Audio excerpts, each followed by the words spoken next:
In World of Wonder version 3.4, we made several improvements to interactions and gameplay devices. Let's check them out. Let's start with the updates to the defensive tower device and environment control device. You can now set multiple defense towers when using interaction activation. Now, when players interact with the device in a creation, they can select any defense tower from the list to spawn it. New environment control device weather. You can now give your creation a unique sky with blood moon weather. Next, we updated the water cube. With more customization options, you can now customize them to look like lava and polluted water. We hope this helps you design gameplay that's even better suited for your creation. Finally, to help creators design creations more efficiently, we've made various interaction improvements. In area editing mode, the grid plane's height will no longer change when placing objects. At the same time, free editing mode now supports zooming in and out using your fingers. In terms of the backpack, you can now choose whether to have it cover half the screen or be further minimized. We've also added secondary tabs and tags, so you can find the objects you need much faster. Furthermore, you can now drag objects directly from the backpack to place them. We also improved horizontal and vertical character movement by removing the effects of inertia. You can long press to continue moving. In free editing mode, use the quick move button to move directly to the plane of a selected object. The camera is now positioned towards the right when the UI is expanded, so it no longer blocks the player or objects. This should make editing objects more convenient. Likewise, when editing building objects, they can be resized and rotated along the X and Y axes without using parameter switches. That's it for this introduction to the new and improved World of Wonder editor controls. Experience the latest improvements for yourself. To learn more, please follow the official PUBG Mobile community. Winner winner, chicken dinner. See you next time. Dear survivors of PUBG Mobile Metro Royale, have you noticed that the town is a little different from before? A mysterious power is quietly approaching. Let's see what happened to the town. When the darkness of night falls, the town becomes rather enchanting. You will find a bottle of transformation salve in your backpack. It will bring you a completely different experience. Use it to transform into a vampiric fiend or wolf warrior. Use their powers to fight against zombies and other enemies. If you choose to become a vampiric fiend, you will gain the ability to fly. When you're surrounded by zombies, you can make a quick escape. You can also fly in the sky and launch attacks at enemies on the ground. Once you reach a certain altitude, you can use the quick dive ability to swoop to the ground, dealing damage to zombies and enemies within range. Also, after you defeat an enemy, a blood orb will spawn nearby on the battleground. Touch it to recover some health over a short period of time. When transformed, you will automatically absorb blood orbs nearby. If you choose to become a wolf warrior, you will gain a speed boost, jump boost, and wall climb ability. These abilities enhance your mobility, helping you sprint quickly to the next fight. You can also jump and climb walls to get over obstacles. Additionally, wolf warriors have a close combat advantage. You can punch to deal damage to zombies and enemies within range. When sprinting, you can still launch an attack to damage enemies within range. Oh, and using the Howl ability buffs you and your nearby teammates. Whether you choose to transform into a vampiric fiend or a wolf warrior, they will grant you power in the dark of night. Making strategic use of their abilities will definitely provide you with a unique and fun gaming experience.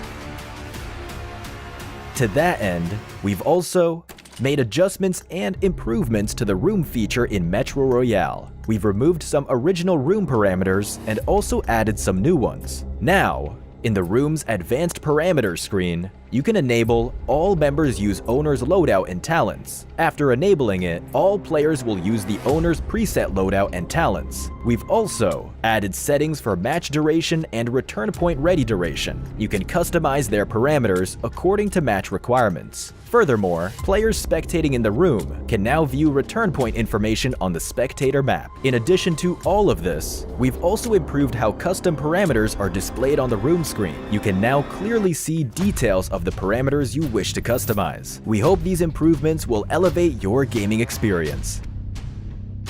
Some basic functions have also been improved. From Chapter 22 onwards, you can head to Settings, Controls, Advanced Controls to choose if you want to show teammate outfits in the lobby and during matches. Furthermore, on the screen to hide advanced equipment, we've added the Hide Advanced Helmet option so you can further customize your look in the lobby and during matches. Additionally, players who play both Classic Mode and Metro Royale can head to Settings and, depending on their needs, independently disable auto pickup for just Metro Royale. Chapter 22 also brings new season rewards and collectibles, so don't forget to increase your season level and get your collectibles and rewards. On top of that, Misty Port, Arctic Base, and the Zombie Uprising mode will have special supply crates scattered around. These crates may turn out to be a treasure specter when open. If you happen to come across them, don't let them get away. Defeat them to get lots of supplies. Remember to look out for them. Oh, and one final thing. You can swipe left from the lobby to access your most played game modes and set Metro Royale as a shortcut. That way, you can easily access Metro Royale. PUBG Mobile Metro Royale Chapter 22 will be available on September 12th. Don't miss out on this update. Embark on an enchanting adventure, and may your evacuation be safe and your loot plentiful. Fortune favors the brave. Welcome to PUBG Mobile 3.4. As part of this update, we've added a new themed mode and improved the game as a whole. Let's explore this new version together. The conflict between the vampires and werewolves has lasted for several millennia, and now you can take part in it as well. Welcome to PUBG Mobile's newest themed mode, Blood Moon Awakening. Allow me to introduce you to the new themed areas, where the werewolves and vampires call home. Let's check them out. The area before us is vampire territory, the Crimson Castle. It has loads of supplies, and you can access the final reward crate sooner through battle. Here, the sky alternates between day and night. Hide in one of the many coffins inside the castle to ambush your enemies. You'll also find the vampire throne there. Legend has it that activating it unleashes an immense and mysterious power. The castle's altar room contains ritual crates that contain rich loot and the activation item for the vampire throne. Additionally, crimson keys can be found throughout the map. Use them to open a portal that will bring you or your teammates straight to the Crimson Castle. Have yourself a blood-sucking adventure. Here, we have before us the ancestral home of the werewolves, the Wolf Settlement. There are various ancient buildings here to explore. This area also alternates between day and night. At night, you can activate a puzzle via the ancestral statue beneath the spirit tree. Find the lost wolf spirits to get the ancestral treasure. Lastly, let's go over the new vehicle in this version, the two-seater animal vehicle, Horse. It can swim and jump, and you can fire from it while mounted. When you're with your team, it can follow allies. It can also be fed and recalled. A horse infected with crimson energy gains an additional double jump ability. Are you ready to explore the land of the supernatural? I look forward to seeing how you fare. Now, you can use the new character transformation mechanic to join the battle as a vampire or a werewolf. First, let's go over the Wolf Warrior. Use Wolf Salve to turn into a Wolf Warrior. After transforming, you'll gain a dash ability and the ability to scale walls by jumping. Finally, they have a special Howl ability that grants themselves and all nearby allies enhanced movement speed and damage reduction. Next, let's go over the Vampiric Fiend. Use Blood Oath Extract to become one. After doing so, eliminating an enemy in either human or vampiric fiend form will generate a blood orb. Touch them to quickly restore your health. Vampiric fiends can absorb these orbs from a distance. Right after transforming into a vampire, you'll grow wings and gain the ability to fly. Fly swiftly over short distances, or swoop down swiftly to strike a target area, dealing damage and and knocking enemies back. Finally, vampiric fiends can fire energy bombs that unleash crimson gas on impact. Players caught within the gas cannot use medical items. Now then, which of these two creatures do you prefer? Get in the game and try it out. In the new version, we've added several new mechanics. Within the Crimson Castle, you'll find the formidable boss, Dracula. Pick up a crimson crystal from the map and crush it to open a crimson rift that will bring you straight to his lair. Dracula has two forms. In his first form, he'll approach his prey swiftly and unleash powerful melee attacks. He may also turn into a bat and teleport beside you. After defeating him in the first phase, he'll enter a frenzied state. Dracula uses various ranged attacks in the frenzied state and also brings out a shield. But fear not, after breaking his shield, he'll take a lot more damage. Get behind cover to evade his ranged attacks. Challenge Dracula now to get amazing rewards. Moving on, we've also spiced up treasure hunting with gargoyle troves and treasure specters. You'll get loads of great rewards from them.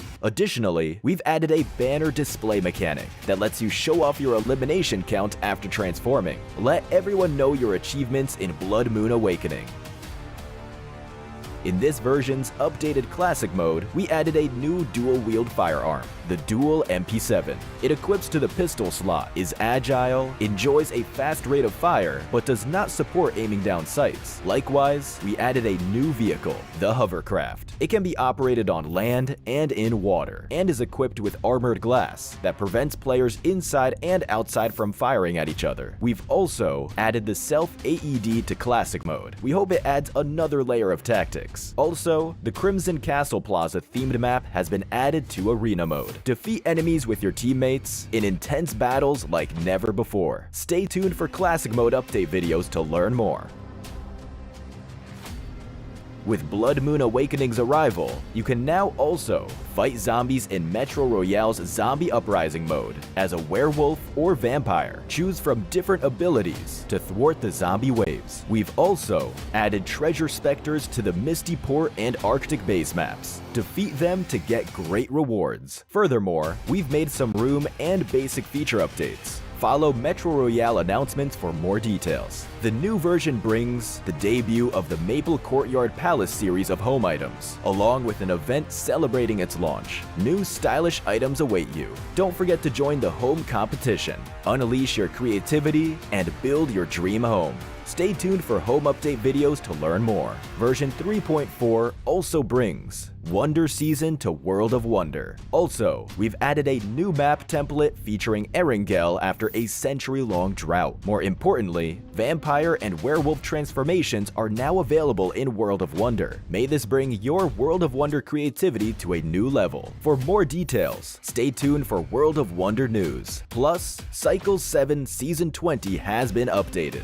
with new tier rewards for both Classic Season and Casual Season. That's it for this overview of the new content available in Blood Moon Awakening. Get ready for the grand supernatural showdown between werewolves and vampires. Winner, winner, chicken dinner. See you next time.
here, but Ratto Boy goes down. The need goes back to 90 points. 1 minute turn.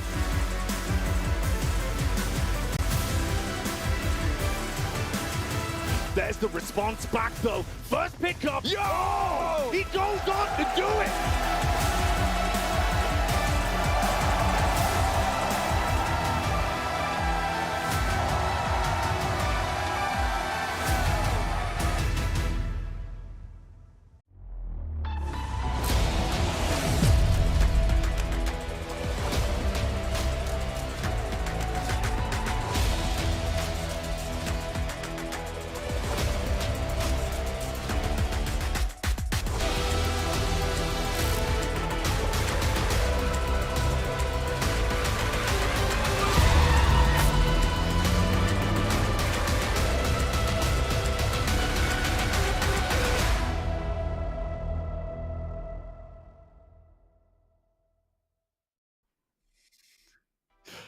All right, we are getting into it. I've just been told that my audio may be completely scuffed, but I hope that's not the case. We are going into this match. No, we're good. It's fine. Welcome back to the PMSL EMEA. My name is John Allen, sounding good through a microphone, hopefully. With me is Blank, who always sounds excellent through that microphone sat in front of him. We are going to be sounding out the beats as we go for today's games, the last day of week 1. Wowzers, we're into it. Last day. Can't believe we're already here. Feels like it was just yesterday. We started off the tournament. Na'Vi started slapping everyone around inside the lobby. Socials down below. You know the drill. Check them out. PUBG Mobile Official or thereabouts over on Instagram, YouTube, and TikTok. Check it out for more updates on what's coming up next in the PUBG Mobile scene. Tell you what we've got next is another 2 weeks of thrilling action into an awesome finals, capping it all off at the end. Oof, oof. It's going to be 3 days of slobber knockers, I can guarantee you that much. But 16 teams have to make their way there, and we've got 20 teams in this tournament right now, which means we need to cut a few. They will be competing for a lot of money as well, and getting to those finals will allow you to earn some of the lion's share of it all. 400k total. Over half of that is gifted over into, well, say gifted, rewarded rather, over into the finals with $227,500 awarded across the board once you get there. Participation reward sits at $2,000 a pop for each of our teams as well. Yeah, 55k for the top end of things, first place, dropping down to 35k for second and 22,000 for third. $5,000 for just getting up to 16th or 15th. So that just means qualifying into the finals, which is a hefty chunk on top of the participation award that you'll be getting for just playing over in those league stages. But it's all about those league ranking points that we are looking for here in the games. Absolutely. You take 50% of the league ranking points that you earn into those finals. Let's take a look at the groups that we will be playing today. Obviously, yesterday we saw the last matches from Guild, from Na'Vi, from Trover 2030, and from Twisted Minds. Those 4 teams will not be playing today, and we are welcoming back IWNRX, Team Spirit, Virtus Pro, and Zeus Esports. Group C stepping back in for the final day of games playing. Yeah, absolutely. Getting back on with it here in our final day. IWNRX, Team Spirit need to bump up their point scoring. We can check exactly how much they need to do that by in the overall rankings. We'll take a look at the first page first, though, as it does come first. You see Na'Vi and Twisted Minds are locked in with 24 matches each. Fireflux just behind Twisted Minds, but 6 more games to play, which means they can even up. To get that first place spot, they would need a 60-point day. So they have the benchmark, but the pressure is now on. Yeah, getting 64 points on the day in total is a very, very tall order. But if there's a team that can do it, it's Fireflux. They've got 4 chicken dinners on the board. They'll need to chalk up probably at least 2 more to be able to meet up to that metric. I'm also going to be watching Virtus Pro 77 and IWNRX and Power. To be honest, all of those teams going to be competing for these top 6 spots right now. One of them will be pushed out of it, but look at the scores that they've been able to accrue there. Virtus Pro coming back in today. Hopefully they can keep up the pace, but 77 had kind of a breakout day yesterday. Yeah, they did. They played very well. Almost got themselves a chicken dinner on the last game of Miramar, but mistakes were made, and those will have to be shored up into today in terms of some over-aggression. Second page, every single team here has yet to conclude their match tournaments. Yep. Whoa. there are matches in this tournament. Not yet. So 18 matches for all of them. All sat around about 100 to 74. So this is a case of getting up towards that top 8, mainly for these squads. Enigma Galaxy looked a lot better yesterday, but it still didn't look great for that team. Similarly for Brute Force, they find a good start and then get caught off by holding teams out. I don't think they had that same strength as before. And Team Spirit, 17th place, they made it to the final page, 67 points, with one chicken dinner making up half of their current placement points at 21. They are not getting very far into these games whatsoever. So this is a time for maybe Team Spirit to redeem themselves, potentially get onto that first page, but that is a massively long shot. Yeah, they have got a long way to go. They will need something miraculous today. Guild, at the moment, the only team of 24 further down on the tables. They've locked in at 60. Vibe's going to be chasing that from 47 in the 6 matches that they've got left to play. We'll see if they're able to jump up on over there. I was hoping for, again, more from Heroic over the course of this tournament. I really liked how aggressive they were at the start, but the central playstyle has come back and force them onto the back foot here. We'll see if they can keep up with the top page as well, because 15th place, I don't think that their performance from the first day certainly kind of warrants that. So I'm hoping that they can keep things going. Yeah. I want to talk a bit about Brute Force as well, because we've seen before. They are the comeback kids, right? They have got a lot of potential to just push straight back into the limelight. I'm hoping today will be that day, but against teams like Fireflux today, not Twisted Minds anymore, like 77, Virtus Pro, these teams are looking a lot more consistent.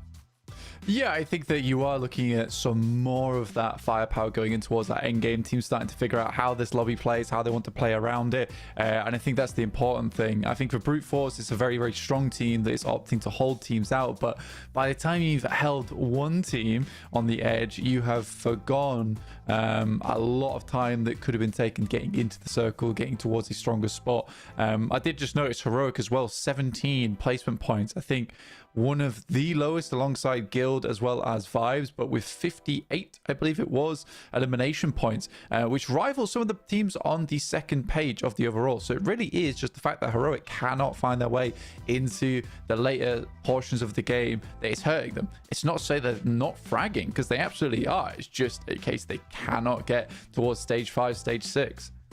Yeah, and as well, when you get to those stages in general, you add up quite a lot of elimination count, right? Because teams are starting to drop off, teams are starting to wane in terms of their power. You find a lot more 2-3 player teams than you do earlier on in the match, which means that in general, you're going to have a more favorable fight if you can keep your numbers solid. So they, in the early games, are finding these picks. And that's what I was talking about before with how I envisage Heroic as sort of a play style, right? They are looking for these fights early on, but often now they are just getting waylaid on these rotations. Let's take a look towards the top of the tables, though, as we are going to look at Fireflux's performance over the last 3 days of games that they've had, over the last 4 days of games that we've had against Na'Vi. They're looking pretty solid. I mean, their average placement on par, their average survival time higher than Na'Vi's. They really want to chase them down today, but at the moment, their elimination count is a little bit less comparatively. Yeah, so they're right on the cusp. So if this was to continue, Fireflux needs a slight improve in performance, but if this was to continue, you'd see Fireflux just points. A few points in single digits behind Na'Vi at the end of the day. So Fireflux needs to add a little something to the recipe today to get themselves over Na'Vi in first place. It is a tall task, 10-point average they need to be gathering here over in our first day. And that all starts with Sandhawk. Yesterday looked pretty good for Fireflux as well throughout all the games on every single map. So hopefully they can have some kind of similar success. They actually won their Sandhawk yesterday versus Brute Force. It was 2 players. Circle sort of came back over to them, but it was a 4v2, so it's a little bit difficult. For Fireflux, though, it is almost guaranteed they will jump over Twisted Minds, but Twisted Minds also another good one to look at, considering they're right now the benchmark for second place. 1,000 damage average, but it's like 18 minutes of average survival time. So I sort of would like to see You know what? It might be difficult to pull up right now, but perhaps a Twisted Minds versus 77 graphic would be good to show this of what the trajectory is for 77, because I think for Twisted Minds, they could easily be knocked out. However, we must commend Twisted Minds. We got to give them a round of applause here, John, because they certainly did rouse themselves from a slumber that started at the beginning of this tournament. Yeah, we talked a lot about how Doran felt like he matured into this role as a bit more passive. I don't want to say passive doesn't feel like the right word, but I think compared to the rest of the team, it does feel that way, right? He is taking a backstop position, whereas this was a team of fraggers coming into this tournament. All 4 of these names were names that you see on a roster and you think, okay, they're going to lead the MVP rankings for this roster. And coming into this one, we were worried how all of those big names would fit together. But it seems like, you know, with Doran maturing into that role and becoming that platform for the rest of his team to jump forwards, it's really worked out for them. But they've set the benchmark at 176. Teams like 77, like Virtus Pro, Power, and IWNRX, these are the teams who are going to be chasing that mark today. 144 points for 77. They need to jump up to 176. That is a 32-point difference for them to be able to jump up towards that, well, what will most likely be a 3rd place, given that Fireflux will take that 2nd place fairly soon. And Virtus Pro, 11 more points behind that. So they're looking to chase on with Power and IWNRX hot on their heels.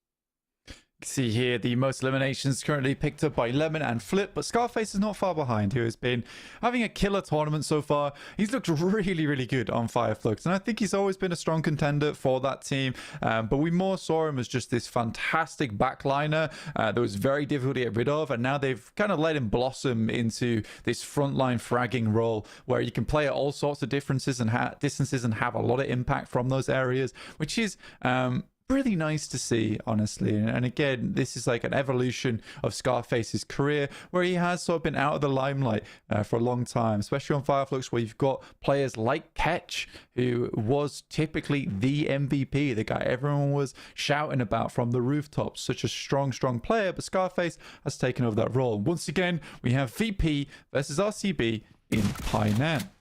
Silas hops out with a DBS. This is a great weapon to be able to take on early, but he's got a threat from behind.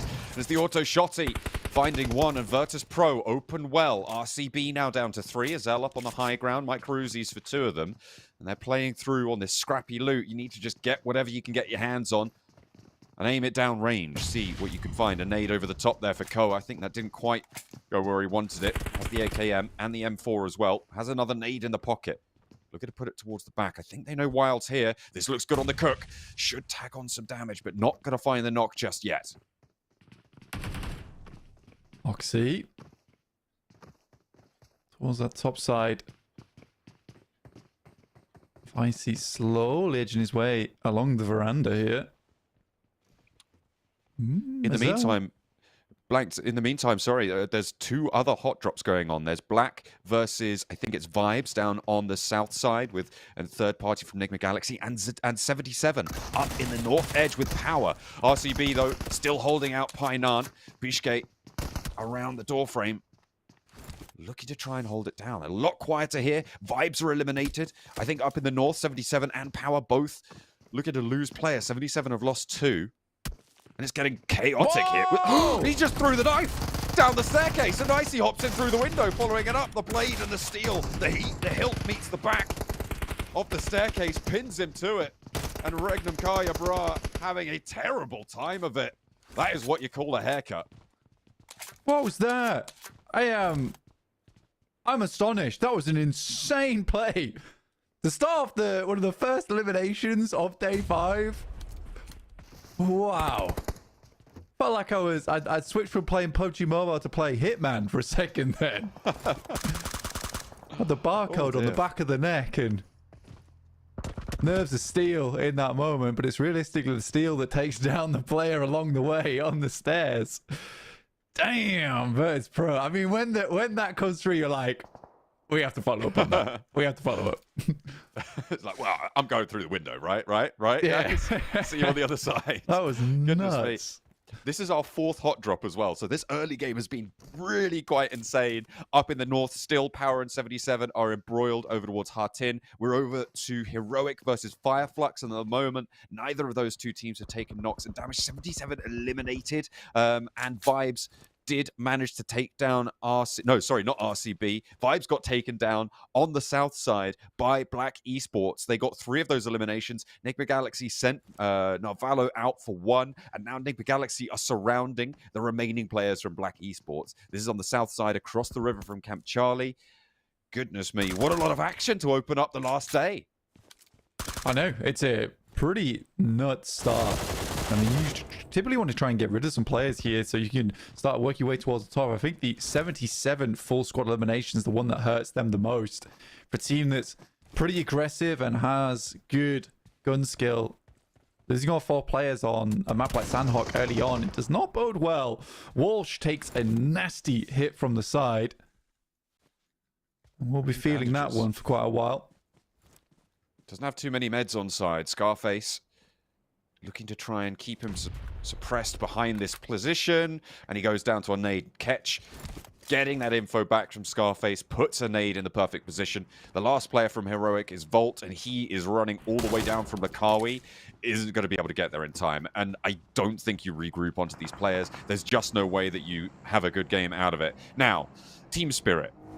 Haven't talked about them so far with all the action going on, but this is a team that has sometimes struggled to transition away from boot camp, specifically during this tournament. Kitsune is low, but for now, they have all 4 of their players alive. They are going to run straight into Zeus, though, with a chance for it. Is that... Oh, no, okay. That was a downed player. It was a knife elimination, but it was onto a downed player. So don't get ahead of yourself. It's not quite icy from Virtus Pro. No, that was... that's a clip. I don't think anyone's really beating that today, honestly. And I challenge them too. I'm 249 in the hands of Rita. Little replay here from Black Esports. The old pistol gameplay from Kakali as well from the side. And guys, I mean, we've had Agent 47 over in Painan. We're getting John Wick down on the south. I know. It's sort of crazy. But nice to see. For Vibes, they do get knocked out at 2 points, and a 2-point average will not cut it. At the end of the day, that's 12 points. They need, I think, 14 to pull ahead from Guild. If I'm not mistaken, which I don't think I am. It was fairly close. Team Spirit sharing the top of this hill right now. Zeus not super aggressive on this defense, but there's no nades for the forward position right now for Team Spirit. They're just going to try and play the guns. Effect doesn't have any nades in this spot. Otherwise, I imagine they would have... Well, they may have already been sent over towards Zeus. Matic moving in. Darkin doesn't have any nades either. Looks like maybe a bit of a dearth of ordnance for them. Oh no, there they go. The pins are pulled. Put back in for Maniac, but launched one up for Rita.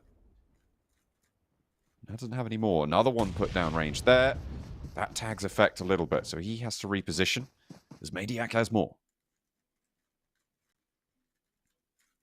Circle over towards that eastern side. We didn't touch on this too much just because the amount of action that broke out early in this game was tremendous.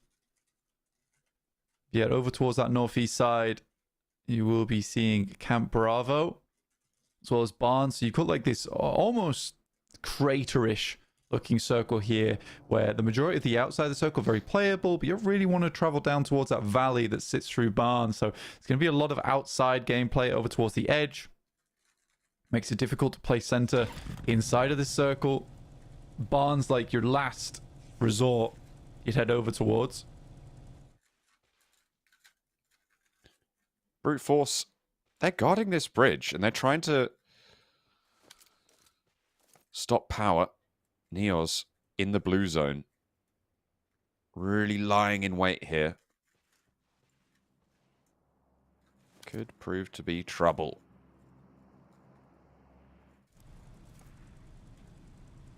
Power...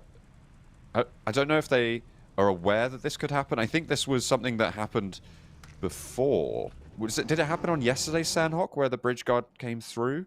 Or am I making that up? Was that down on the south side? That was down on the south side. On Erringel, potentially. Yeah. Okay, well, let's see if they can spring the trap. Brute force. Letting one through, allowing the rest of the team to go, and immediately Neos finds one. Beautiful spray onto Easy, already being left alone by his teammates, and his enemy as well will fall down on the bridge. 2 players now for power. Brute force will do well off this. Al-Haji strafes out and freezes there on the rooftops. Just the 1 player now remains, and Freeze is going to put the pressure on. Has got a nade. Look at a cook. Slow this res down. It goes high and onto the roof. Bobbles down wide. The nade's there. Maybe just look at a spook him. Could get the re-knock fast here. Freezer gets the cook right around the corner and does indeed manage to make it work. Freezer has the pump action. Now with backup as well from Chudo around the side, and that's exactly how you handle business. Brute force. Bridge camp power, and there's nothing they can do about it. Yeah, it's a smart play. I mean, you have the double setup, right, where you know pretty much where they're going to head over towards. And again, this is what Brute Force is very good at, which is springing traps like this, where the bear trap swings shut and Power is unable to get away. Meantime, Enigma Galaxy moving in from that southern side of the map. Surprisingly, a lot of teams have headed towards the central region, towards that actual valley. I'm not a huge fan of it, personally. For Falcons, somewhat understandable. I don't think they're the most confident of teams in this lobby right now. IDB and RX over towards that western side. I see them back in. They have really fought for their position inside the leaderboard, and it's Team Spirits just behind them on the southwest. I think if you can have a nice day today, it feels way better on your day off, because you get to look at what did we do right on that last day and how can we replicate it, as opposed to what went wrong. That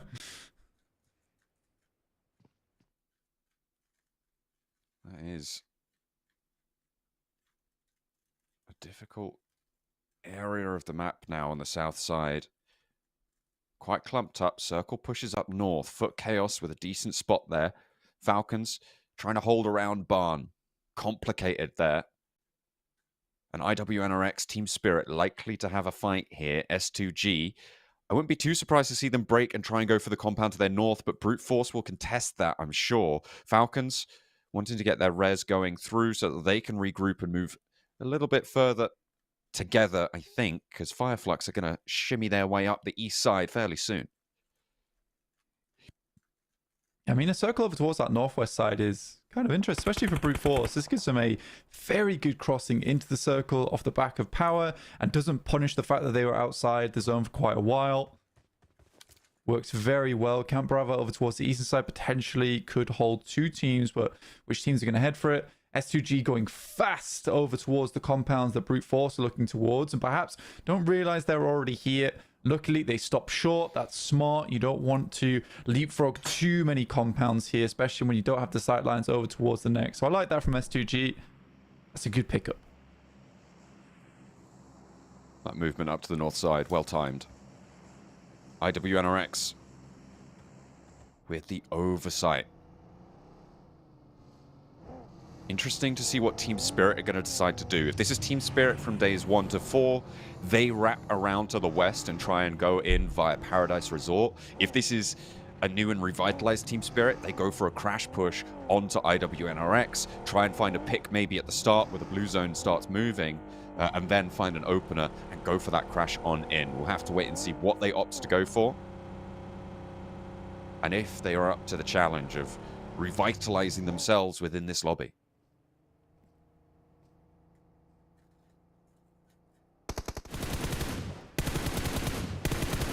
Ooh, okay. A new option just opened up.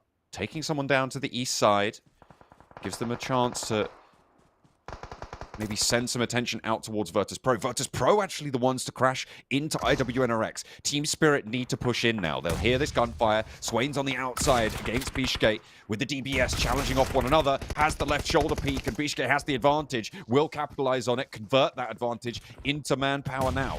Nade in, out through the windows as well. Zedwolf lighting it up inside the cabin. Icy goes down, no knives to be seen this time around, and Zedwolf can maybe look to get Swain back up on high. The nades pour in, but where are Team Spirit? They're slow. Nigma Galaxy are now rolling on past behind it, and Kitsune finally taking shots into this fight.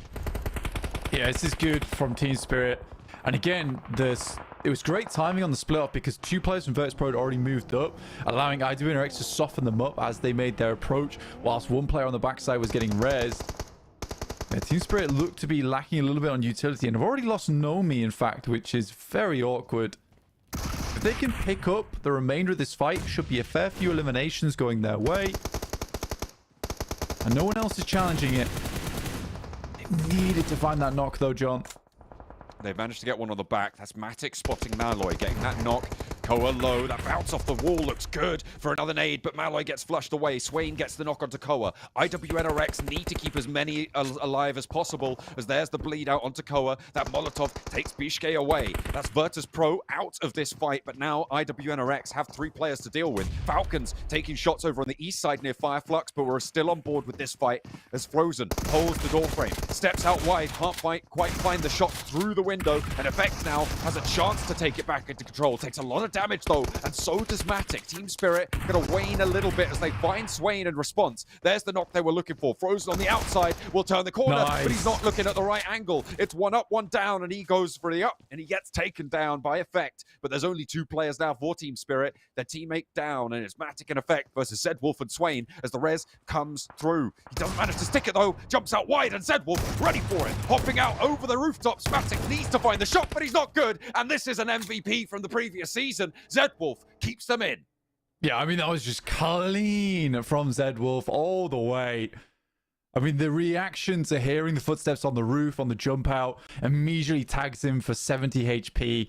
Yeah, it's just over at that point. In effect, it's just not as quick on the flicks, it seems. The Team Spirit had a great chance in that fight, and once again, it's another 3 elimination game, which does not bode well right now. There's very little grenades, very little utility had by Team Spirit. But also somewhat a difficult position to aggress onto. I think Kitsune goes a little bit aggressive on the sidelines there. And I think this type of play constitutes 4 players alive. I think I would have rather seen them play outside this and try and take down the players coming out from this compound later. In the meantime, we are down to 10 teams. Fireflux still being in this, however, they are surrounded over towards this eastern side. It's a difficult fight to take here. Ridgeline kind of stops them from taking super effective fights. Kakali for Black Esports. They're down to 2 since very early into this match. Fireflux with Lux down, breaking out into the blue zone fairly late, so this zone does hurt. It's a risk, but it's not going to pay off either. And Kakali takes another player out. 5 eliminations now found for Black Esports, and Falcons are doing a lot of work here. Rez comes through onto Lux. Now it's Scarface and Lux on the downstairs. With that vehicle, they can go for a rollout. Lewis and Kakali going to back up. Falcons maybe taking shots over towards Fireflux, but they're all preoccupied with each other. How on earth did they get out of there? Fireflux with 2 into the center of the circle. Yeah, you just send away. I mean, you know there's 2 teams here, so you just make the mad dash. It's the last thing you can do. If you stay here, you die. And I think for Fireflux, they realize they just need to up the point scoring.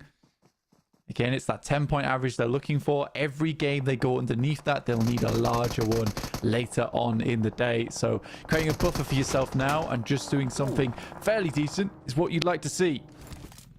Falcons have 2 of their players taken down, and they finally removed the thorn from their sides in Kakali, who's been pretty brutal on his position. Now it's just Lewis for Black Esports. He's up into the watchtower, but he is now trapped there, and shots from Park know exactly where he is. Kakali unresable now, and a nade would do it. Ragnar crawling around into a better resable position, but another knock comes on through. That's on the southwest side. Lewis steps up, but thinks better of it. Park will take his head off his shoulders as fast as he can, as soon as he steps for it.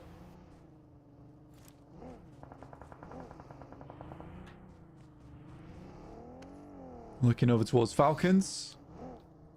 Managed to kind of bring themselves back together, to be honest with you, with the 4 players that they're running with. Yeah, it is hard. It needs something off the back of it. You should know that players likely going to be playing in here. Some great nades coming through from Brute Force at the moment, by the way. Removing a lot of the players. It's Hamzy and Kelsey outside the circle. Trying to move him from the blue. Kelsey likely will fall in this next shift as we head towards stage 6. North side, S2G are eliminated. Brute Force keeping up pace now. They're up to 5 eliminations on that north side. Falcons, they know that Lewis is here. He's been here for a while, and Ali will be able to take it down. That's 3 eliminations for the Falcons. It feels like they've been doing a lot more fighting than 3 eliminations worth, but that's what they'll find. Foot Chaos with the shots from Falcons are going to have a real tough time of getting through this. Dokuma taken low. So is Yekta there. You just saw it behind the tower graphic on the right-hand side. Nico trying to keep a low profile, but it's so difficult to do anything here as Falcons keep the pressure on. Storm, position known. Dokuma trying to get back up the hill with the smokes, but the suppression on the ridgeline not quite there for him. Wallace Storm underneath, looking over towards Falcons, who are attempting to get down this hillside. Not doing a terrible job of it, personally. Fireflux do lose 1 player on a knock, and not likely they're going to go res that one up, so they'll be down to 1. They do have the center of the circle, though, so laddering up is definitely an availability here. Second place would be ideal, put them on 9 points, but how can they make that happen is the question. Foot Chaos eliminated, so that's 1 step closer. 5 teams remain. Falcons, they've had a knock on their front, but should be fine there. Potential, actually, for Scarface to get back up here. Lux is rezzing right now. Enigma Galaxy and IWNRX locked in on the west side. If Fireflux get a third party onto the Brute Force fight, if they take down a player from Falcons, there's potential here. Or maybe Brute Force take Falcons down, because that's 1 and a flush from the backlines from Prepod. Playzone will take down Prepod, though. I'm not sure how likely he's going to get back in again. He's shot from Scarface. They actually picked it back up again. So it's a trade back and forth. Lux gives his life to get Scarface back up on his feet. No. And finally goes down in 5th place. Oh, no. 11 elims for IWNRX. Yeah, they have been pumping this game. But it's just Swain left now.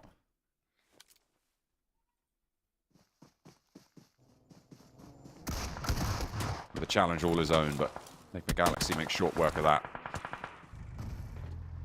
Pushing over the top, they'll be fine. 2 players for Enigma Galaxy, 3 for Falcons, the team with the most players in right now. Ali, he sees SnowX, and there's no getting away from that. Easy taps. Okay, I think that's a little bit long range for the shotgun, but you'll go for it. They're leaving him alive. That was interesting. That felt like a calculated decision to not go for that flush, and it's just going to get taken away. Unsure about that coming through from Falcons. Yeah, again, I think Falcons lack a little bit of confidence, honestly. I think that's their biggest issue. It's a good step up. 9 eliminations now given to them. Ali being the one to lead the charge makes sense. It's Enigma Galaxy, Ralph off in the distance, and Freezer versus the rest of the Falcons, all on his lonesome. A 1v3, almost impossible to make happen. And the Falcons will pick themselves up a chicken dinner with 11 eliminations. What a nice game from them. They cleaned and swept from the southeast side. I sleep. And it's a little bit of a sleeper. I mean, I can sympathize with that. It did feel like the Falcons just had it in the bag for quite a while. They did lose a player earlier to Brute Force. Prepod had a good backline position, but Brute Force decided to try and sweep out on the west side. Instead, the Falcons take control of the east side and in the end take them down. They couldn't really do too much about it there. Some nice coordination and a lot of elims coming through for the Falcons. And hang on a minute, that's not us. Hey, this is us. We haven't got the jackets on. That's not what we're about here on the final day for week 1. But what a way to finish it for Falcons. Yeah, I think for Falcons, you're really happy with the way that they're able to sweep on that side, but it is a little bit of a sleeper game, right? They didn't have to do too much. A lot of those early fights that were taken for them. I know that sounds bad, but I think Black Esports versus Fireflux was a big contender for them there. But I think they do play out that final game, those final moments very well. In terms of the positioning, it all made sense to me. Sorting out the players around the side, but when it did come down to it for stage 8, it was basically 3 solos all trying to make their way in versus a 3-man who had all the hard cover on their side of the map with a few trees to play off the back of.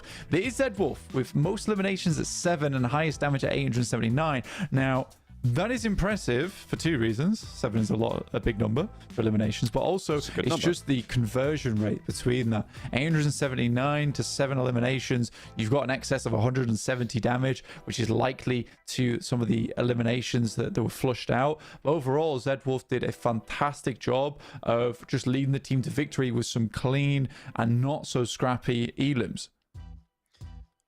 Certainly was strong for IWNRX in the compound fight that sat there. I think that compound fight was a really interesting part of this match because I said it felt like, in general, Team Spirit were too slow on that fight for my liking. Sure, they get the angles in the end, but they didn't establish it quick enough. They didn't make that call fast enough.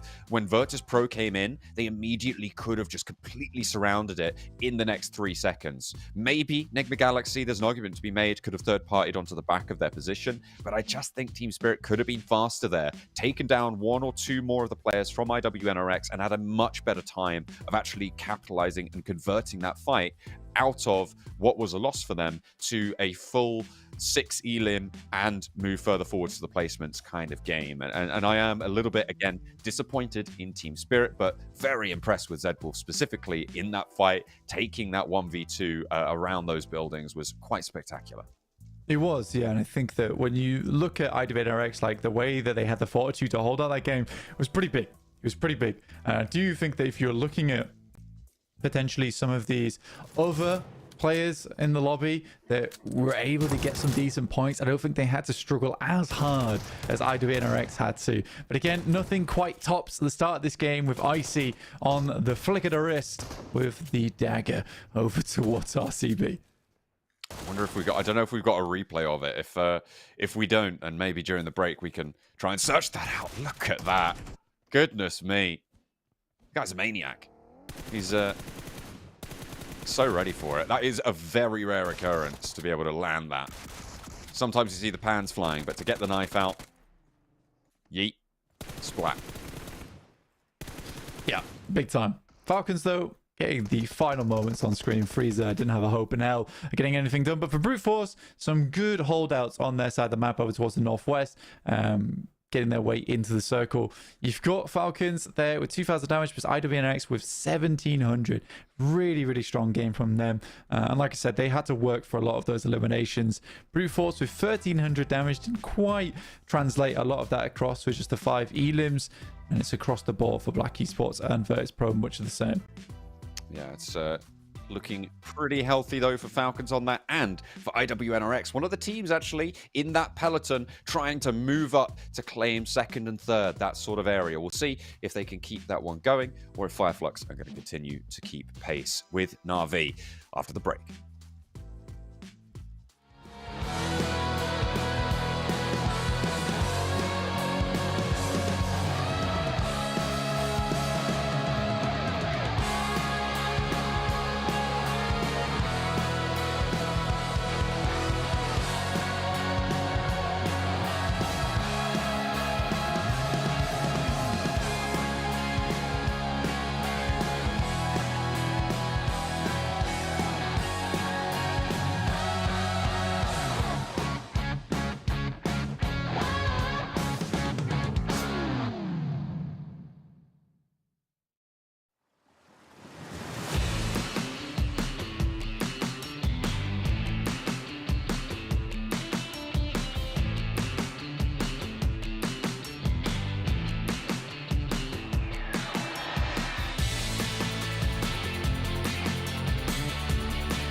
I'm here before to pay my way.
Falcons are able to close down a chaotic final circle in Sanhok. It started out pretty dramatic, and in the end, it was teams getting picked off one by one as everybody had given their all up until that point, but the Falcons were able to take it all away.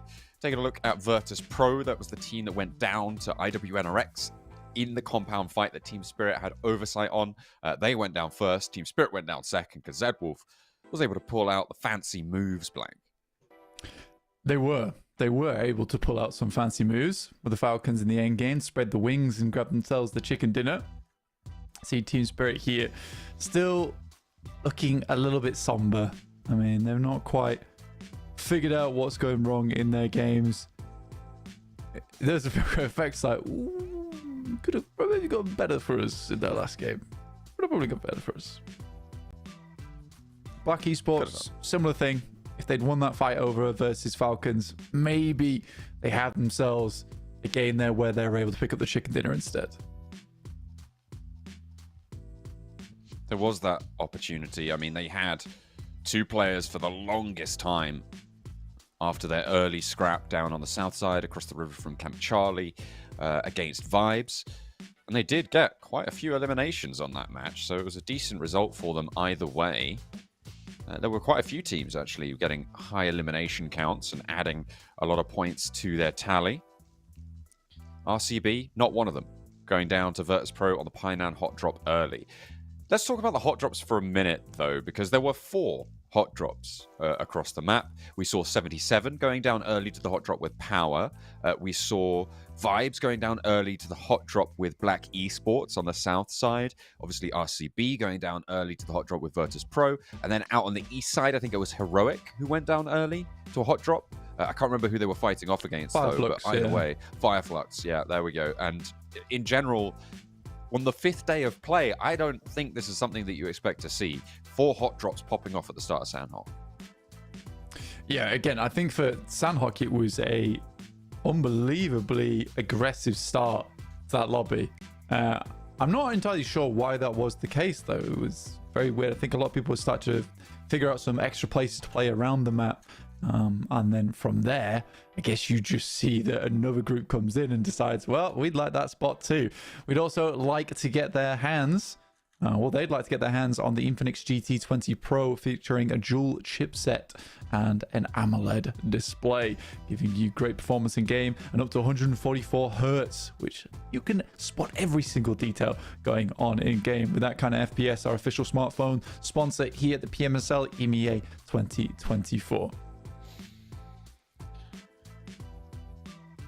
Team Spirit. I mean, we talked about them a lot. Again, disappointment strikes for Sanhok. And it's at times like this that you really need a leader to step up for Team Spirit. You need someone who will keep the morale out because, I mean, look at that. It's just, this is not the same team that we see laughing and smiling when they're on their streaks. It's just not the same set of men. They need to find some sort of morale booster for the time being. Take a look at the overall rankings, though. Na'Vi still at the top with Fireflux in pursuit. They didn't manage to really keep up pace with Na'Vi's averages, though, and that is going to put more load, more burden onto them to jump up if they want to take that first place, because they've already taken second place from Twisted Minds. They go 179 to 176, adding those points on from that last match. Yeah, it's not a bad one. 179 for Fireflux. Managed to get themselves over Twisted Minds for 77. A little bit of a different deal there in terms of them going down almost instantaneously in that last one. RX making a very big amount of headway up towards 77's position and down towards our second page. Not much changed here. Team Falcons are able to jump up the rankings a little bit up towards 95 points. And it does feel a little bit more even across the board here for the guys on the second page. Enigma Galaxy getting some points to their name here at 116. Team Spirit still on that bottom page. Heroic fending them off valiantly with 75 to 70 vibes. They went down early in that fight, and now they are on 49 points, which sets them 11 points behind Guild as the battle for the bottom rages on. We're going to go to a short break whilst we get our lobby locked and loaded. A big thumbs up to take us over there. We'll see you in a few minutes.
here, but Ratto Boy goes down. The nade through the backline. He finds 1 minute turn.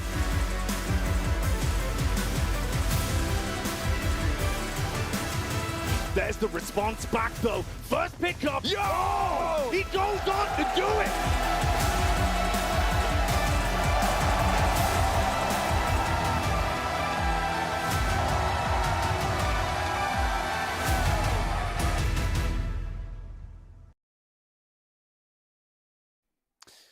We are hopefully getting into the lobby fairly soon. We've done Sandhawk now, and players seem to be picking up their headphones, but a little bit slowly for my liking. Come on, we've got Erangel to play. Everybody biding their time. I'm liking that Foot Chaos jacket, Blank. What do you think about that? Yeah, it's pretty suave. Not gonna lie. Looking good. We got vibes on side here. Come on, guys. Let's get 19th place. We can do it. It's possible. What a war cry. Yeah. Not last. Or you could get 19th. What do we say to 20th? Not today. Not today. Oh dear. Yeah, Hopefully. they got this. They got this in the bag, I believe. 2 points. They just need a 3-point average now. Ish. One good game. I guess like a 2.2 average, actually, they need. Oh, Blank. We've got a rehost. You know what? Oh, I love it. What? Yeah. Pretty crazy. Oh, Yeah. a lot of rehosts recently. We're unsure on why that is the case, but we'll find out, I imagine, in future, whilst we get into the game. Staring at his phone. You're not in the lobby. Get into the new lobby, please. Fireflux, come on. Get it done. It's not just Fireflux, it's everyone as well. Don't cry, Falcons. You won that last match. You'll be okay. The Falcons did do a pretty good job on that last match. But again, a little bit more a case of it just came to them towards those ending moments, which was nice, honestly. For a lot of the squads, though, Fireflux making it towards the middle of the circle. Again, they have just got a target. It's a bit of a hard target to hit. I mean, a 7-point average, much easier to go by. But looking now for a 10-point average, now a little bit over that now, will require them to pick up a chicken dinner. And the sooner they can do it, the less pressure is going to be on them today.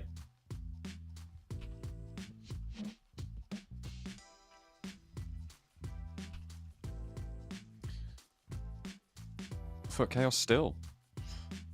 Looking very ready. Looking very serene right now. Very chilled out. Everyone's got a lot of attention to these nose strips. I'm not too sure if this is the new fashion. Improved oxygen intake. Yeah, basically. And I mean, did you know that the nose is a natural filtration device? Ooh. So, you know, maybe with the aircon in there, I'm getting rid of my Brita then. you gotta. Well, I don't think you were drinking water through your nose, But you but said. in terms of air filtration, yeah, Oh, okay. That's fair. yeah. Thanks. Team stats for brute force: 15k, 15k damage received as well. That's an impressive number. They are really thick into the fights here. That is quite interesting as well. I mean, brute force it's what I said at the start of the day, right? The comeback kids, they need something quite strong here, and they were able to do pretty decently in that last match. So first one chalked up as a win for them, I think, overall. It's safe to say. But they need to continue it for 5 more matches straight to be back in that conversation with the teams at the top. Virtus Pro, they're getting ready. They do not want to have a repeat of that last match either. They went down fairly quickly into that game in the scrap with IWNRX. It's like people are picking up phones though. I like that. Yeah, maybe getting ready to get into it. I'm not sure. New Fireflux. new map just came up, so maybe. Ooh. see it, yeah, on the map feed, the secret map feed that you guys aren't allowed. We are potentially seeing the start of the game, but we're definitely seeing Fireflux stats there. You can see the total damage that they've been able to pump out is staggering, quite frankly, and it is a very, very impressive way for them to close it down. But I'm seeing cinematics. I'm hearing music. I think there's a plane afoot. Hopefully, it will be a real one and not a fake out like we've seen so many times before. We are going to be heading on into this match. For the first time today, we're seeing the grassy pastures of Erangel. Straight into it then. Here we go. Back on board with the plane. Apologies, took a slight while to get here, but, you know, we're in game now. We're in game now. As we head over towards that top side. North down to south. Some of the teams dropping down towards the southern side of the map. A little less spacious. But I imagine Brute Force will be happy with the fact that there should just be them down towards Nova Epnoia. We'll have to worry about Na'Vi rotating from that position anymore, as they're not playing in this match. Scarface looking to take away that first place spot in terms of damage from Flip and Lemon. It was actually Fadan, the 10 headshots, following closely behind Lemon and Flip. You've also got to remember that a lot of the players from Na'Vi, they've had 4 more matches to get these knockouts, to get this damage in as well. And at the moment, it is very, very close for Scarface overtaking those damage numbers as we saw before. Taking that 3rd place spot, he's about 400 damage behind or so. And I'm sure he's going to be able to pump that out. Could even do it in just the one game, actually. So we'll have to wait and see. Are we going to have some spicy hot drops again? Power hovering over Enigma Galaxy's western outpost could be trouble, but it's 77 who catch Fireflux over to the apartments. Fireflux on your screens. Again, it's a tough start for them versus 77. Both these teams are looking to advance up the rankings. It's over towards apartments. Fireflux currently stuck on the top of the building. There is a jump out that you can make onto the 2nd floor before getting down, but you would be fairly exposed. So Scarface needs to find some kind of pick off here with the grenade. If 77 go out early in this game, with the 2nd time that they've basically seen no gameplay. Would not be ideal. It's not how you want to start your final day of proceedings, with IWNRX seemingly doing quite well. Fireflux, they were trapped on the top floor, but a big long drop there. Actually, did he manage to catch a vault and get rid of that? Ketch actually able to fade away from Shifu. His teammate stays alive. I thought he was going to go down. Picks up a weapon as well. Ketch now with a chance against Shifu. The UMP at close range is going to be good. Magnum further on may be able to bait out some shots, but Limbo Boom's there as well. He doesn't think he can get that 1v3. Moves around, shimmies to the other side of the building, and Limbo Boom now with a challenge. On the outside of the window, the rest of Fireflux need to maneuver to keep Ketch safe. Can they keep him in the warm embrace of the rest of this roster? Because Lux is already down and they can't afford another. Limbo Boom with a stellar shot through the window will be able to nail Ketch to the floor. That was a very quick pick on the headshot.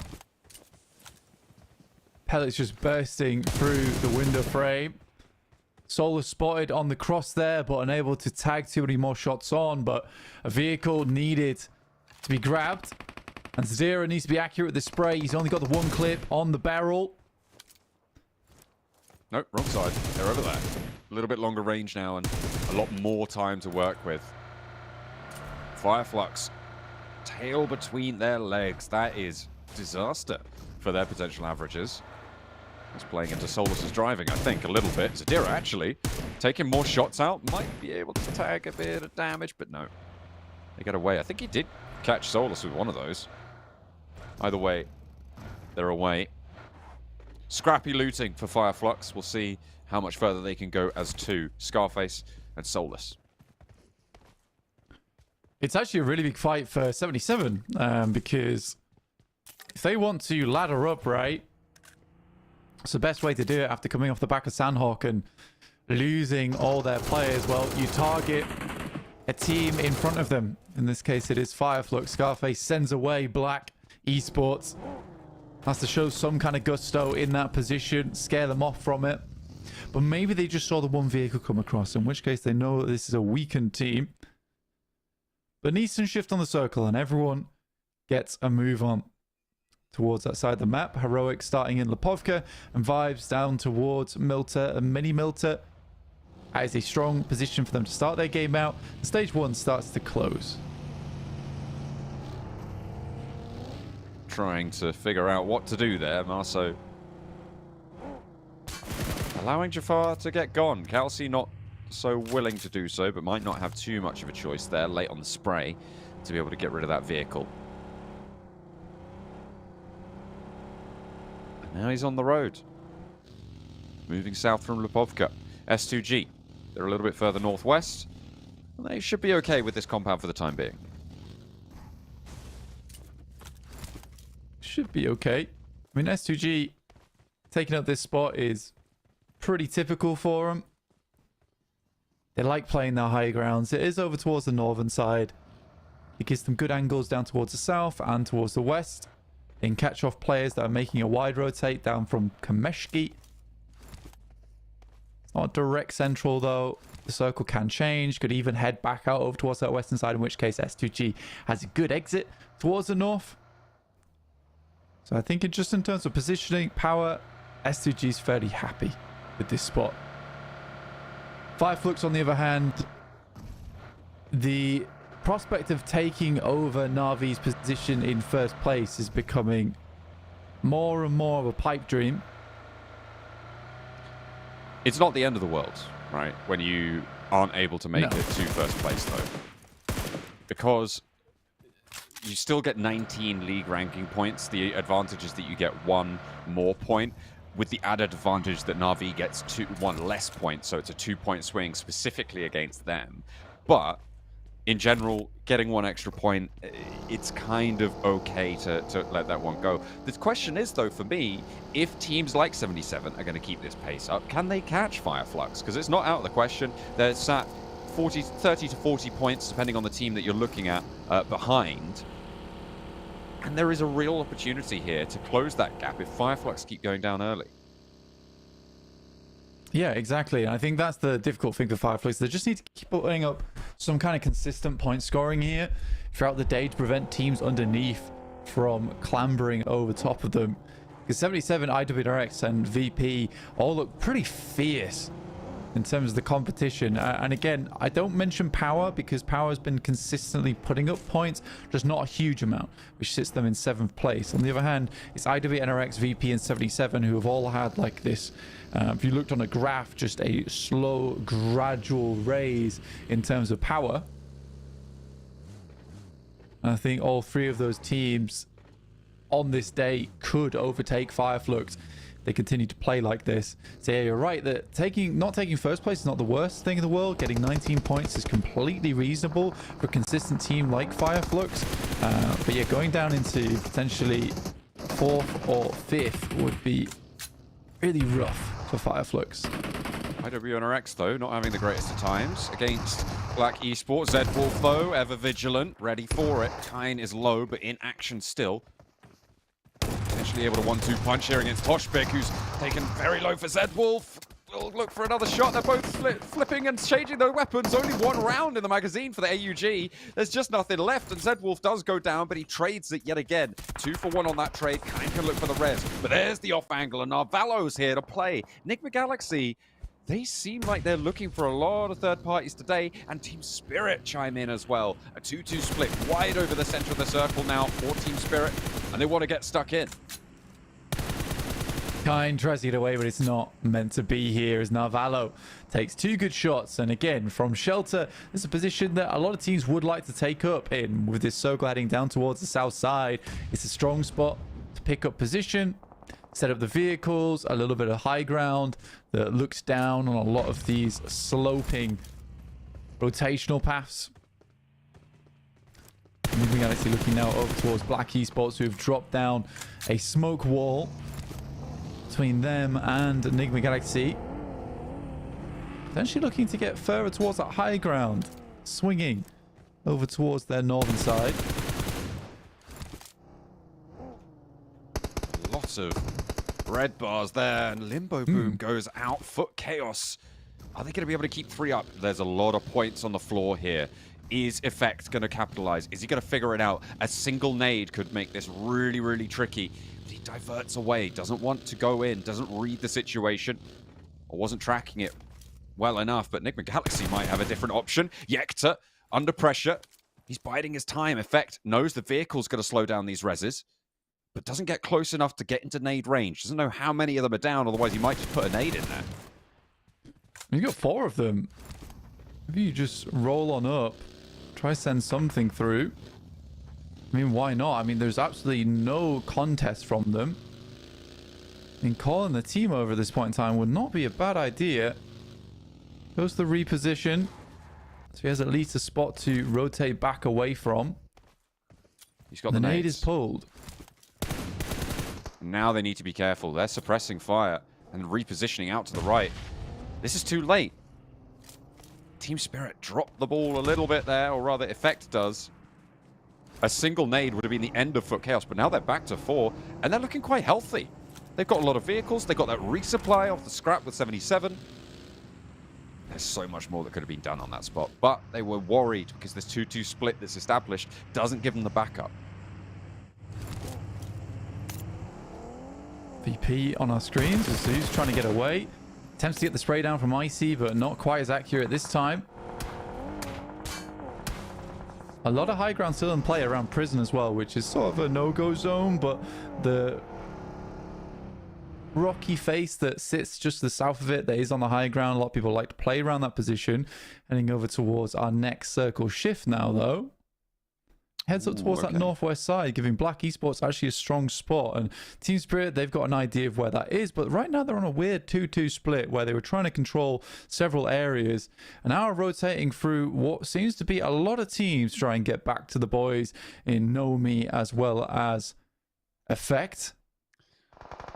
Last time we saw a circle like this, Blank, it was the position that Black Esports held that won it out. It was 77 who were split around that area. This time, Black Esports are there. They do not have all 4 of their players, so potential for Power to sidle on over and take control of that. The hill containing a multitudes right now. And it will be punishing for everybody trying to move. I wonder if people are going to try and contest for the Northwest, because there's a little bit more of that Northwest side in than there was last time, which means that that position over the shelter entrances is a little bit less powerful. You've got some positions out to your Southwest that you need to worry about, out to your Northwest as well. So potentially opportunity for teams like Zeus or VP or Power to make that really hard to play. Yeah, I think for a lot of the teams right now, they're focused down towards the southeast side because there's more compounds and more actual playable area, like the high ground that sits around Prison, as opposed to trying to head up and playing in that open land over towards the northwest side. I think if you've got nowhere else to play, you go for it, right? But at the moment, you'd rather secure a compound in the southeast just in case so comes back down to you. Team Spirit losing Matic felt like a big mistake to me. They rotated past the south side of Prison, where you know there's going to be players in that area, right? I think rotating through the dead trees over towards Milter and then wrapping back around to the squad might have been a safer rotate. I don't know. I feel like the 2-2 split as well at that stage of the game on the southeast felt a little bit greedy. I think getting back to one another was always going to be a difficulty, so they lose Matic on that rotate, on the gamble. They still have 3 players. They took a knock as well over to the roadside for Team Spirit. Trying to play those buildings. Vibes. Still needing 11 points. I'm probably going to clean up at least one of them against Heroic. So that's a good start. Jafar taken down and isolated. Vibes are going to need to push in a little bit closer. Heroic trying to move around. They've got Enigma Galaxy up on their north side. Those are 2 different teams on the minimap there. Similar colors. Dark yellow for Enigma Galaxy. As Volt finds a little bit of the ridgeline. Kevin drawing a lot of the fire, establishing those reloads on the clips, and a slowdown. I think Jafar might have hit a rock or an obstacle of some sort. Got taken down there. Kevin as well falling. Volt is pretty low. It's pretty alone right now. Just diverts out to the west side to try and get into this next zone. Yeah, a lot of our teams that were attempting to get further up the leaderboard just falling like flies. I mean, 77's out. IWNRX is holding on by a thread, and Fireflux just could not get past Prison. Yeah, a lot of the big names have gone. Power VP being the two chasers at the moment in 6th and 7th place, looking to break even with the likes of 77 and IWNRX. And the circle shifts back down towards Shelter Way. Virtus Pro actually in a similar style of position as how 77 won it out from the shelter position, which is just their southeast. They're playing split, they're staying out of it, they're going to allow these teams to tear each other apart, and I think Virtus Pro are onto a little bit of a winner here. If I had to predict right now, I might give it to them. I think that they've got a really strong setup here. It's going to be difficult for teams to try and move in and take the control that they have away from them. Yeah, I get. I think the struggle for them is that they are on the outside, and there is compounds been taken up, and it looks like eventually they are going to be pulled out, and that is fairly open. You major benefit from that position is the high ground. You have to lock in from that position and find an opening because they can't stay there for the rest of the game. So we'll see. I think at the moment you do have some strong spots on the map, but they're held by teams who a little bit worse for wear. I mean, Black Esports have a great compound. Well, a great area to play. Only 2 players to do it with. RTB push up over towards Footballist, who lose 2 players, and they're on a bit of a split themselves, so we're isolated. Everybody forced to move around this prison, and they've kind of all opted to go south of it as well. Power are at the front of that queue, and they're going to have to stop anybody from moving in. Vibes as well, corralling everybody in. This fight out on the eastern side is pretty dastardly. RCB a little bit ahead of the curve in terms of moving into that zone, and Foot Chaos are close by, but not really super worried about them. RCB unlikely to go for a move here. It's teams like Vibes, like Power, who are going to look to transition in the coming minutes. Power's getting out, though. They actually did a fairly good job to clear out Prison, to be honest. Which is really, really good for them. Now they can start moving in from that northeast edge, work the position for themselves, potentially look down towards the tree line that holds in Footballers Chaos as well as RCB. Good shots from Fadan. Will take down Frozen, and that's IWNRX out of the game. And Power drawing even now with IWNRX at the start of this match. 2 more eliminations to hit that 144. Or 2 more points could potentially start adding in the placements as well. Next circle just about to come through. Power is in an interesting position as well. They've been holding out Prison, like you were talking about, for quite a while, and now they're going to have to figure out how to sweep down, because there's a bit of low ground out to their west. Could potentially wrap around towards Shelter. Vibes, they've spotted someone up the top. They pop a nade in, but not to the back room there. The nade out for Storm. He might have to reposition perfectly, but that nade should find its way. No, it bounces off the roof. A little bit of a shoddy bounce there from Victor. And Vibes gonna have to continue to bombard away to the top floor as everyone pelts their building with bullets. I mean, they're locked out the circle as well, so the next one will push them in. Mozaro's on the back line. Vibes look disorientated. Footballer Storm on the upper floor with the DBS. Another nade goes in, but he's in the back rooms there. Another nade of his own being cooked. And the smoke's making it difficult to angle this one in. Ooh, and Victor gets caught out the side there. Footballers Chaos did just lose Storm to a nade from the outside, but they can go for this res. And Al-Haji, again, for the second time in this match, rolls up to a tower with 3 down players. Will hop out, stop that res as well, but suppression from the off angle comes through. Vibes wanted to keep it together. He steps up and goes a little bit too high, steps to the foundations, peeks over when he didn't need to. Gets taken down, swept aside. Al-Haji is down. Storm trying to crawl away.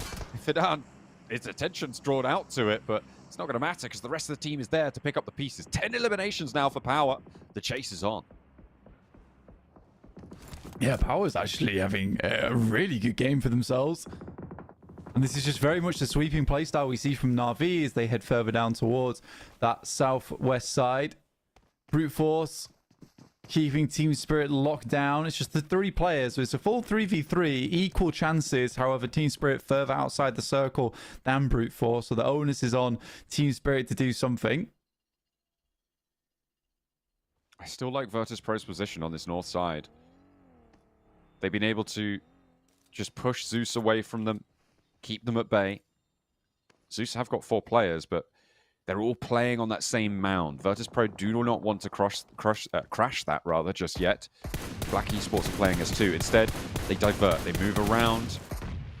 And again, they're just putting pressure on from the northern side, not taking a loud approach to this match. Power, take another knock. RCB, put a nade in. Now Agi is not going to get away from that one. Easy. Vacates the spot. A nade answering back. Looking to try and split the difference. Take RCB back down to 3. As nades pour on from both sides. Fidan dropping the smokes. The roll down from Azel is good. Hops out. Looks for a second. Almost takes him down, but will not quite connect. Needs another. But Fidan is staying strong. Will look for the flush as well, as Wild wants to take down his opponents as well. Back behind the rock. There's the spray. The shots come through. RCB moving Power aside and potentially drawing an end to their round. Silas has a player down, very, very low. And that is quite literally easy pickings. Yeah, pumping down the hill there is not easy. Team Spirit, there's pre-pod upstairs with the pump shotgun. Effect got knocked in the process, but it was a nice couple of set of grenades from Kitsune there to open things up. Still 2v3, not over just yet. Pre-pod steps out, in fact. Got a chance there. 2 players alive. Chudo gets the heal off. Spots the player jumping out on the smoke. Knows that he's on that left flank and actually does a lot of damage. A nade from Chudo onto Kitsune. That is absolutely huge. A drop down from the top floor and Chudo takes down the last player of Team Spirit. Dropping the smoke. Don't know if he's going to be able to get this res, but there's suppression on the off angle as well. Coming on through from across the way. Oh, what a way to go. Brute Force here to play. I'm not gonna lie, I actually feel really bad for Team Spirit there because that is 2 unbelievable RNG moments on the shotgun. Literally just shoots the top of the smoke, gets a full headshot on that from pre-pod on the pump shotgun, which drops Matic down to 10% HP. And again, another one just through the window on the right-hand side, tags Kitsune. That moment, sort of not Team Spirit's fault, and you just got to accept that that's how the game goes sometimes. It's a much better game from Team Spirit. A good start from Kitsune, which we haven't seen for a while in terms of him leading the charge without immediately going down. Virtus.pro breaking out to the east side, navigating around the shelter, and again, keeping the lobby at arm's distance. Just forcing everybody else to take those fights. 4 players alive on Virtus.pro, 4 on RCB, as well as Zeus. Zeus, though, have yet to make their move. They're being a lot less proactive positionally than Virtus.pro are being. RCB, they've been through the wars. And 8 eliminations is what they have to show for it. Very successful campaign so far. As Volt spots Prepod and Volt spots Chudo as well. Team Spirit, not enough to stop them. But just Volt, yeah, that'll take him down. Yeah, they had to leave from at some point. Good initial shot from Koa though. A nade over the top towards him. They'll clean out one of their players. Just a roll down. Wild just sticks the spray. Sort of confusing. Now RCB is in a very troublesome scenario. Hop out from Icy, and it's brutal takedowns here, time and time again onto Virtus.pro, off of Virtus.pro onto RCB rather, leaving just Loxy now, running away down the hill. Virtus.pro keeps sweeping it out. They are now on this flank, and they want to find more. Loxy last to stand for RCB. They've left Bishke further downhill as well. Zeus are going to put the pressure on for the far side, and it's a pneumatic press now on the lobby as Zeus and VP crush everyone into the middle. Yeah, it's all a wild play there from Virtus.pro. And RCB had so much time on a lot of those engagements to actually find the flicks over towards VP.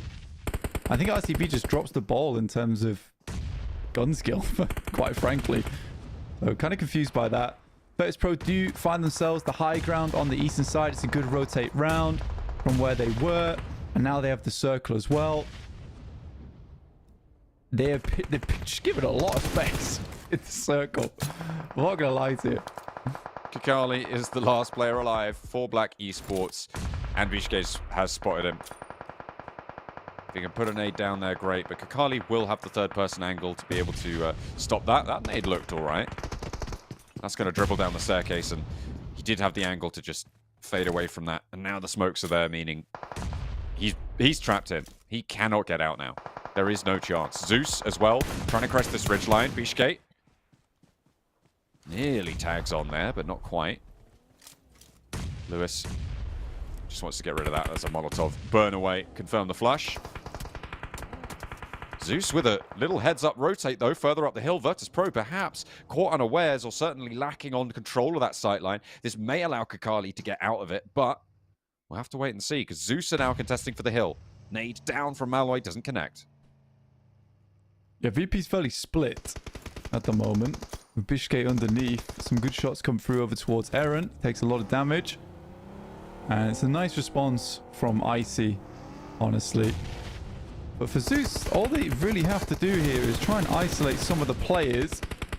They've identified the position. Now Darkin can potentially get a nade. The Ko moves forward directly onto the nade. I'm not sure that's a predict. It's actually a poorly placed nade, which perfectly finds its mark. This has been a bit of a Benny Hill type of end game, honestly, from both Virtus Pro and Zeus. Only Virtus Pro now taking a knock. Koa yet to get fully flushed. You can see Icy moving in. Bishke holding down that flank, but he's been spotted now by Zeus. 4 players there, but Eren and Rita both moving in.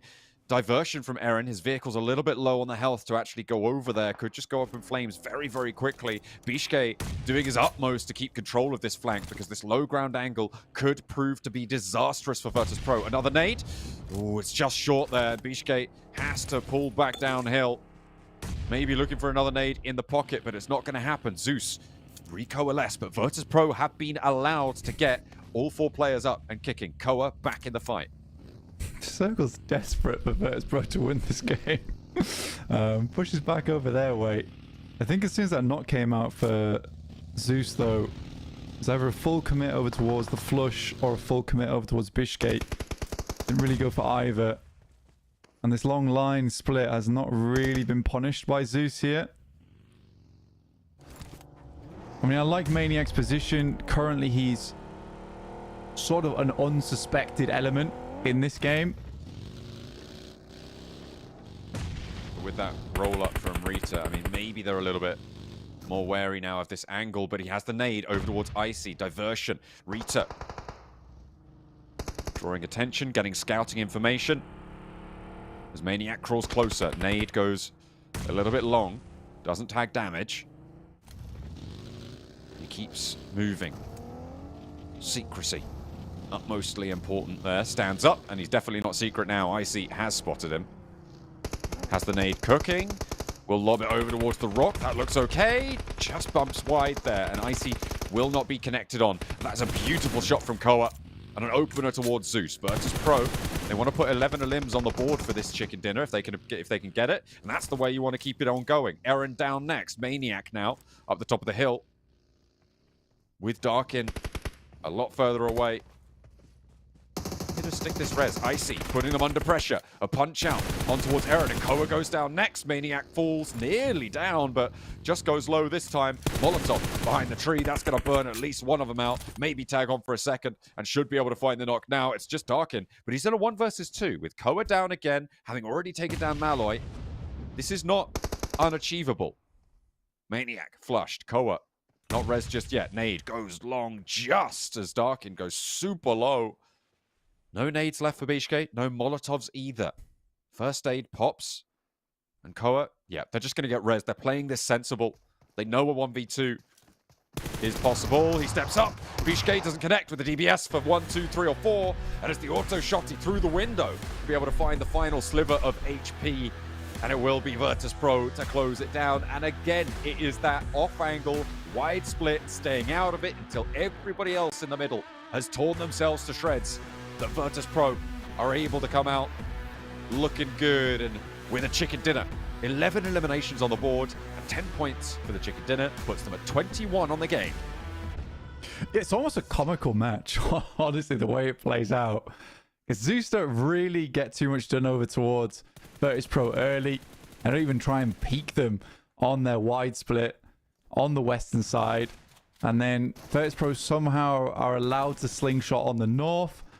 RCB goes from being a formidable force inside this lobby to falling flat on their face and taking weirdly extended trades with Virtus Pro into Zeus having all the opportunities in the world to fully pile onto Bishke on the lower ground whilst Ko was on the floor knocked, and they don't go for anything and sort of allow Virtus Pro then again to reposition into what was not the greatest spot, but where the circle then magnetizes to. So for Virtus Pro, it was a game that was very hard to lose because of external circumstances, I would say. Okay, I think that's fair. But to be fair, I'm going to call it. I predicted them. I predicted them earlier. So I chalked that up to a win for me as well as Virtus Pro. I'm liking... Yeah, you predicted the position that they had to get away from, though. No, I predicted them being on the outside, right? I predicted not necessarily just shelter, but the fact that they were... you said they could control from that area. Yeah, they did. They From did above not want shelter. to be there. They did not want to be there. Yeah, then they Zeus got already outlet. had that position. Yeah, but they were trapped on one angle of it. Okay. They did control the north. They won. They did won, did control the north, and they did, in the end, transition off of it. I didn't say they wouldn't have to leave. I said that they'd have a good time. I don't think they shot anyone from the north, though, no? No, but nobody else could move around in that angle. Nobody else could freely go in there without No one getting... wants to go out into the blue, John. Yeah. Yeah. I predict them in zone 4, all right? Yes, correct. Good job. Yeah. And I Yeah. got it right, so... Correct. You Fire, did on, good. fire upon you, and they got 21 points. Yes, they did indeed. They did. But yeah, it was a very interesting game. Rude about No. my predictions. God. I'm not being rude. I'm just saying that it was a weird game. That'll give you that. Definitely. Definitely was. Yeah, and that from where it's fine. It's fine. You don't think I should have predicted them? You disagree with me fundamentally. Take the dirt. No, I wouldn't have predicted them in that moment, to be honest with you. I would have predicted them after they made that rotate to the east side, and the circle was like, yep, that looks good to me. Well, you tell you what looks good to us right now. It's a little break. We'll be back with another Air and Go.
88% of PUBG Mobile players say they are concerned about the future of climate change.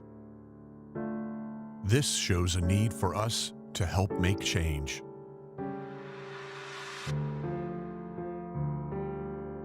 Experts say that climate change is changing the face of our Earth, and that we are already seeing significant repercussions around the world. Superstorms, mega floods, melting of the Antarctic ice sheet, increased wildfires, severe droughts.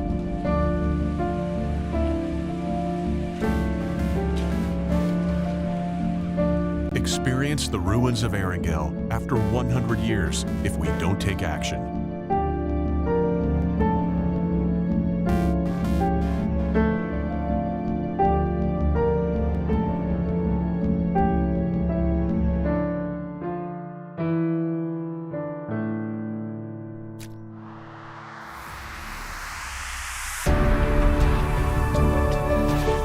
Run for green. We will convert the energy of PUBG Mobile players running in-game into real-life green power. PUBG Mobile will join hands with hundreds of millions of players to implement offline protection plans around the world to help safeguard the future of our planet. Help protect the world today. Every step in PUBG Mobile will support real-world projects. Play for green. Together for Earth.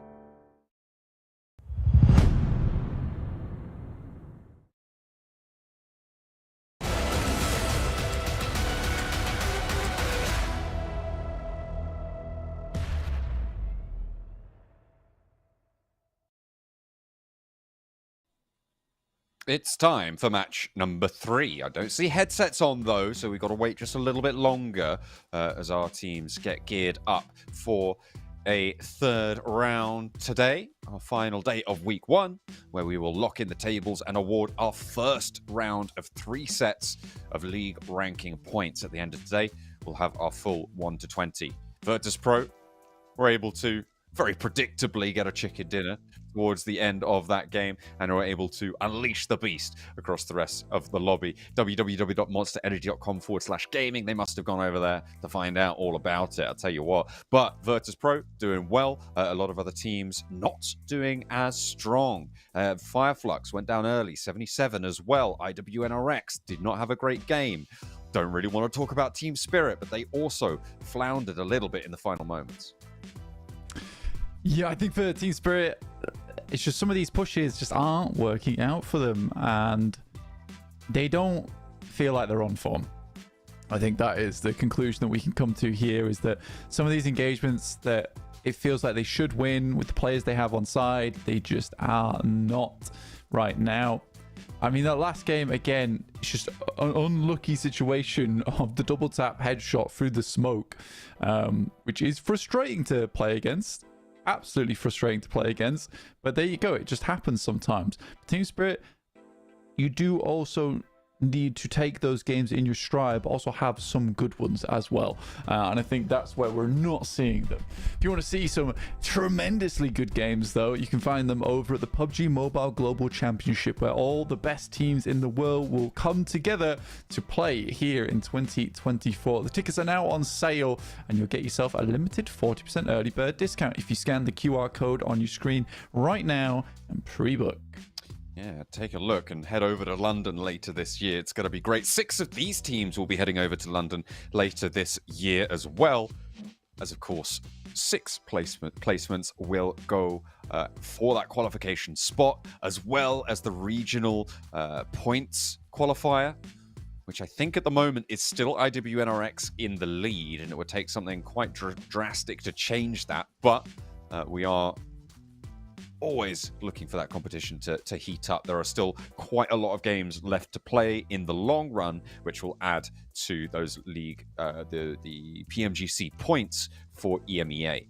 But teams are looking primarily right now to add league ranking points to their tallies to be able to qualify. The team, or the top 16 teams on league ranking points at the end of the 3 weeks, will be qualified for our finals, and they will take half of the league ranking points that they've managed to accumulate over these 3 weeks into the finals with them. So getting 20 points on a week for the league ranking points is worth 10 points in the finals. With 18 matches to play in the finals, that is a really nice little boost to your performance from that week. We've seen teams before go up towards the 50s in terms of bonus points.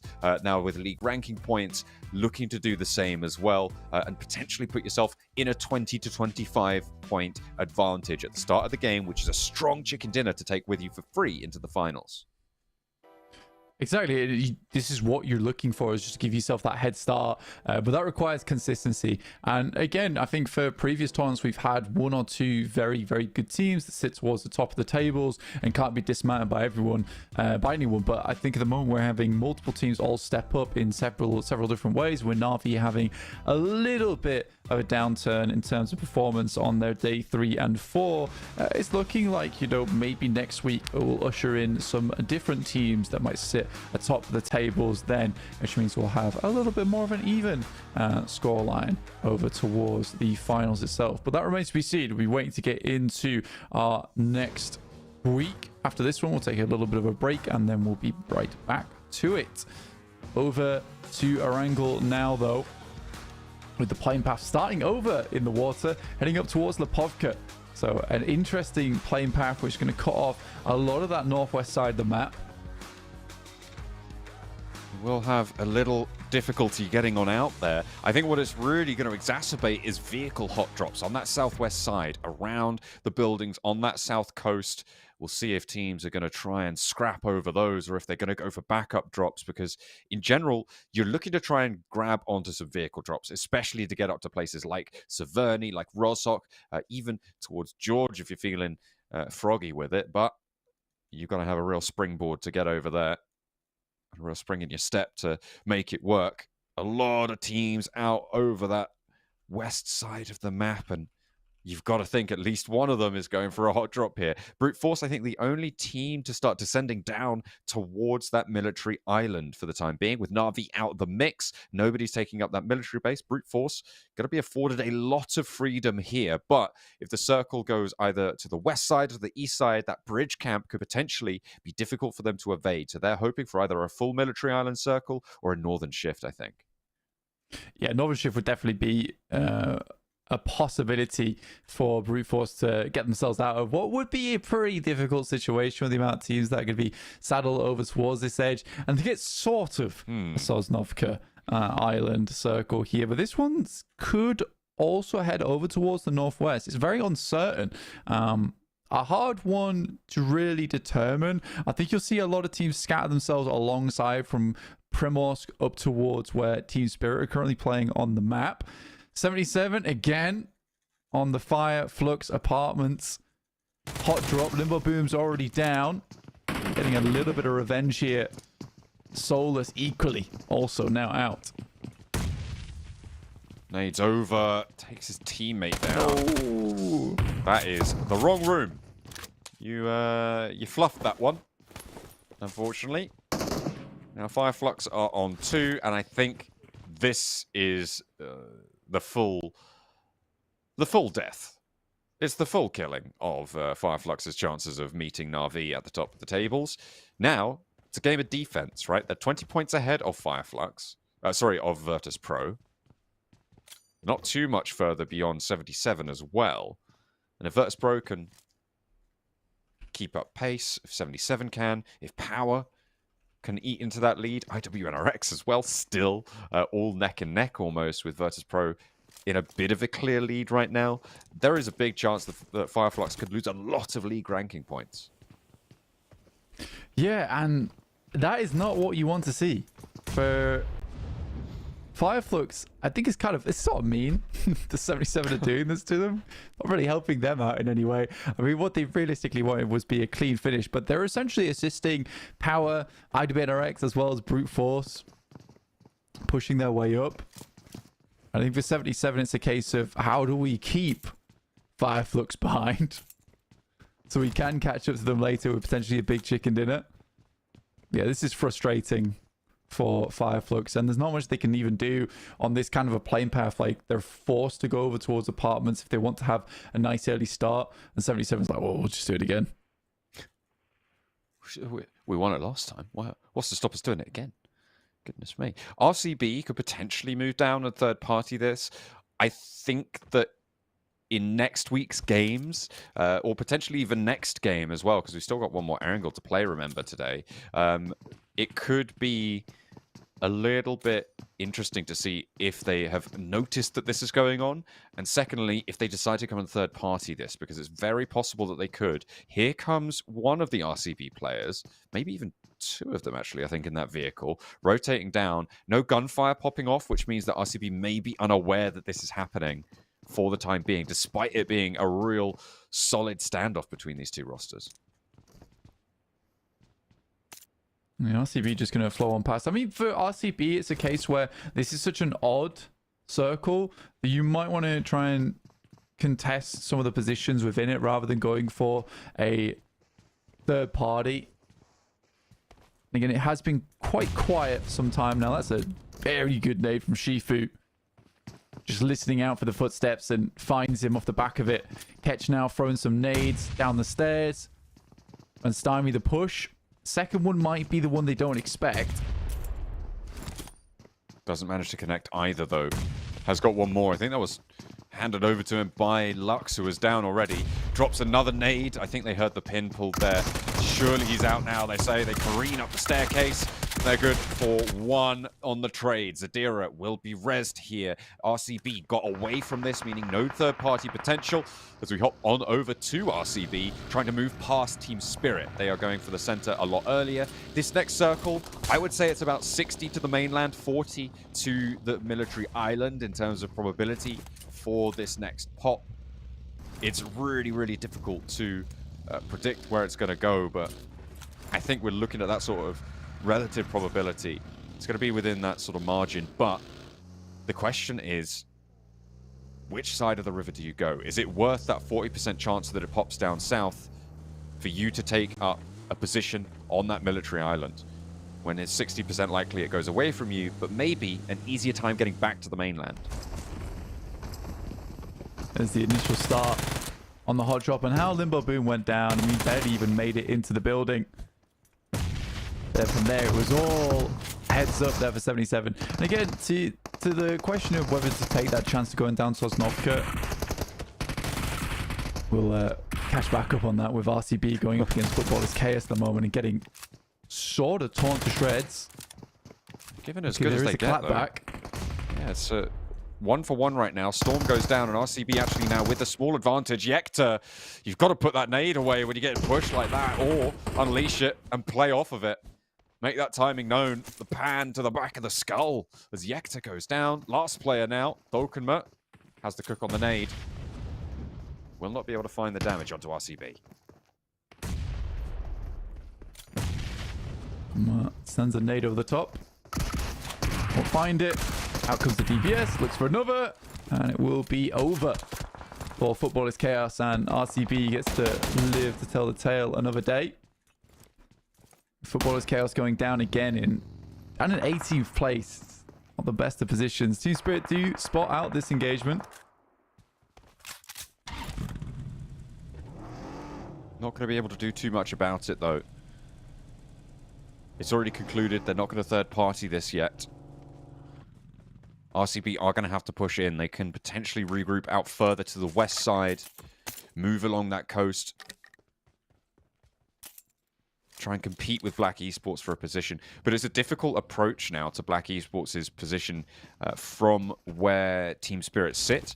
There's that big ridge that sits to their west when you go to the west of farm. Although it seems like they've already managed to get Kitsune up there and over towards Black Esports. Holding that ridge on the east side, it looks like they're more worried about the west towards the bridge. Which makes sense. I think for any team that's trying to wrap down through Sosnovka for a free rotate into this circle, you're going to hold them out from that position. And also gives you the quickest rotate down towards Sosnovka if this does shift down towards that southeast side. And as I was saying before, you want to take up the limited amount of compounds that sit along this coastal side in a circle like this. You can always move into Sosnovka later, but with this, You don't want to be the team that has to rotate through the fielded area towards quarry, towards some of these compounds later on. So Brute Force, they have a bit of a brutal beginning of their game. Falcons moving in from the north side. No one really too nearby. They're pretty happy to loot there. Moved now past hospital. Get into the next zone. With the zone shifting up to the northwest side, they've got a lot of opportunity to get into this as well. And Ragnar will not pay the price for tumbling his vehicle for seemingly no apparent reason. Black Esports getting away from their position and sending very, very quickly out to the west. Getting stuck straight into the middle as well. They want this compound. This position is top of their priority list. Power did not stop them. Nick the Galaxy going to share it across the way. So many teams all barreling down towards quarry, making sure they have a chance to actually head up towards the high ground later on if we keep moving over towards that western side. But there's so much field in this circle, and even encompassing the swamps up towards that north side is not a fun position to be in.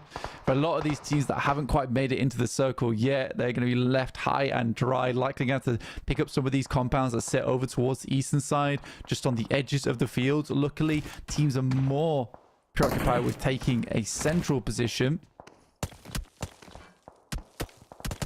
And Brute Force really buying their time. And you know what? They might be able to make a western bridge cross now. A lot of teams moving away. I think a lot of the time we see Brute Force just go for a really late opposite bridge crossing to wherever the circle opts to go for. And I think they are just about to head up the east bridge and then go for a late entry on the east edge. So we'll see if that's going to pay off for them. In general, yeah, they just go through very, very late. They really like playing around these bridges to Brute Force. I mean, it seems to be their signature position. They did so on Sandhawk at the start of the day. They found, I think it was Power or 77 over on the bridge. I think it was Power because they won out the hot drop, didn't they, on the north side? And they were able to play at that bridge very, very well. They go late on these bridge crossings, and they seem to have a specialist resource in their knowledge of how to make it happen.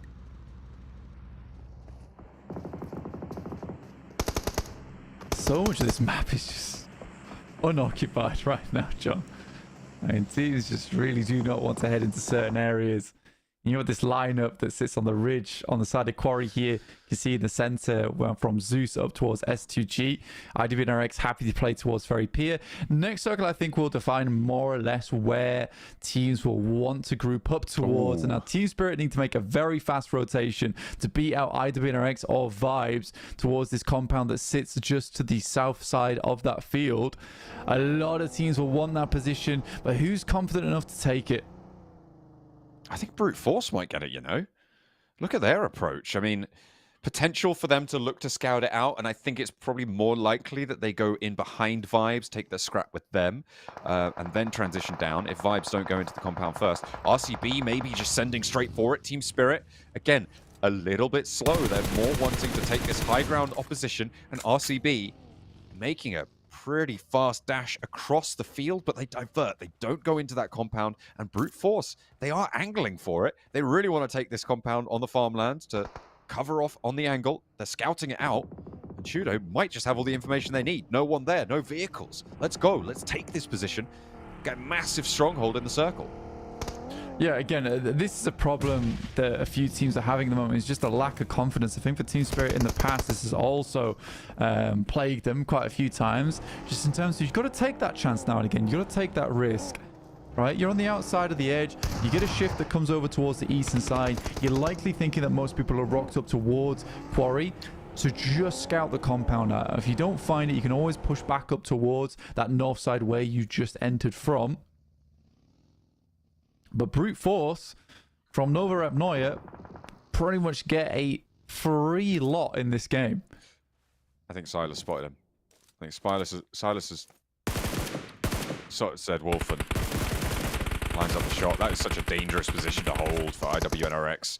Zedwolf dropping down is potentially resable here if RCP don't roll straight on him, but Swain gets a crucial knock there. Maybe even looking for a second. Blast the vehicle out the way. Loxy takes a lot of damage, and they're now repositioning, trying to get out of there. They cannot go for this flush with the health that Swain has taken away from them, and that is such a pivotal moment for IWNRX to keep Zedwolf alive, play on this south ridge line, because teams are going to start to filter their way through this veritable nose area of this map, Blank. They are getting filtered out, and they will make their way in.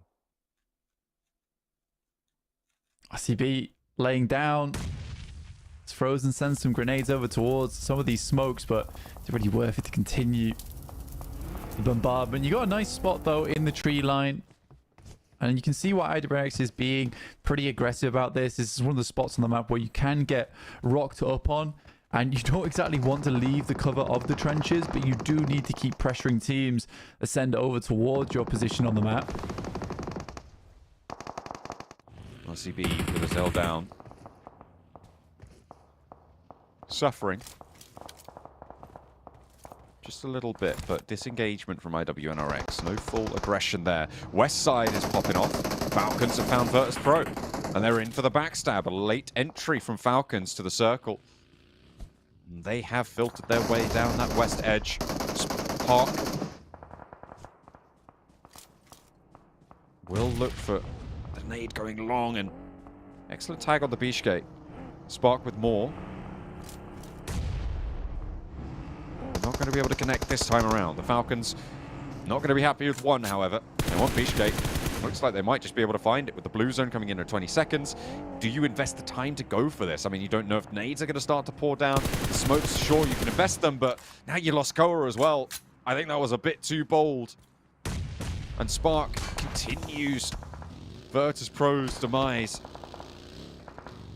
With the team closest to overtaking Fireflux, Fireflux will be happy about this. Yeah, it keeps them at bay. In the meantime, Circle shifted down towards Ferry Pier. A really hard shift on the Circle. Out into the water as well. Team Spirit attempted to make their way round on the eastern side, but it's Brute Force who just see them leave that compound and say, well, we'll take that for free. Happily. And from that, they go down to just the 2 players. Likely less soon. Such a difficult rotation, and for Brute Force, once again, it's just a case of having that confidence to say, we probably should take the eastern compound considering everyone else is already shunted further in. It's just a good understanding of the way that teams are currently playing inside this lobby. IWNRX, though, they've had that high ground that sits along the trenches quite some time. Nade over to Swash. Nice pickup. IWNRX continue to be the turrets that sit in the middle of this lobby. And they've got a lot of opportunity here. A lot of teams forced to fight off against each other. And on the west side, I'm looking at Black Esports, Enigma Galaxy, Falcons on their south as well. And look at that. It is going to pop off just that little bit more. Victor getting the flush onto Swash. In the meantime, on the southeast side, 77 further down. There's Vibes kind of being battered back here as Adira opens the cannons. S2G, they were on that north side alongside with Team Spirit, but they made a quick rotate down. Obviously hasn't done perfectly well for them as they've just got 1 player, but that's 1 more player than Team Spirit are able to field inside this circle. Zeus and Heroic on your screens battling out for Ferry Pier. Without many other intruders either, so this is a full team versus team. No third parties involved. Jafar looks to send the nade over the top. Does a gorgeous amount of damage over towards Darkin. Ooh. And a second one from Kevin will do the job. Maybe even able to find Rita. I think he heard that reposition. Drops a nade. Bounces quite high there. Has a little bit onto Darkin. That's a Molotov. It's beautifully placed. That incendiary. Going to force a reposition. Rita forced in behind the wall now. Taken low. It's going to be easier. A double hop over with the shotguns. The advantage that you get with a shotgun is the relative accuracy in the air. You can go for those miraculous plays. And they do make it work. I mean, not entirely miraculous. I think that might be going a bit far, but it certainly looked cool. Yeah, it was a good play from Heroic. I mean, the fact they've been able to assault onto this position and find a good spot versus Zeus is really good. Unfortunately, they'll have to move up towards that north side of the map again, where Brute Force still stay in the circle because of a very fortunate shift that heads right up to the line. And they don't have to make a move quite a while. IWNRX, though, they do have that position to play out from. It's just quite frustrating, that spot that IWNRX is playing in, because the sightlines aren't all that great on all of the sides of the compass. You do need to invest eyes out on those locations. I think IWNRX is most worried about the north and the west right now, which would be correct. So they send both Swain and Frozen out. Magnum with the last player for Vibes to handle, but he can't quite get over the finish line and will leave 2 Vibes players standing. Heroic crashing on in now towards the remnants of Zeus on the southwest side. Flowing around, Zeus able to hold for 1. Penned into the corner now. Maniac with the Molotov at his left. Looking to try and slow down the entry. Burns away for 1. And another beautiful burn onto Walsh. What an entryway hold from Maniac. Now 2 players from Heroic trying to find their way on in. But Maniac still has more to do. He's lit on fire, proverbially and literally as well. As Heroic go down. A final blow struck by Eren. And Heroic fall to 2. Damn, I mean, for Maniac, inside the building, loading off shotgun shells just as fast as players can come in through the doorway. They all fall to the ground. And nothing more out of Zeus after that one. Drop the old lightning bolt on the head. Falcons now. Trying to wrap around the side, but it's RCB with some shots that are much better than what we saw from last game on our ankle. A little bit iffy versus Virtus Pro. Spark. Brute Force go out to find themselves a nice little loot crate as well on the eastern side. Hey, look at that. Little boon for a foray into the forest. These forested hills on the south side. IWNRX, I think, still with the strongest position here. And if I had to predict blank, I think it's them again. We'll see if... again? We'll see, well, I'll say it again. Again from when they won last time? It's not again. Yeah, okay. Again doesn't make sense. I retract the again part of that statement. Okay. Reasonable. Yeah, they have a strong spot. I think for IWNRX, they have a strong spot. It's just a question of whether they can hold all the angles. Like I was saying, it gets hard towards the end game of being able to confirm onto all sides, because you're essentially split into a 2-2 format. And even then, you can't hold the north or the south, or the west and the east at the same time. You gotta just pick 2 angles to go from, which requires you to be pretty smart on the way you're playing it. For Brute Force, though, just the 3 players, I'm surprised they're being able to sweep like this. Vibes are out. Nice nades come through from Chudo. Playing on the tank trap uphill from Power. Power with 3 players alive as well. Leaving Easy a little bit further out. Chudo repositions to the tree. And they're not getting super aggressive there. They've still got Freezer out in the off angle. Behind them. We'll have to cross the field at some point. RCB spot the back lines for Power, and Easy will fall down. Shots from Freezer, and this is over towards RCB on that hillside. Silas trying to descend, but the range on this is so far. You're looking at about between 300 and 400 meters there. Really nasty stuff to be able to hit those shots. And Silas, he dances around. Very difficult to connect there, but either way, Power losing their back line.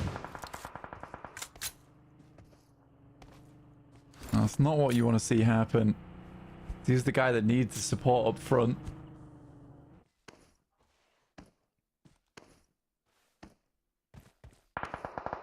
Brute Force, though, on their eastern split, over towards the western side, you got Power, as well as RCB.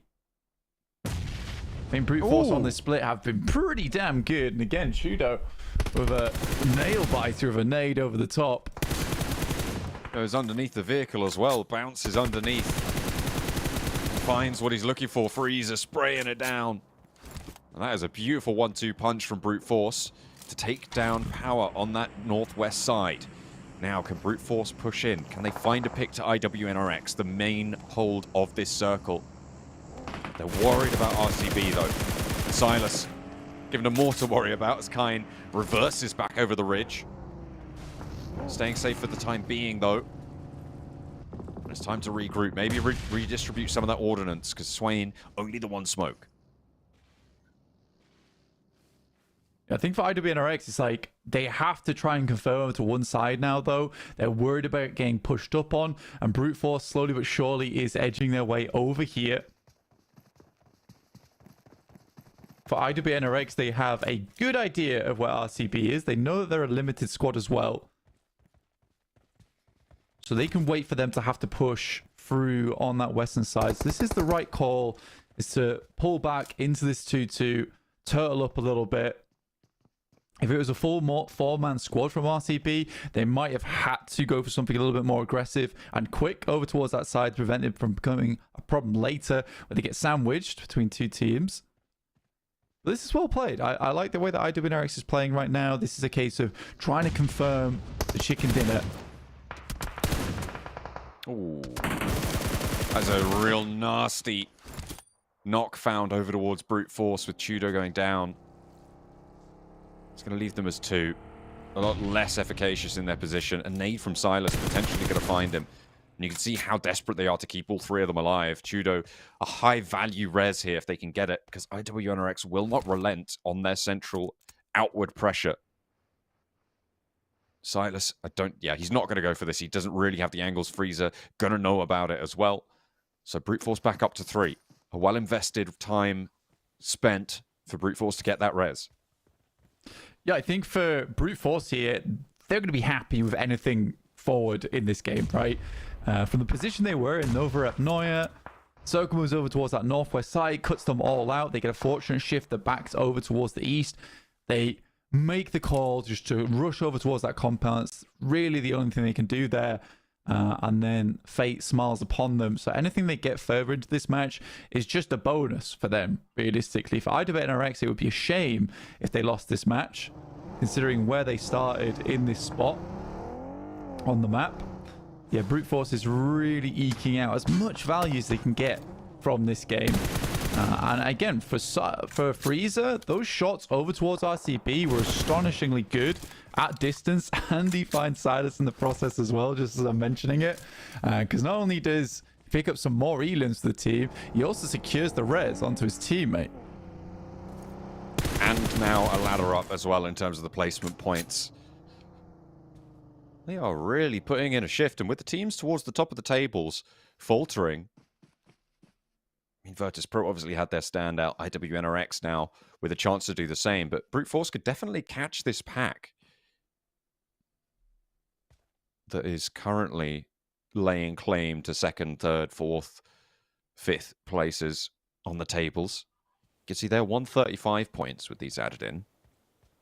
So they are on the doorstep. Very close behind IWNRX. Yeah, they are definitely close, and they can even the gap up as well. Got Zeus underneath, and IWNRX have just got clear sight lines over towards them. So just waiting for the next circle to pop in Zone 8. Very little aggressive plays coming through here.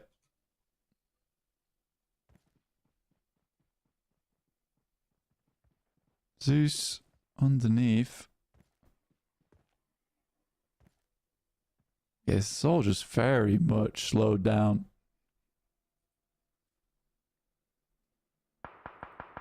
Everyone waiting for somebody else to make the first move. It's going to force Eren to leave that walled compound, and that's going to allow IWNRX to move further along a little bit more safely, because he's going to have to regroup across the road. You can see they're laying down that smoke train now. Swain is so ready for this run out, and you've got to think Eren just has to go for a peek around that angle. It's not even going to matter.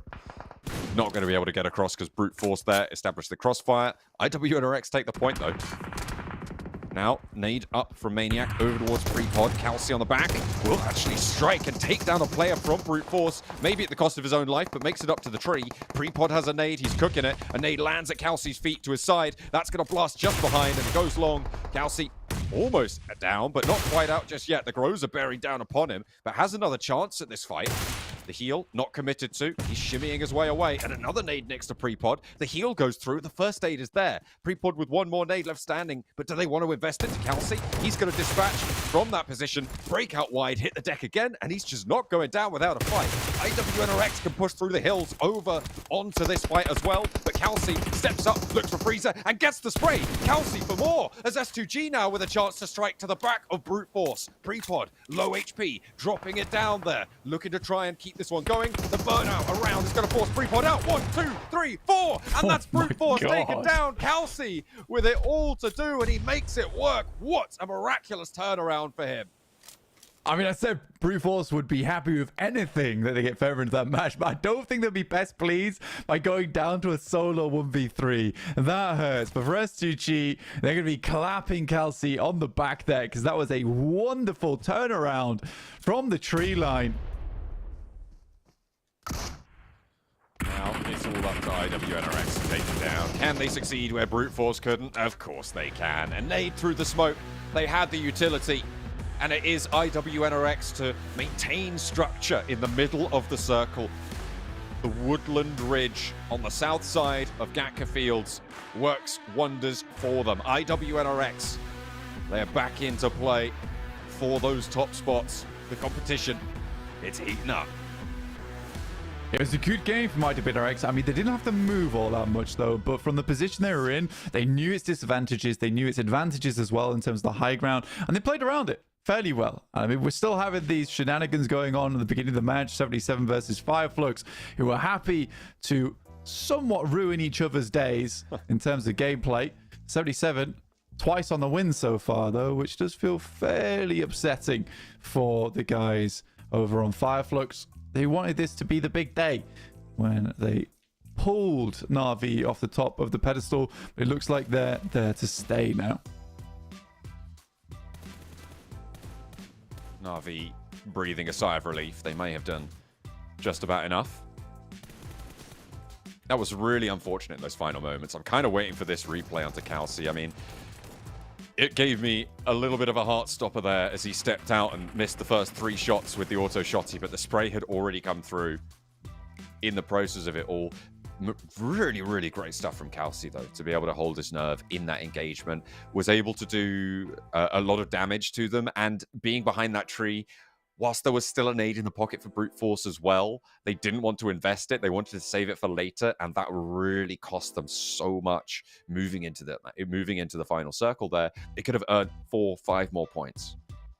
Yeah, and again, for IWNRX, though, like, they are on the chase at the moment. 8 eliminations looks good. They would have liked to have picked up the elims over towards Brute Force, but if anything, you know what, S2G made that game a lot easier to close out for them. But Freezer had a banging game there, 850 damage, 5 eliminations. Some of the shots he hit over towards RCB saved what was left of that match for them, but only for them to go down in a 1v3 format versus Kelsey is unfortunate. I think when he stepped up with the shotgun, he had a weird moment where he stepped back, and I think they should just committed to the shotgun spray. Even if he does a little bit of damage to him, it gives them the chance later on to even up that trade between him and Prepod. As soon as Prepod goes down to 20% and he knows his opposition's at 70, yeah, life becomes hard. So IWNRX, 18 points, but to Brute Force is 14, so there's not a huge differential there. And S2G gets a huge ladder up from playing on the northern side, rotating down and only getting 1 in. Managed to get 3rd place. Very wild. That's how you want to do it. If you can make it happen, sure, you'll take those. And that could have been Team Spirit's game, right? For Brute Force, it could have been. But, nuh-uh, you thought wrong. It's not going to be, because Team Spirit, bad now. Brute Force, much better. We'll see you guys after the break for, what's that? A little secret TDM? We'll see you there.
60% of PUBG Mobile players say they are concerned about the future of climate change.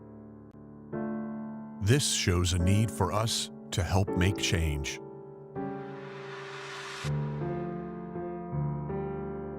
Experts say that climate change is changing the face of our Earth, and that we are already seeing significant repercussions around the world. Superstorms, mega floods, melting of the Antarctic ice sheet, increased wildfires, severe droughts.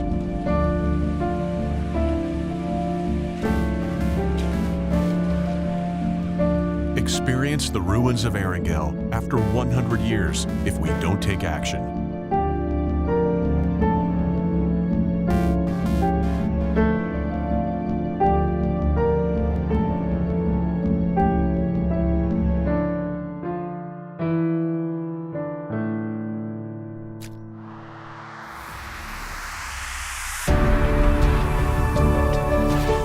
Run for green.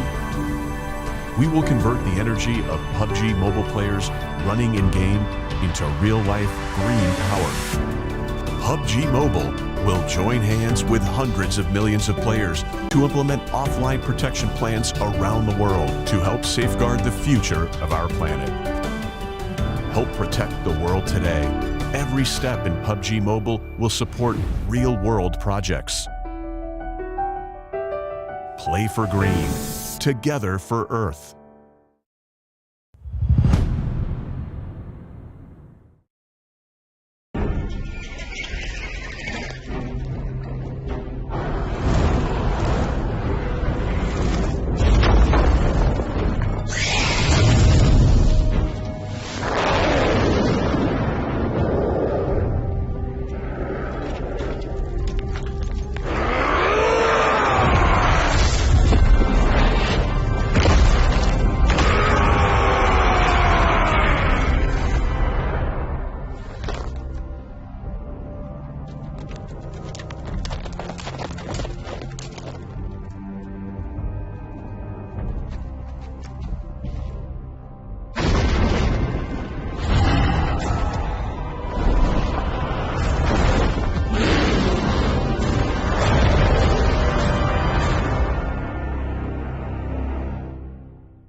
It's time to check stock. We are on our way to the warehouse, of course, for our TDM match. Our challenge call out came through yesterday from 77. It was Zadira who was able to get his MVP title on day 4 of the first week, and they called out Guild, which we discussed a little bit at the end of yesterday, Blank, and it's a little bit mean.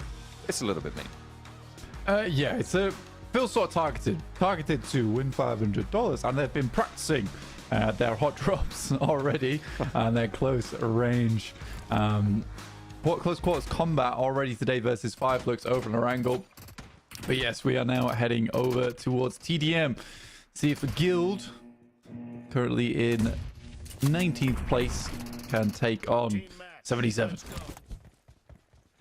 We'll see if when you take guild out of the wider context of the Battle Royale mode, what their gun skill is like.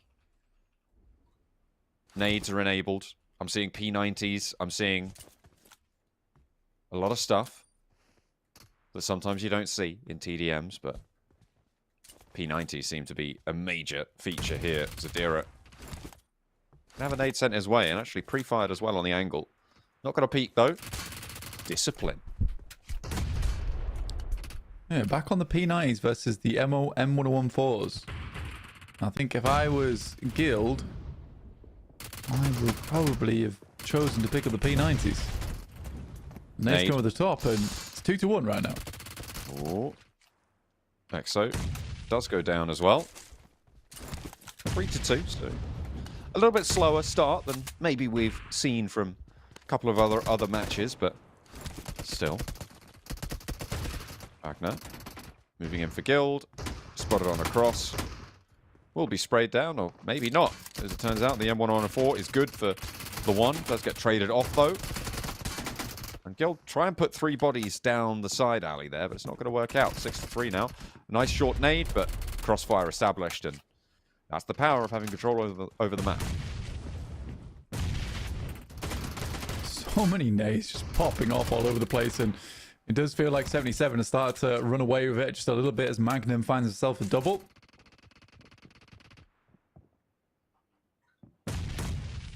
Long nade from Exo. Limbo boom.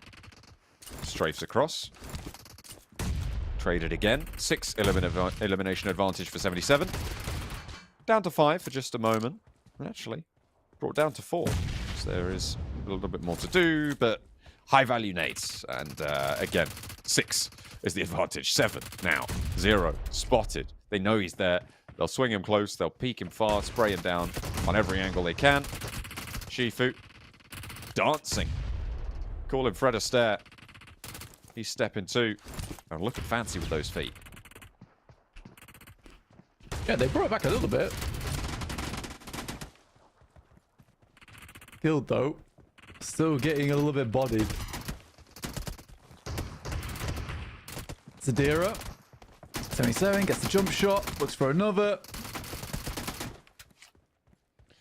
God, GG, not GG. Grabbed himself a P90 for himself. the rounds from the P90 just exit the barrel so rapidly. It doesn't even sound... It didn't even sound like they're shooting real high caliber rounds, but they are. They're pouring through. Plenty of hot lead sent on through this warehouse. Nightmare for the janitors, but pretty fun to watch. Yeah. Just what you want to see. I'm actually surprised GG not GG's been able to... Well, Guild's been able to ring it back a little bit, but again, it does feel every time they get a little bit of an inch, 77 keeps taking a mile back. 4 points in advantage, though, and 77 do still need to keep their wits about them. They're not there yet. In general, this has been a little bit slower of a TDM than we've seen for the first 3. But Magnum blasts Exo apart. To smithereens, some might say. Gonna be difficult to put him back together. Yeah. They're gonna need a bit of a surgeon for that one. Mornay's going over the top. Nose felt fairly spent there from Guild. Not able to do too much. Spray down towards Exo. Traded. 3 points now is the difference. And Guild, okay. They're keeping pace now. Is it too little too late, though? What we saw yesterday, as soon as you get an advantage, it's sitting in spawn time. Wait for those nades. Pull back. Just hold those spawn angles. You know you can't get flanked. You know you get those crossfires. 5 points now in the advantage. Zadira has to challenge, and he works it out with the P90. trying to trade it off. And they are still 4 points behind, right on the tail. But they're just not finding those advantages. Just staying ahead. Just staying ahead. I mean, that is 3 points now, though. Zera's just running at them constantly. He picks up that 4-point advantage again. Exo caught on cross. Wagner 0 as well. They know he's there. Shaw gets another one. The drop down is good for 1 and 2 as well. 3 players on the inside, though. They flow through. They'll make it work. Continuing with their 3-point advantage. 5 points now from victory for 77.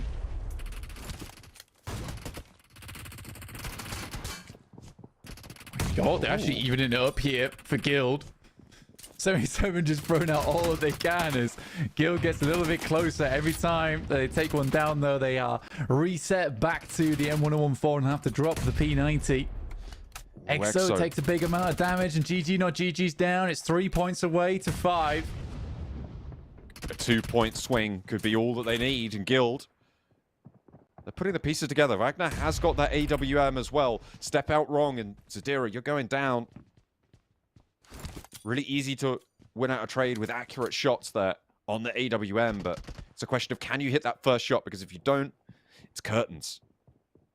Now things slow down even more. Magnum breaking out for 77. He's got 2 players to worry about. A nice swing wide for 1. Look for 2. 37 to 38. 39 now on the board for 77. They just need to find Exo, and that is job done. It got a bit hairy towards the end, but they close it down with a 40 to 37 scoreline. And it is 77 to take the $500 on the TDM Warehouse Challenge. And that's what they were aiming for. But Guild give them a bit more of a run for their money than they were expecting, I would say. Yeah, there you go. Na'Vi only wants to lose on the second day, and quite a formidable showing from Fireflux, 40 to 28 there. Everything else has been fairly close, with a lot of the trades going through. Twisted Minds winning yesterday, and 77 taking their $500 on their challenge today. I'll be pretty happy about that. It's good to see. It's good to see. $500, $500. You know, if someone said, "Hey John, you want $500?" I'd be like, "Yes, I do. Please, I'll take that." That would be really nice, actually. I could get so many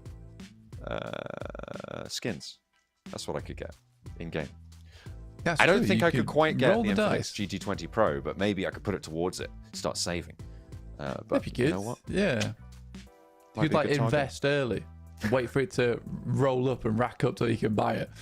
In the meantime, I'm going to head to a quick break. And we'll be back soon with Game 4 over in Wrangle, and we'll see you there.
Heading into match number 4, we are getting ready for our last Erangel of week 1.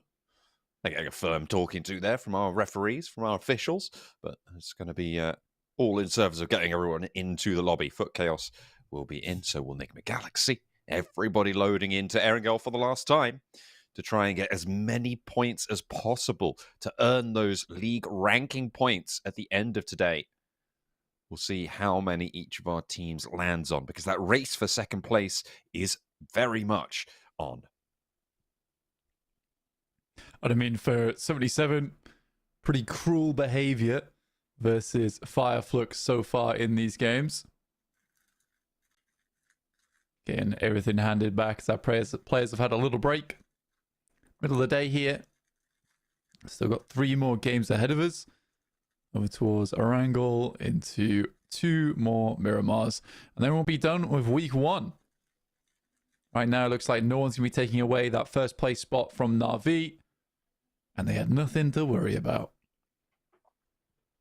It was all just a bad dream for them.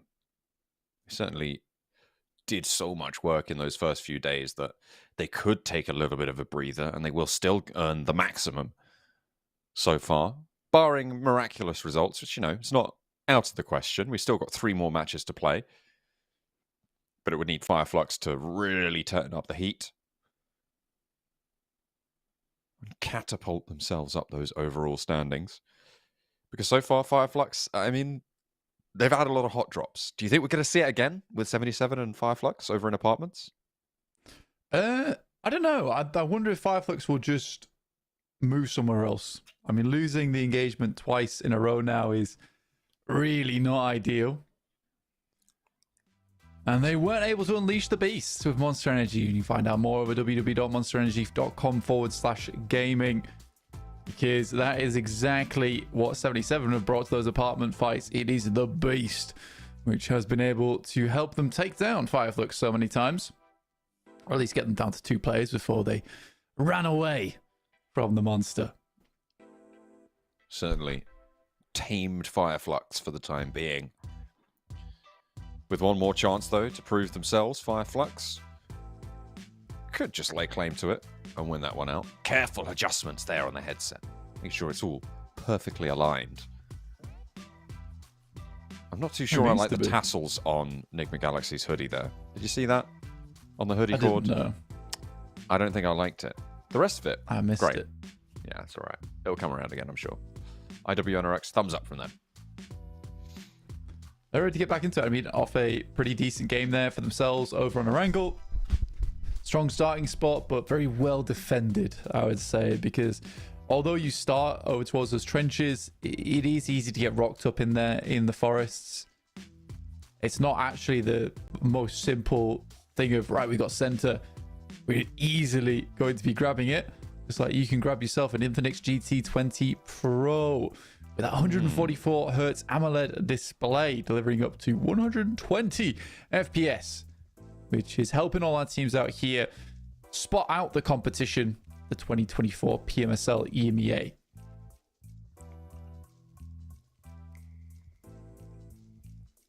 Black Esports have had, again, some decent fights today and some more decent opportunities. And I think that's kind of indicative of a lot of the teams towards the lower end of the tables, is they get given a lot of these opportunities, or they find themselves in these spots and they just don't capitalize. And there's a general lack of aggression in this lobby as well. Third parties not as frequent as we've seen them before. We saw that be really quite prevalent in the spring season as well, which is why it's so surprising to come into this fall season and see what these teams are opting to do this time around, right? It's just be quite central, quite timid in their holds. There's those hoodie tassels I was talking about. My least favorite part of that outfit. They're kind of cool. It's a little different. Okay. I quite like that. Something new. Yeah, you would. Daring. What do you mean? What? What do you mean? Yeah. What do you mean? Yeah, you would like that, wouldn't you? Yeah, they're cool. Yeah. You like cool things. That's right. Who doesn't? That's a very good point. I'll tell you who doesn't like cool things. Hipsters, which is a bit of a throwback term now, I've heard. What, hipsters? Yeah, it's a throwback term. That's like 2012. That's 12 years ago. I think hipsters just liked cool things when they weren't cool for everyone else. But they had to be uncool. I suppose they had to find them cool, but nobody else could find them cool in order for it to be good, right? Yeah. So maybe that's it. Yeah. I mean, I'm still pretty happy. I'm pretty happy that, you know, hipster's still around. The vibe is cool. That's true. I think the vibe connected to it, maybe not so great. It's at least attempting to be chilled out and laid back. There's some cool hipsters out there. That's true. They're hip and cool. Yeah. I'd agree with that.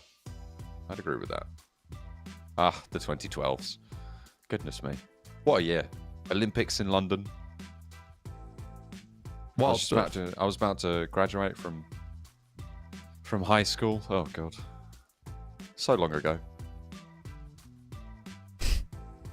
so long ago. Oh, dear.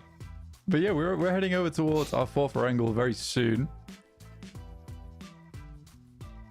Carly Rae Jepsen. Oh. Call me Angle. baby. Our angle. It's our angle. Coming up next. Coming up real soon.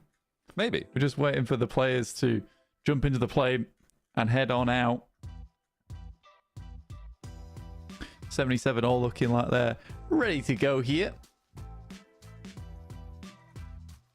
Everybody looking pretty locked and loaded. I think the lobby is spinning up. I can see it. I can see it going. The gyro's turning. He's engaged. He's in there. 72 seconds, I think. Is that... Yeah. Hold this... Like a minute. Like a minute to go. Okay. Got a minute to go. What would you like to do with our minute? Oh, sure, honestly.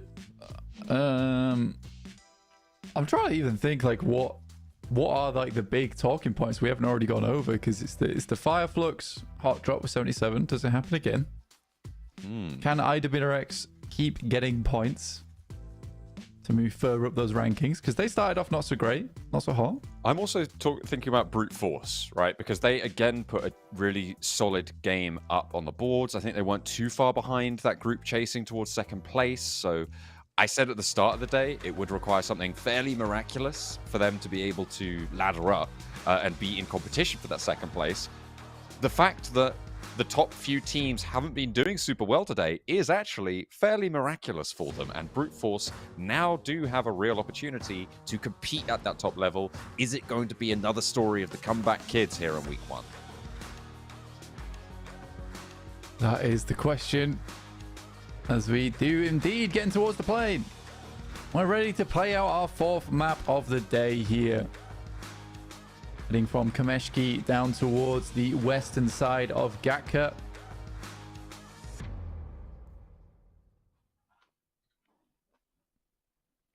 Heroic out early over towards Lipovka here. But most teams not too displeased with this one. The way that it leans down towards the end of this playing path as well means that actually a lot of the center island is open. It just means maybe looting a little bit later. Out goes 77. Out goes Fireflux. Well, hey. Where do Fireflux head off to? Are they going to go to school, potentially? Oh, is that RCB as well, going to Rozhok? That's normally where they're dropping anyway, so fairly predictable there. Fireflux do seem to be going further than 77. So I think it may be a split drop on the compounds that sit on the road to apartments from Pachinki. Just grab some loot where they can, or grab some vehicles at least. I don't think they're going for the hottest of hot drops. We'll have to wait and see. Circle pops northwest. Hot drop in Severny, Brute Force and Falcons. Yeah, seen something like this before. The Falcons didn't take it too well last time it happened. I think for Brute Force, this is one of the few playing paths where it does actually make sense for them to break away from their original spot in Novorabnoye. It would have been hellish to get down there. And with the fact that the center of the map is so unbelievably packed in, yeah, it's difficult to get down towards the south side of the map or play somewhere different. So for them, dropping in Severny, doesn't start that well for Brute Force. The 2 players are already down. Now Chudo has to potentially go for 1v3. 1, 2, not the third though. Could have been. Wasn't quite as dramatic as he would have liked. Spark able to keep things under control. We'll get both of these reses, and it looks firmly in control of the Falcons on the north side. So, the run for the comeback kids. Question answered very quickly. Not happening. No. 139 points with only 2 more matches to make it up in. Yeah, I don't really think we're seeing Brute Force making much further than 8th place. I think Galaxy could potentially turn things around for themselves. This football is chaos to lose Storm right out the gate here from Heroic, who made an instant transition from Lipovka over towards the western side, looking further towards Mansion. The SS for Nico.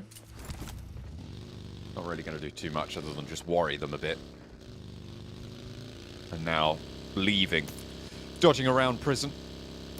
Can we try and stay out of there for as long as possible? Over to the northwest side, they'll have to go fairly soon. We've got the circle popping out on that direction. Fireflux have all 4 of their players alive, which I count as a great success. Okay. Yeah, it's a strong start, surprisingly. Good long-range shots from Prepod. That could be difficult to get back to as well. He managed to get a lot of shots over to Ali when he was already downed, and none of Falcons was super close. He was out in the open, going for it. I just don't think it's possible. So, I mean, there you go. A point earned for Brute Force. Maybe the comeback kids are still in town. Yeah, I don't know. They're not. They're definitely not. It's a good spot to get 1 elim at least. That's how much shenanigans Prepod can get up to. No. Finds another from the high ground. 100 bullets in the mag. Don't be silly. Don't be silly, Prepod. Come on. Be reasonable. There's 2 of them left. Surely you can't do it. I mean, they got the duo now, so they should be able to at least get the refrag. You'd hope. Yes, well. You'd hope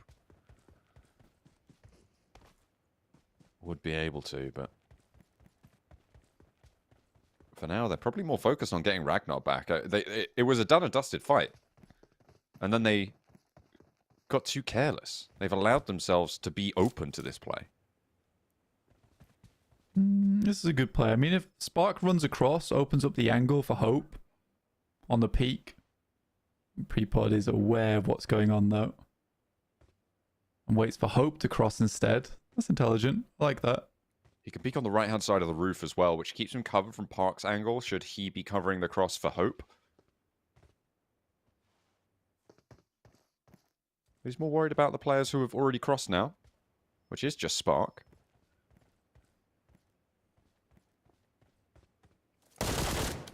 All the while, Ragnar has a health bar that's ticking down. Yeah, it'd be awesome if he makes it across to him. I don't think he can in time. They need to, what, drop some smokes or win the trade, win a pick? To get 2 points for Prepod is pretty miraculous. It's good. It's very, very good. And I think at this point in time, Falcons should just be like, right, let's grab a vehicle on the road and just leave.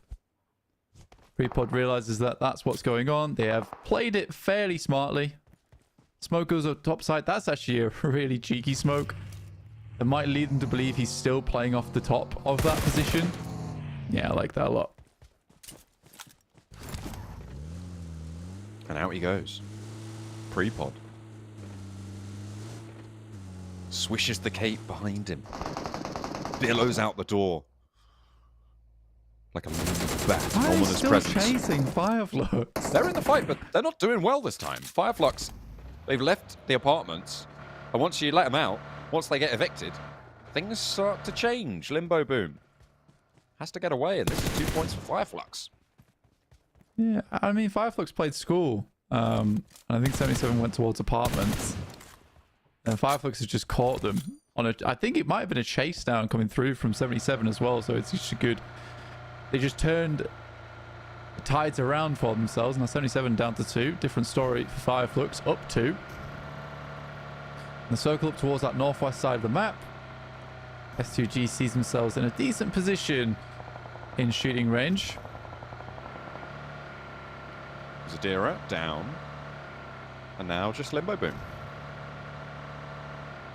Okay, all right. Hopping over to Power. They sit currently just out near these ruins compounds. This compound that is so strong on circles that center around these Gatka fields. High ground oversight. You can see they can overview all of those fields, but it's a little bit south-leaning on this central clump of teams. And as we all know, this lobby goes very central very quickly. So they're kind of on the outskirts right now of this circle.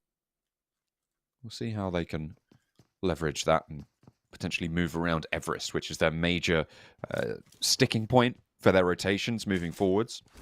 It kind of linearizes their options. They have 3 choices: go directly to the north, go to the top of Everest, or go west and around the south side of Everest to try and swing up to the west coast. But they've got an outpost on the top of Everest. They're playing 2-2.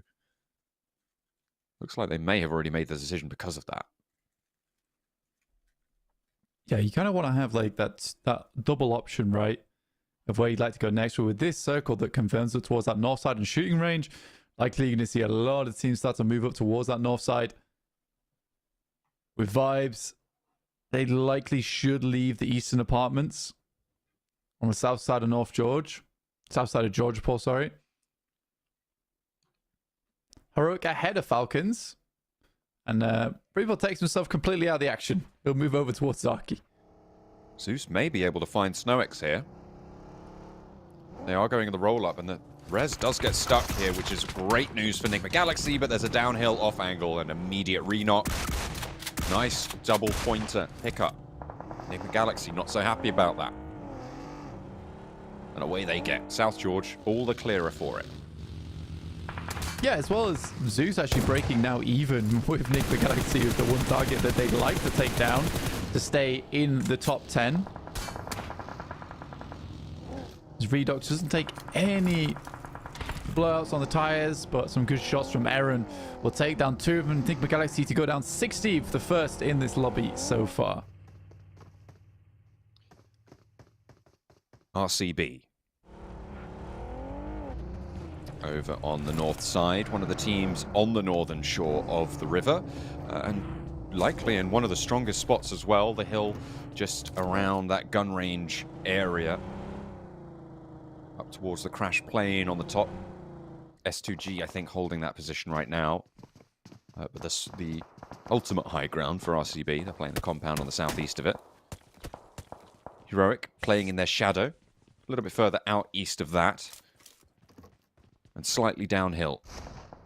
So they can overlook around that angle. Effect, Kitsune, both down. And Lux isn't going to stop there because Matic's next up. And it's just Nomi. Yeah, I didn't really expect much less out of this engagement, honestly. I would have been surprised if Team Spirit had won this engagement. So Matic is out. That's 2 players to the wayside for Team Spirit as they try to make their roll in. Kitsune even gets spotted, and now it's just Nomi left on side for Team Spirit. And it's likely the first time in a long time that...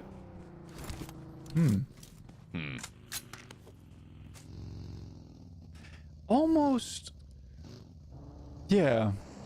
I think this looks like a mental boom right dead. now. Yeah, the mental is so dead on Team Spirit. Yeah. I mean, fair play, to be honest. This has probably been one of the worst weeks I've seen from Team Spirit in the last year. So I can see why why Nomi's just said to himself, yeah, I'd just go I've had enough of this. Mate. Yeah, I've had enough of this. I mean, at this point, this week is just a throwaway for them.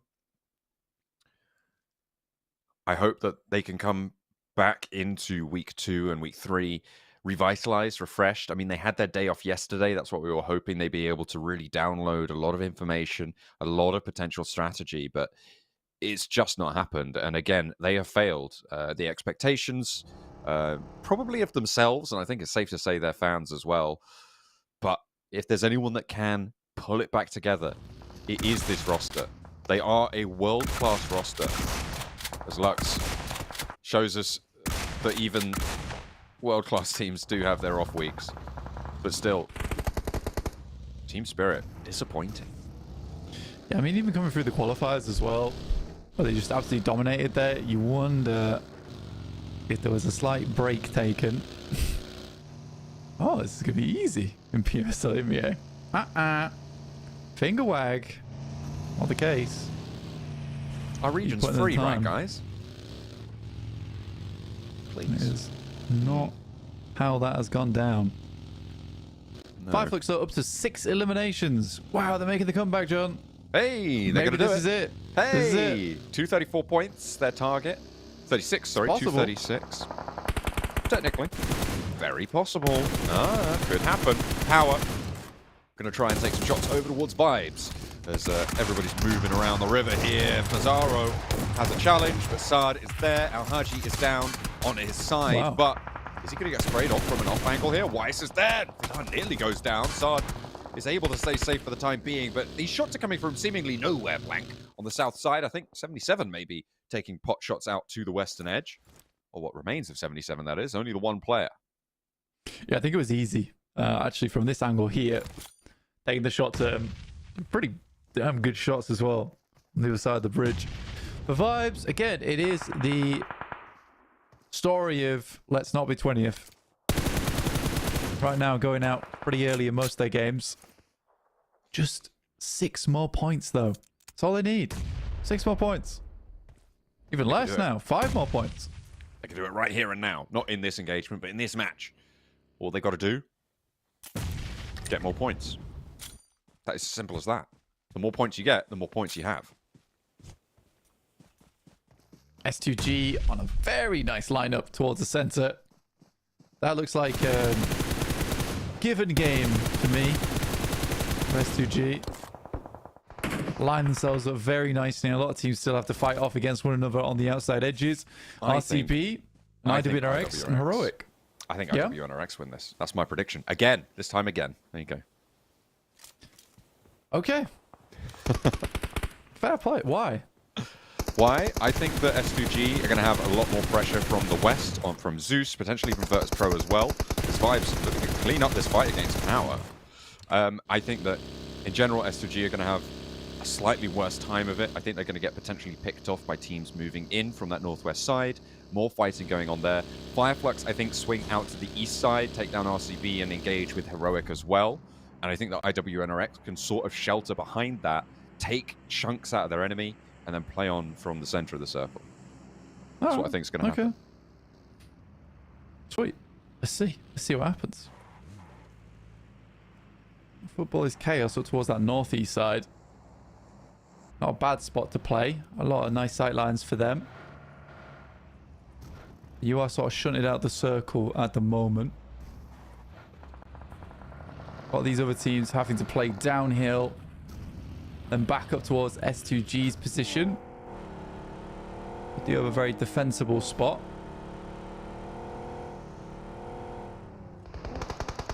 Black Esports rocking up towards IWNRX. A lot of damage done through Dekine, but not enough. Not going to go down. Pose are the last to stand for Black Esports. As Fireflux are mounting an assault there as well. That gunfire could potentially draw Fireflux into a third party that's already been lost by another team and maybe put themselves at risk. 77 get eliminated in the meantime. There was only one player of theirs left standing, so that's going to be taken out.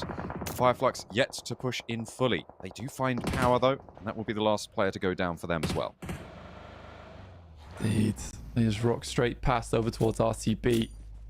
RCB makes a little bit of an adjustment for themselves after seeing that. Careen on through.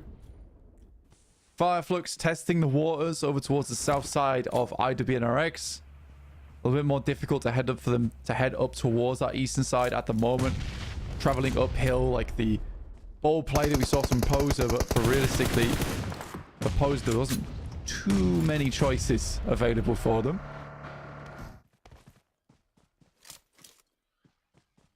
S2G now having to hold out. Zeus are moving in from the northwest side. Virtus Pro maybe breaking closer towards gun range on that northern edge. But everybody's looking to hold. Zeus spot vibes. No, they're run for a few more points. They only need, what is it, 3 more now? And then they're level with Guild. Yeah, just 3 more Guild points. have a chicken dinner? Or am I making that up? I've just fabricated that entirely. I think it might be a case they need the extra point, regardless. Okay. Just because of placement points alone. Here's Zeus and S2G on their plateau. Need to deal with the guys coming through from Zeus. Playing the crashed plane. Nice strong position, but is required to hold all ends. You can't really group up anywhere, so you don't get naded. But overall, from a position inside this circle, it's one of the strongest. Because there's a lot of open space here. Fireflux, again, still testing the waters over towards that south side. And yeah, vibes are now out. My prediction hinged on Fireflux going for RCB rather than IWNRX. Yeah, it's a uphill approach to RCB. Yeah. And I think for Fireflux, I don't really want to go for that. And where IWNRX is right now is a little bit turbulent just because of they're out in the open. They have to hold multiple positions. They need those sight lines. I mean, IWNRX are good at that. And I respect the position from them. See what more they can get done in this game. See if your prediction comes true. S2G now clashing with Virtus Pro and Zeus on their rotation down into the circle, and Brute Force will be caught in the midst of it all. They only had 1 player left standing anyway, and that will be taken down. 10 eliminations for Zeus, by the way. They've just been slowly racking up player after player. And actually, Zeus are now poking their noses in down south and pushing Fireflux out towards the east side. IWNRX still holding a lot of space for themselves on this south side, controlling a lot of this outside area and forcing the teams on the west of them and on the east of them to scrap it out alone. Well, no one really wants to play where IWNRX is playing right now. It's on the low ground. It's a little bit tough to play there. That's why you're seeing Zeus being able to drop these nades over the top. It's got this shack. It's nice shots back over towards Maniac. Just good. And Fireflux might try and capitalize off the back of that. But again, it's just a case of skirting the south side edge. Lovely shot from Swain, though. Back over towards Aaron. That's going to give them time to play with. Get some healing done onto Frozen. IWNRX have lost 1 now on their corner. Fireflux have lost 1 as well. Slowed. Big nade from Rita. Goes a little bit short, but Kine is on that right side. Which means that it does tag the damage on. Not too sure about that nade, but that one, again, popped over towards the vehicles.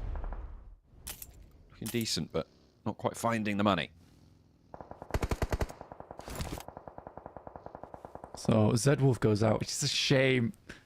One of the clutch players coming through from IWNRX.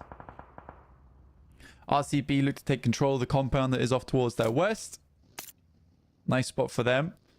This game was looking good for S2G, and then we moved over towards our eastern side. And obviously, Crash Plane does have a nice bit of high ground to work with, and potentially they could start to sweep over towards the northeast side because they've been able to weather the storm quite well and stay as a 4. And that's the main thing, staying as a 4 inside this circle, because they had a lot of protection, a lot of cover to work with up until this point.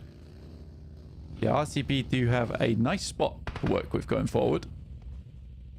Yeah, that compound is pretty nasty for Wild.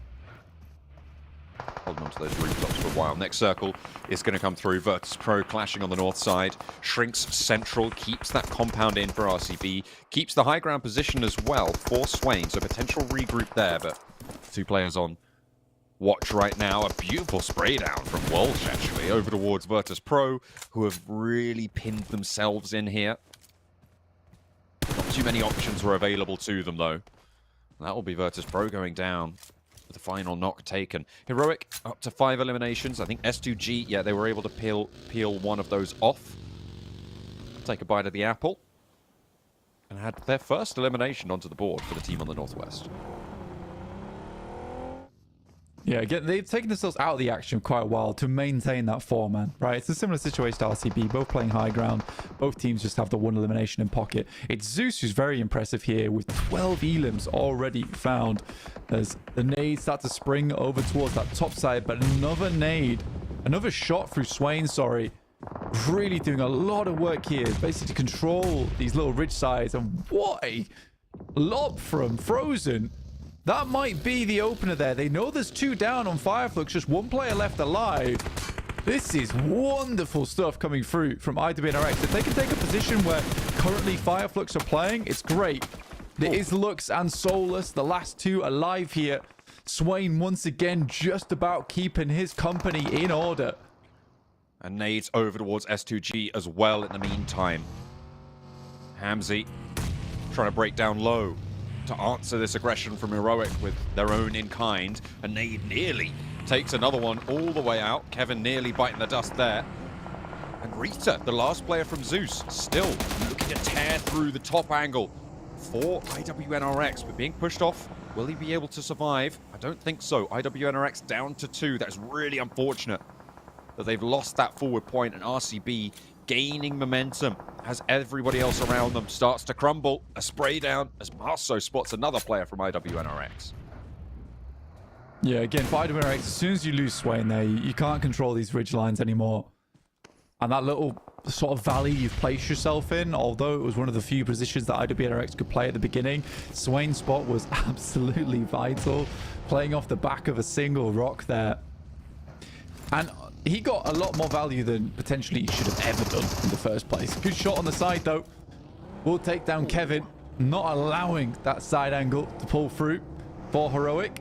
And S2G continues to sweep on this side, starts to pick up more and more eliminations. So a nice roll down from plane landing to this point of the map. RCB still with their compound. They're a bit on the edge of the circle right now. And they could be a little bit on edge as well with their next moves. Kine is still downhill, but they know exactly where he is. Definitely not going to be able to get out of there unchallenged. It's difficult to go for these peaks because of S2G's position across the way, right? Solus for Fireflux trying to rack up as many points. They managed to get 8 elims already, and it's a decent game for them.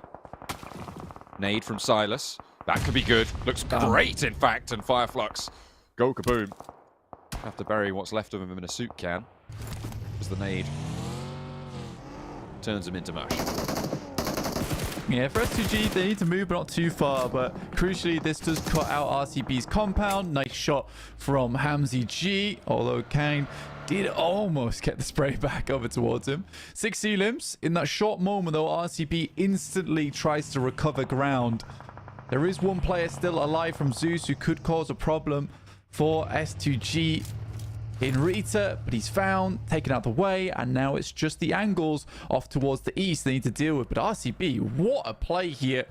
Get everyone fully into the circle, and Wash needs a big nade to start this one out. It's close to Silas. Ooh. Does a huge amount of damage. Just needs a small volley on top of that. Not going to find it, though. Not going to be given that opportunity. RCB, S2G now, clashing. With Heroic have their lone representative charging up on the north side. It's Volt. A potential difference maker in this engagement. Needs to stay grounded, though. Hold his nerve for the right time. Because it could be quite a shock if it sprung at the right area. Yeah, they try and reclaim the ground after taking down. Doing a lot of damage over towards RCB, right? Silas has to back out.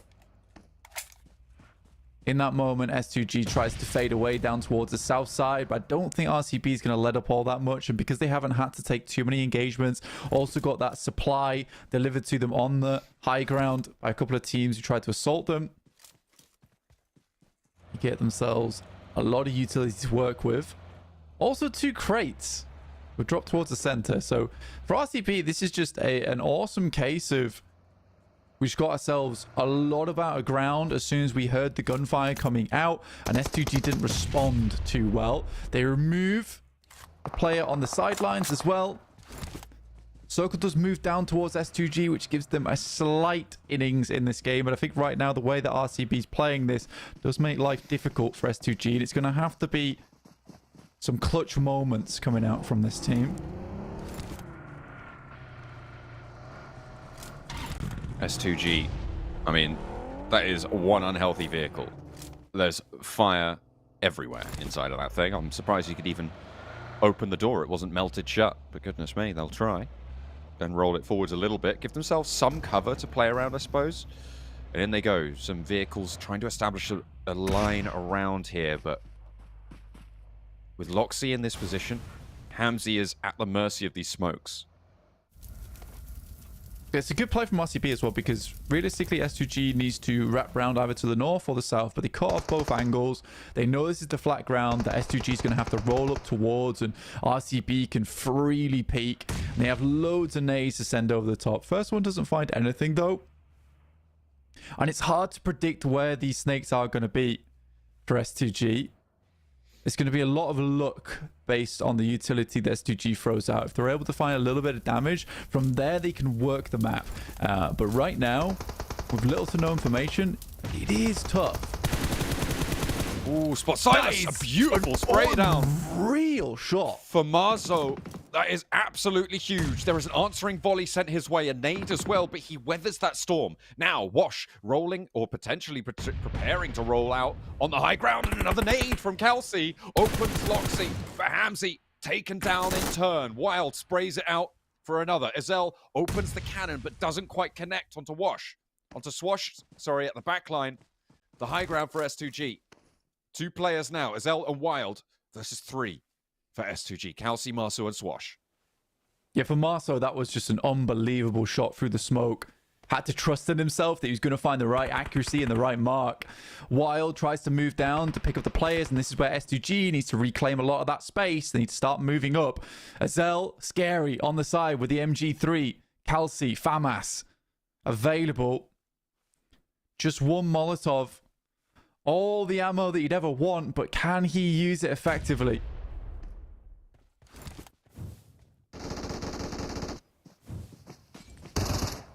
RCB. Damn, he's gone. Kelsey's absolutely gone. Yeah, there's no way that he gets away from that. And now S2G play on as 2. Marceau and Swash. Nade over towards Ezel. Tags damage. 4 nades still left for Swash. Could pull the pin, but he steps up. Spotted, and Kelsey, that's a flush. That's not a re-knock. That looks good on the target, right underneath him. That doesn't take him down. Are you kidding me? It was very close, and now he needs to prep another.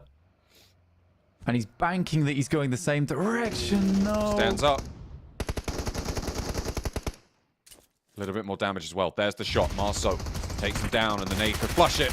But his teammate's out, and it's all up to Swash. 1 player down, and now it's a 1 versus 1. He's pulled it back into control. He knows he's behind the crate. The inside track for Silas. He establishes push. He's getting the points. What is he going for there? And it's RCB in the closing moments with confusing situations happening there. But they claim it in the end. RCB able to get a chicken dinner, pitching it away from S2G. The funny thing is for RCB there, they set up this 2-2 split, right, to prevent them from wrapping around the side. I think as soon as they get the 2 knocks over towards the east, I believe it was, they should have wrapped east and tried to get some ground on them over on that east side. Instead, S2G continues to play like this lineup that's sat right against the blue, which forces you to be on a timer. I think S2G played the game really well up until that last moment. But to be fair, either way, it was a pretty fantastic fight between S2G and RCB. Really fun to watch. And both teams obviously looking very competent there in the end game. But still, I think as soon as S2G had that big advantage, they should have pressured it. That's when you just kind of death ball to the side, get the 4-man going, and it's just a 4v2. And that's very likely sort of unlosable. Because even if you go around to get those flushes as a 4-man, if they take shots over towards you, you have got 3 guys to refrag on your side. This was the weird play that we saw. I think maybe he was taking shots at SL, possibly. Not sure there. I think, well, it was down to a 1 versus 1. It might have been that he was just trying to secure the flushes and get those points confirmed. Yeah. Potentially. But I think, in general, yeah, a bit of a misstep at the end there from Swash behind the tree. Either way, they get second place, and they do decently on that match, right? Which is good news. RCB as well. Decent performance. Fireflux got pretty late into that match, but didn't quite manage to get all the way. Neither did IWNRX. So still, the race is on to try and catch up towards Fireflux potentially, and for Fireflux to try and catch up towards Na'Vi. They would still need a little bit more power in those boosters, but they're starting okay for their final 3 matches today. Look at that there. RCB with 18. It's actually Zeus to take through second place with 12 eliminations found that match. And S2G with the 14. Heroic and Fireflux not far behind with 10 points apiece, which is nice, but nowhere near enough right now for Fireflux to try and challenge for that top spot. They'd need basically 2 strong chicken dinners in a row to get themselves into first place on the leaderboards. But that does push them further ahead of teams like 77 and IWNRX, who are chasing them down. But I do think that's a good game from S2G, but it's an even stronger game from RCB. I think that as soon as they heard that fight between them and Zeus, I don't think S2G took control of the map quick enough, and RCB, despite being moved away from their compound, instantly flows across over towards that high ground. So I think that's just very good knowledge of the map geometry in that space. I was very impressed in that moment.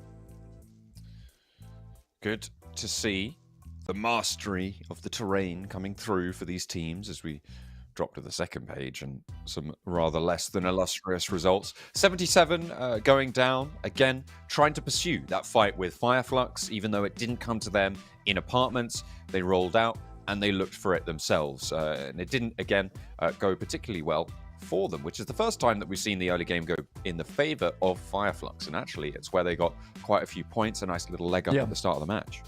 Yeah, they just didn't have to go for the old hot drop because they just moved away to school, and 77 took over the side of apartments, and I think they just caught up with 77 later on their rotate out, which was a nice little bit of retribution, I guess you could say. But yeah, I do enjoy the fact that Fireflux were able to get more into that game, and at least shows that they still got some strength in this tournament. In the meantime, we're going to head to a break before we head back over to our last 2 maps of the day on Miramar. See you soon.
here, but Ratto Boy goes down. The nade through the back 90 points. 1 minute turn.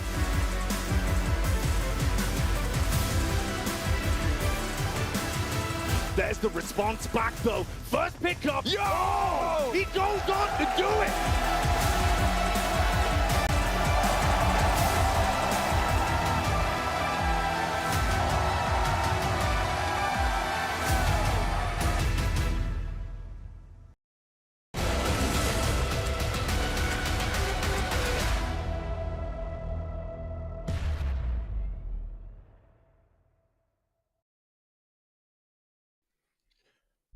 As week 1 draws to a close, we have closed the chapter of Erangel, and it is time for Miramar. We're heading over to the desert for 2 installments, and our final 2 matches of week 1.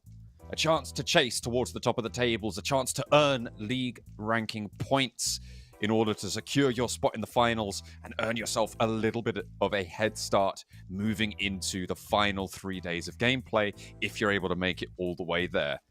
Plenty of teams would want as much as they can get, but it looks like Na'Vi will get the most because Fireflux, they faltered just a little bit today. They've started off not as strong as they needed to in order to close that distance, but can they hold on to second place? And honestly, for Fireflux, it has slowed down, but they're by no means a bad team. And I think that's something that we need to bear in mind going through to next week, is that out of all the teams, I think they have been the most consistent from day to day in terms of just putting up a fairly decent performance throughout. And that's something that will really benefit them going into the finals as well as the league ranking points. Because even if they get an average of second place every week, that's way better than coming first one week and then 14th the next. That's going to net you even more league ranking points overall. But yeah, just 2 more maps, so these teams can give it their absolute all before they take a little break, and we come back with you some more PUBG Mobile next week. Only the 2 days off, though. Can't be too long out off your screens, you know? This is PMSL. We've got to get over with it. Got to get into the matches. Don't look at me like that, Enigma Galaxy. Can't be doing that. It's a Sunday. Give you the eyeballs. Yeah. I saw him. 77. Let's see if they can maybe get a little bit further than 5 minutes into their match today. That is poor form on the paper shuffles. Yeah, he's done his best. He's done his best. I'll give him that. First Pro, on the other hand, some ups and downs. Again, I think that I would still describe this as a bit of a streaky team so far, with some really fantastic plays combined with some where they have just fallen over, flopped a little bit.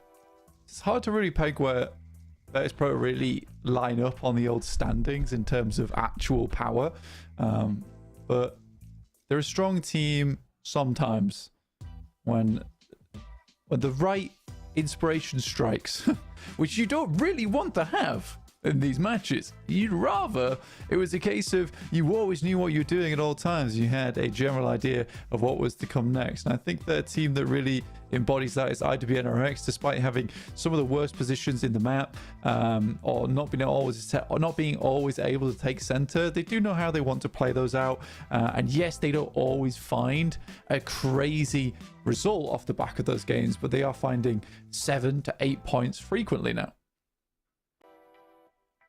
And that is how you march up the tables. Slow and steady. It is not glamorous sometimes, but it's honest work, and it's necessary work if you want to be in amongst the top spots. To be able to keep your head above water. It's the name of the game. Well, it's PUBG Mobile, but you know what I mean. We're heading to Miramar, and we are going into match number 5. The plane is getting loaded up with 64 of the best that EMEA has to offer. And we will be setting to the skies very, very soon to drop in for the last time, week 1. Our last Miramar set. On a south plane path to greet us from Impala down to Valle de Mar. A difficult drop for teams looking to go to La Copperia, El Pozzo, potentially difficult to get to Torre Hamada, Tierra Bronca, that sort of area in the northeast as well, if there's a lot of contest for vehicles around El Azahar.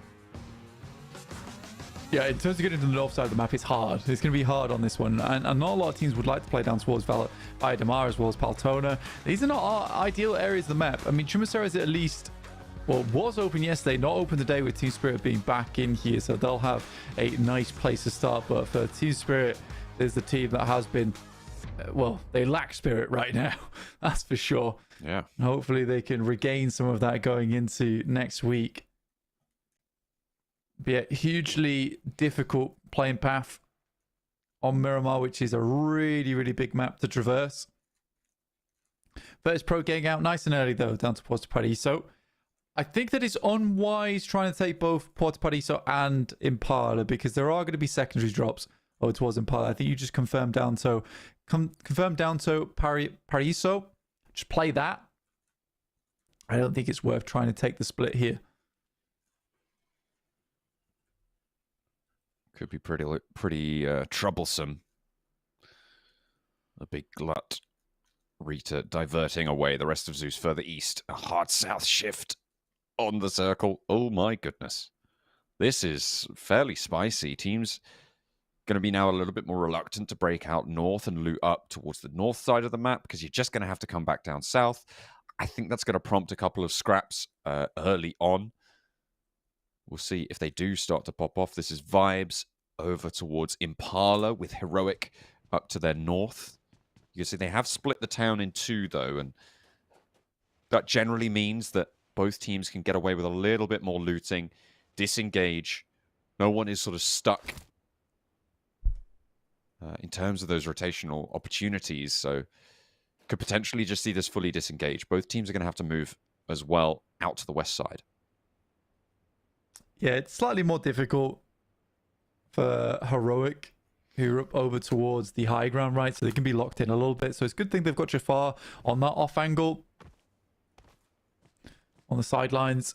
Vehicles likely to be the main thing that teams will be looking for, though, going forward. If you can get your hands on a couple of those, get them set up inside the buildings, you always have a quick and easy exit. Just want to get looted up as much as possible. I think for Heroic, they are putting a lot of eyes on over towards Vibes. But again, for both teams, they have to move. So you just take this current drop with a grain of salt and be like, look, let's just get on our way as soon as possible. We can figure this out later, I'm sure. 3 points needed for Vibes to draw level with Guild as it stands. They want to go clear and even over it with 4 points more. And they'll see what they can get done here. A pick up onto a full squad would be the boundary that they need to not be in last place, which is their goal for today. I think that's really the only realistic goal that they could achieve in these last two matches. Foot Chaos a little bit too far ahead of them to think that they could make their way on up there. 190 points in the lead for Fireflux. 21 points behind that is IWNRX on 169. Right now, they've got Virtus Pro right next door to them. And behind that, you've got three teams looking to close that distance further. Brute Force still very much on the outside track, though. Yeah, Brute Force goes a bit further than Monte Nuevo, which they could have taken up, considering no one's there. But I think if you're Brute Force, you're assuming that a team might have picked up that position early on. It is surprising that no one went for it.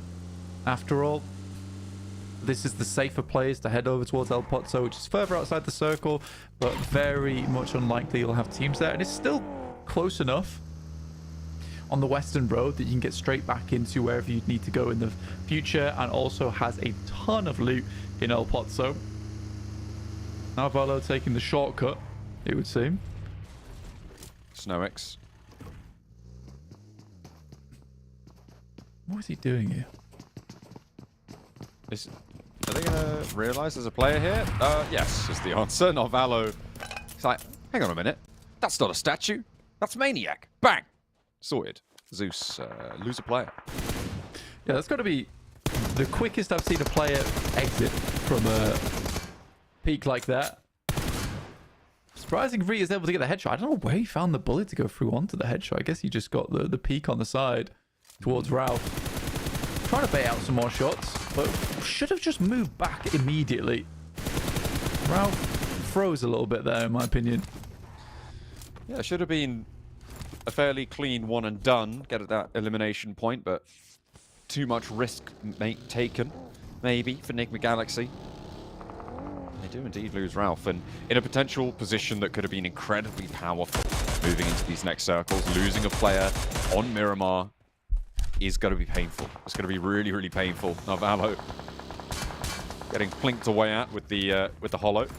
Both his back tires taken out. Spins left, spins right. Has his jaw spun too by the shots from Rita. And it's going pear-shaped right now for Enigma Galaxy. Looked like they had it in control, but Zeus have other ideas. Yeah, again, for Ralph, realistically, he should never have taken that 1v1 because there was no need to. There's 4 players nearby. And even when he went down, he should have just immediately started crawling back off the cliff. Like, the vehicle is not great cover, but you know what it is? Just an entire ridge side where you can't see down there, which might have baited out a movement,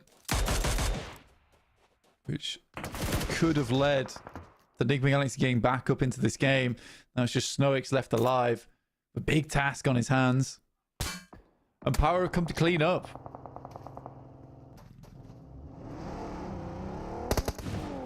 More than happy to do that as well. The chance to chase the top. Darkin. With that mini 14. Just gonna fold on back. Doesn't have the scope to really back it up right now. We saw him with the holo earlier. Now opts to pull out the nade against Snoix from Enigma Galaxy. Remember, Power still with angles, and Rita does go down to it. The nade is cooking. Oh, he re-pulls the pin. And he knows where Snoix is on the longhouse. Puts it upstairs, but no, Snoix is further down the corridor. Drops a smoke. That's going to stop anyone from pushing through this corridor. And actually gives him a position to potentially push forwards. Oh my goodness. Able to land the shots to Eren's skull. The auto shots, he good for one. Power still moving on in. They're going to crash this now. They've heard this shot, they've heard this knock, and they know that they want a slice of this cake. They move on through. Darkin finds Snoix and will find another. A player of Power will go down, get flushed as well. Hops out, 3 rounds left. Not going to go for the reload. Does in fact change it around. But now from the high ground, Power swarming all over it. Like a colony of ants looking to go for this elimination. Molotov goes through. I don't know how he's not burning out. I think he's on top of the table right now.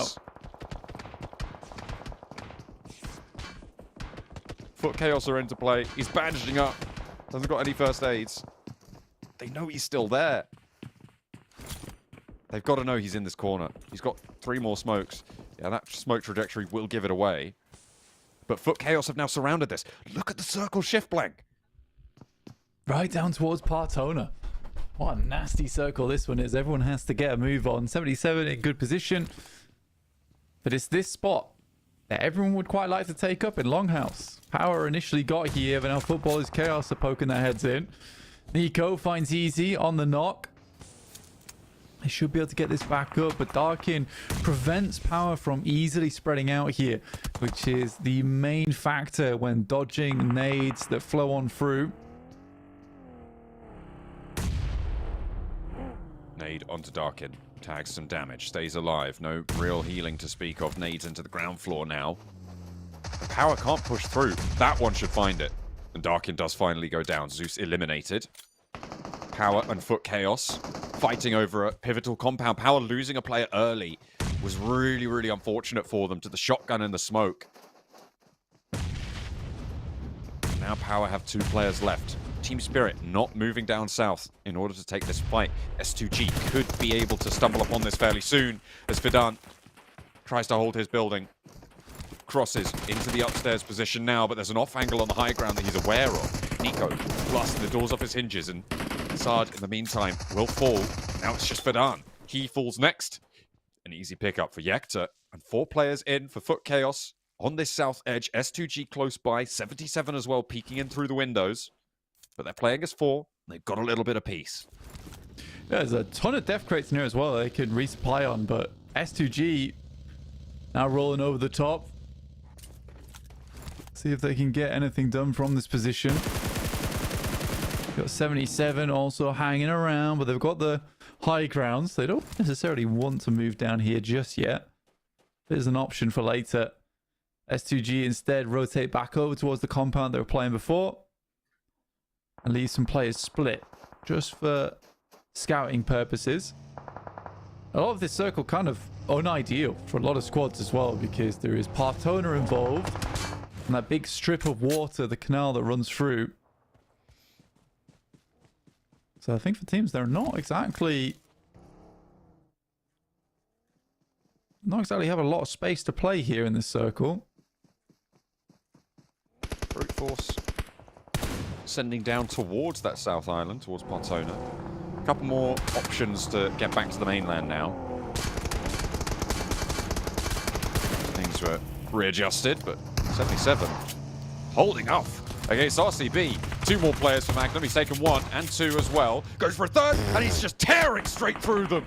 With the pump action shotgun, he's taken down the entirety of RCB on his lonesome. And it's S2G to take him back, but what a hold coming through from Magnum. They just roll straight into his shotgun. I mean, doing that with the pump shotgun is very, very impressive. And RCB gets made to look like fools. It's sad that 77 cannot keep him back up, but I think that he's already done enough for him at that point. He can go take a rest. Not often you see 1v4s, but there it was, laid in front of us at our feet. An offering to the viewing gods. IWNRX against Vibes. Vibes needing 3 more points to draw level, but IWNRX not going to be the ones to provide them with such luxury. 1 player down. They need to try and hold it out if they want to be able to stay as 4. It's not going to be the way, but it's only the 1 point that is found for Vibes. They are shut down. 1 player lost. Frozen Falls, northeast side. IWNRX stay alive and will put 4 points on their tally. Their chase for Fireflux still very much on, but Fireflux are right next door to them on the east side. Indeed they are, and I think they spotted out the majority of this fight occurring. They might even want to get involved on it. Give themselves a landing point. Here's this 1v4 that we saw come through. Pump shotgun. 1, 2, 3. Wow. Done. Cleaning up the dust here on Miramar.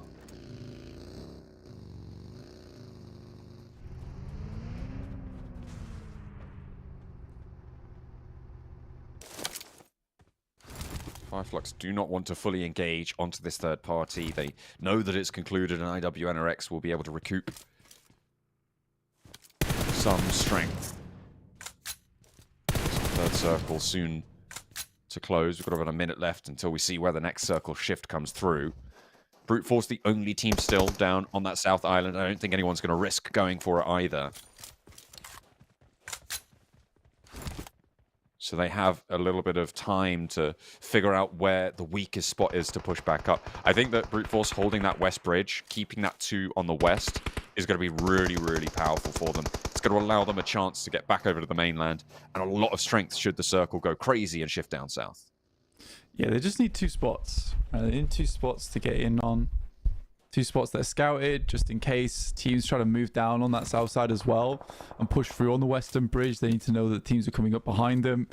So the scouting potential there is nice. And they set up another spot, another outpost from Chudo that sits on the northern side of the map.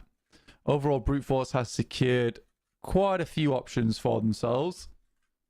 And we'll wait for this next circle to pop now. And it does head over towards the eastern side and keeps Partona still in. So for Brute Force, honestly, at this point, regrouping over towards Freezer and Prepod wouldn't be a bad idea. In the sense that it's not likely to give you the greatest game in the world, but you're out of the way. Ooh. Heroic. They go 1 for 1 on the knock trade. Jafar wants to get the flush here, but spots the players cresting the ridge and thinks better of it. A wise decision there. He is going to get backed off, and they fall quite far away now. Next circle just about to touch in.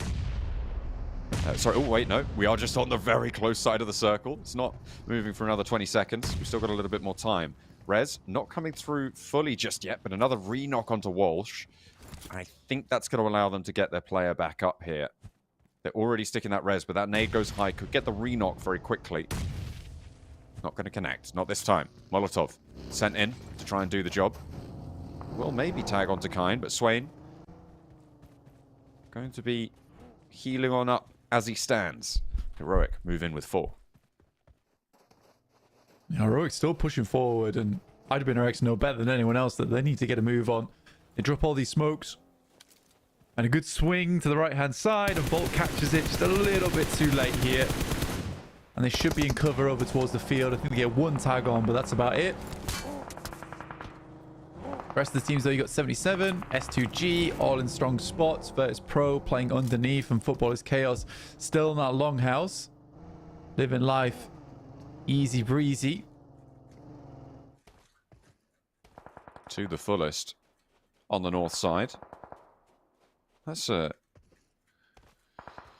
pretty strong turn up for IWNRX. Fireflux a little bit further south. They still have all 4 players. They're playing the mouth of the East Bridge. And Brute Force is really putting their feelers into where they can find. On the far side of the cable car, that Freezer and I can't figure out who else that is there. He's right underneath Freezer. On that western side, the cable car. On the far side of that connection is Virtus Pro, so they can't really use that as an option. Of course, if they did take the cable car, everybody would absolutely know exactly what was going on, and almost certainly they'd take them down. So potential to swim as well if they need to break north, but Prepod with a little foray onto the bridge as well. I mean, you have to move a little bit further forward. And for Prepod, you can play underneath where Fireflux is playing on the bridge. This is always just going to be a case about Brute Force trying to create options for themselves. It's unlikely they'll be able to get across to where Virtus Pro are currently playing. That's going to be a death sentence on the approach. But for Brute Force, like from El Pozzo, when the circle heads all the way down here, like this is your only option. It's not like you're going to force anyone else of these teams off their spots that they currently already have. There's so many compounds here, so many positions to play. It's really difficult. 10 more seconds on the clock here, and we will get our next circle. I think as I was looking at it, probably would favor over towards either S2G or Falcons. I think Virtus Pro might catch this one, but no, it's a lot further north than many of the other circles that were available. Team Spirit still in on the northwest side. The compound that sits sort of right up on the top, 77 are surrounding it, but not taking control of it. And I say not taking control of it as in they're not sat inside of it. They do kind of have control of it by proxy of playing on the ridges that sit outside of it, right? Because it is in it's at the top of a hill, but it's in this sort of little divot, right, that has a surrounding set of ridges that overlook it, which is why you don't generally play on the inside of this compound unless you have to. 77 know that. Team Spirit going to put pressure on, but Black Esports going to put pressure on from the south side as well. IWNRX now have Heroic to deal with. They've been chasing after them for a while, and Swain goes down first, flushed away. Volt caught by Kine. So there are 2 players bearing down upon him with shotguns. It doesn't go their way. Kine leaving Zed Wolf alone. Nearly catches Defer on the cross, taken down to the lowest of low HP there. Will turn the corner. That's the spray they were looking for. Healing towards the back, and Walsh with the challenge down range. And Kevin moves in. 1 round left with a shotgun. He doesn't have any more ammo, and it has to swap, and it's good. Dips behind cover, but a lot of Heroic are down. What can Falcons do with this time? Can 77 take shots out this way? I don't think anyone has got it at the top of their list of actions to take to go in and third party that, so Heroic may be able to get back to 4. Yeah, Heroic's just fine there. I think it's a big task for a lot of teams to leave their spots, head over towards that position. In the meantime, it's 77 versus Team Spirit. Yeah, the reason between this could be an S2G or a Falcons circle is because it actually just physically cannot center up down towards VP because it would keep too much water in and for zone 5. So it's one of the few circles that you can kind of predict quite easily. For S2G, they're more happy about this because they really needed the circle to go their way. Their spot is slightly less defensible than the others. But because it's so central, they should be able to play out this game for a while. And other teams being forced to come to them means that they can take some more brazen shots that way. The 3 players, they really did not want to be having to make too many rotates this late into the game. Team Spirit, though, first time we see them in the top 10, I would say. Certainly for a long time. On this northwestern side, challenging the ridgelines of 77. Brute force. Valiantly aiming to get across this bridge. Dropping the smoke there. Allows them to potentially get a drop down, but Virtus Pro, they've got angles all the way from the west here, and Neos does go down to it. They need cover on their left flank. You can see, look at the angles that they have over towards this bridge. It is broadside in its fullest extent for Malloy. He sees anything making moves. Just getting around, sent down range, straight there. Next circle, soon to pop blank, and we'll see how the dynamic of this phase is going to shift. Yeah, for Brute Force, it's really a case of dropping off the bridge. I think that's one of their few plays they have to play underneath Fireflux, but now they have to make a swim out towards the western side, pick up the eliminations over towards Fireflux. Fireflux have this position on lock towards that front end. So Freezer flies in towards the front itself, sets up a barricade, and Ketch attempts to get something done. Chudo has a nasty angle from the water. Oh dear, and that's 2 down. Fireflux losing a lot as they do manage to strike a little bit further back, but Neos drops in, cannot find it. Lux now the last to stand. Pre-pod there, peppering from underneath him, putting pressure onto Fireflux. They continue to move through, and it is once more the pump action. It's one and done. Fireflux eliminated, 0 eliminations themselves. That was a sick play from Freezer, though. To fly out to the front and just hit into the upturned vehicle where it looks like he's going to cross and they're looking for the spray, stop short, take an amazing spray out front, and then Chudo step out of the water like the swamp man to take a long-range shot over towards them. Very, very good. So although Chudo dies for his efforts certainly allowed Brute Force to get through what was otherwise a miserable situation. Heroic trying to move in on this northern side now. Sweeping on through towards 77. This compound now under threat means that 77 have to pull back a little bit. Team Spirit as well. Now they're going for a crash. They have Limbo Boom to worry about on that left flank, but they're approaching very, very quickly. Heroic are here to potentially third party. Hello? Kitsune just completely looks dizzy. No idea what he's doing there. Effect caught by Limbo Boom on the off angle, and Nomi taken down as well. There's an answer from Matic, who seems to be the only one in this fight for them that's had his head screwed on.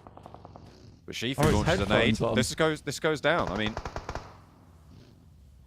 disaster. Heroic just pick up the pieces. This is an easy third party coming on through for Heroic on the north side. 6 eliminations for them. Was pretty rotten for Team Spirit. Yeah. I'm not sure. I'm not entirely sure. This is quite. It was frankly, it was just bad. Like, they didn't do well. Hey, it's tough seeing them this way. Lack of principle. Seeing them this way. S2G, they lose a player. As Footballers Chaos start to move up from that south side. Brute Force spread out a little bit over that south. Again, Brute Force are really quite good at playing out what some would call unwinnable games.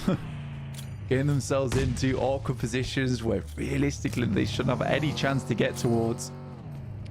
They get a loot crate as well. It's dropping right on top of their position. Falcons, though, want to claim it.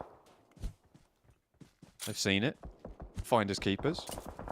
Might be dropping on you, but so are we. Bang, bang. Virtus Pro also taking shots still from their cable car house out on the west side. Pope rolls down. One pulled out the back. Freezer chases with the pump action. Sweeps the leg. And no more instant aggression, but the vehicle goes up in smoke. Backline suppression, can it come through for Brute Force? 2 players up at the back. They will get this res. Freezer under pressure. I think he's crawling forwards, knows that he's almost certainly a goner. Ali rolling around this angle, will spot Freezer. Likely just crunch him in.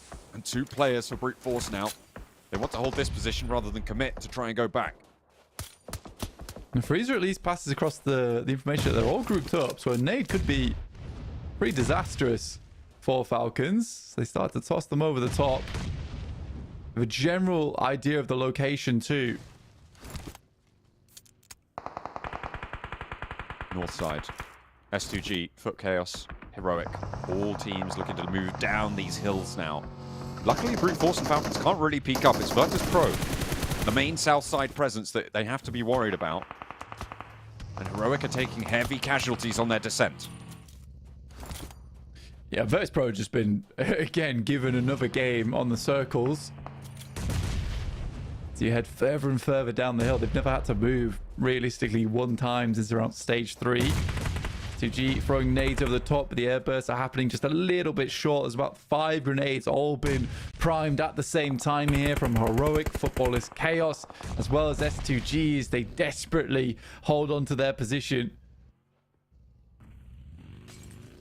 Heroic looking for the res. Keeping Jafar up would keep them on 3 players alive, and that would be a big boon. But immediately, a re-knock. The Molotov from Hamzy is good. For Chaos have 4 players rolling in. They've got a roadside foothold. Hamzy caught in the crunch, and Falcons moving up to the hillside. They roll up to the north. They know they can't do too much from down south, and instead, they want to put pressure onto Heroic.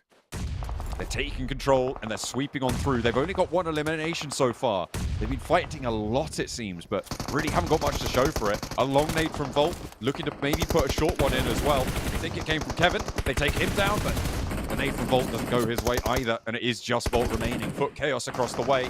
Virtus Pro yet to challenge fully.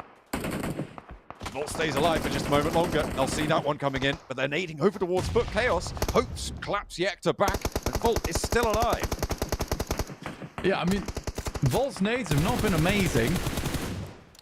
Footballers Chaos, though, taking more shots over towards the Falcons. Spread themselves across the row. This might be a point where Brute Force might want to just poke their heads up. Another circle moves further down, and finally Virtus Pro decide that it's time to get involved.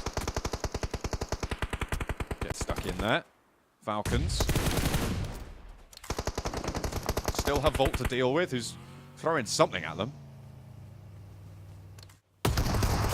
That was quite a nade. The shotgun shells peppering around him, and he's dodging left, he's dodging right. Spark goes down as well. He gets flushed away. Ali challenges now again. A 1 versus 2 on the top, and will be able to survive. He goes down to the ground, but will step back up again for the challenge to Foot Chaos. He sees one, and finally he's taken out of the fight, but he's done damage. Icy is there for the challenge against Foot Chaos, and what have Brute Force got to say about it? Last player standing for them as Falcons eliminated. Out on the roadside, it's just Neil's left standing, and he's got Virtus Pro to deal with all by himself, but he cannot hold his nerve.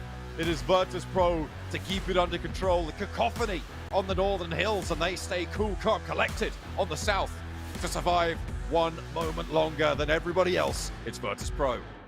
Yeah, Virtus Pro with the sleeperest of sleeper games. Literally just sat down towards the south on the zipline the entire match. But yeah, well played to Virtus Pro. They come out at the end, they clean up. Definitely my most questionable and amusing fight was definitely Volt versus Falcons, where both of them were tossing nades over the heads of each other. The airbursts were not great. It could have been a lot better. Let's put it that way. There was just everyone expended some of the most poorly thrown grenades in this lobby, this tournament, for very little value. I think for Footballers Chaos, it's just a case of just peeking over the top. You take shots, you take out Volt, and then maybe you can start to deal with Virtus Pro from behind. But yeah, overall, a weird northern play. Doesn't really help that the circle kept pulling south from that point onwards. But it is Kevin for most eliminations at 5. All right. I mean, that was really chaotic up towards the north side. It really did unfold crazily. I think Brute Force, miraculous rotations, finding some spot where they shouldn't have been able to find something. They do manage to make it work. They do manage to get 9 points as well. 20 points for Virtus Pro, though. Heroic with 14. Foot Chaos with 12. 77 with 11. these are some decent results. I think 77 probably the most impactful. They put themselves nice and close to the chase now. Yeah, 77 just had a weird approach with Team Spirit.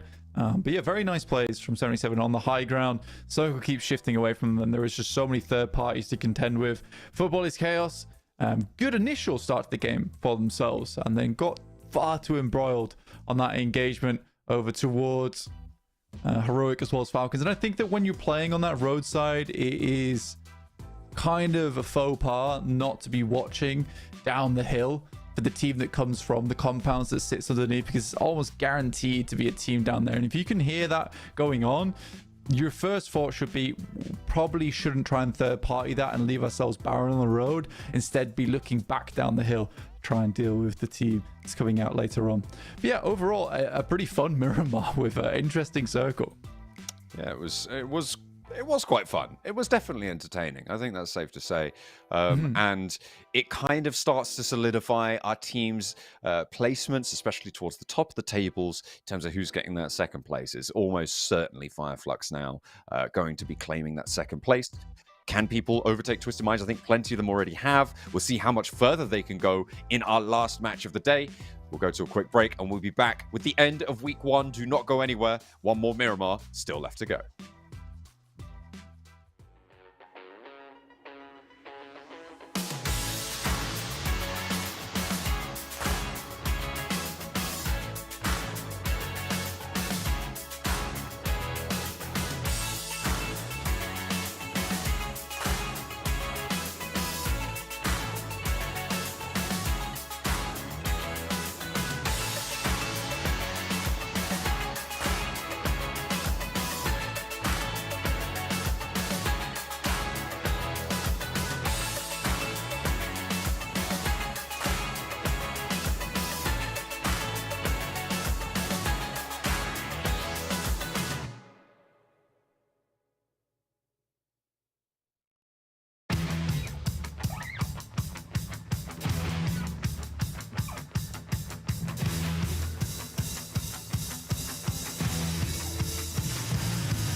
88% of PUBG Mobile players say they are concerned about the future of climate change. This shows a need for us to help make change.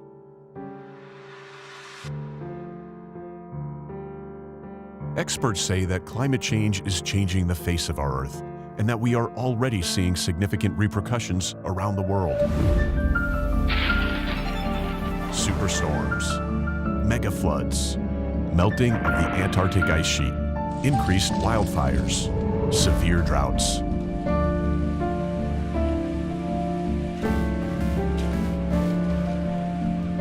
Experience the ruins of Erangel after 100 years if we don't take action.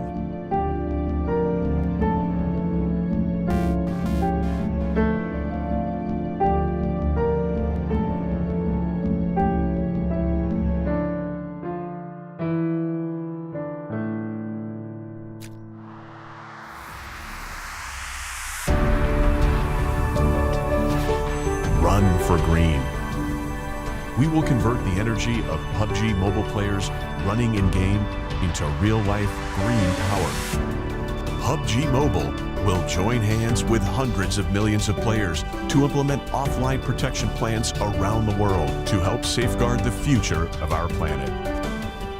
Help protect the world today. Every step in PUBG Mobile will support real-world projects. Play for green. Together for Earth.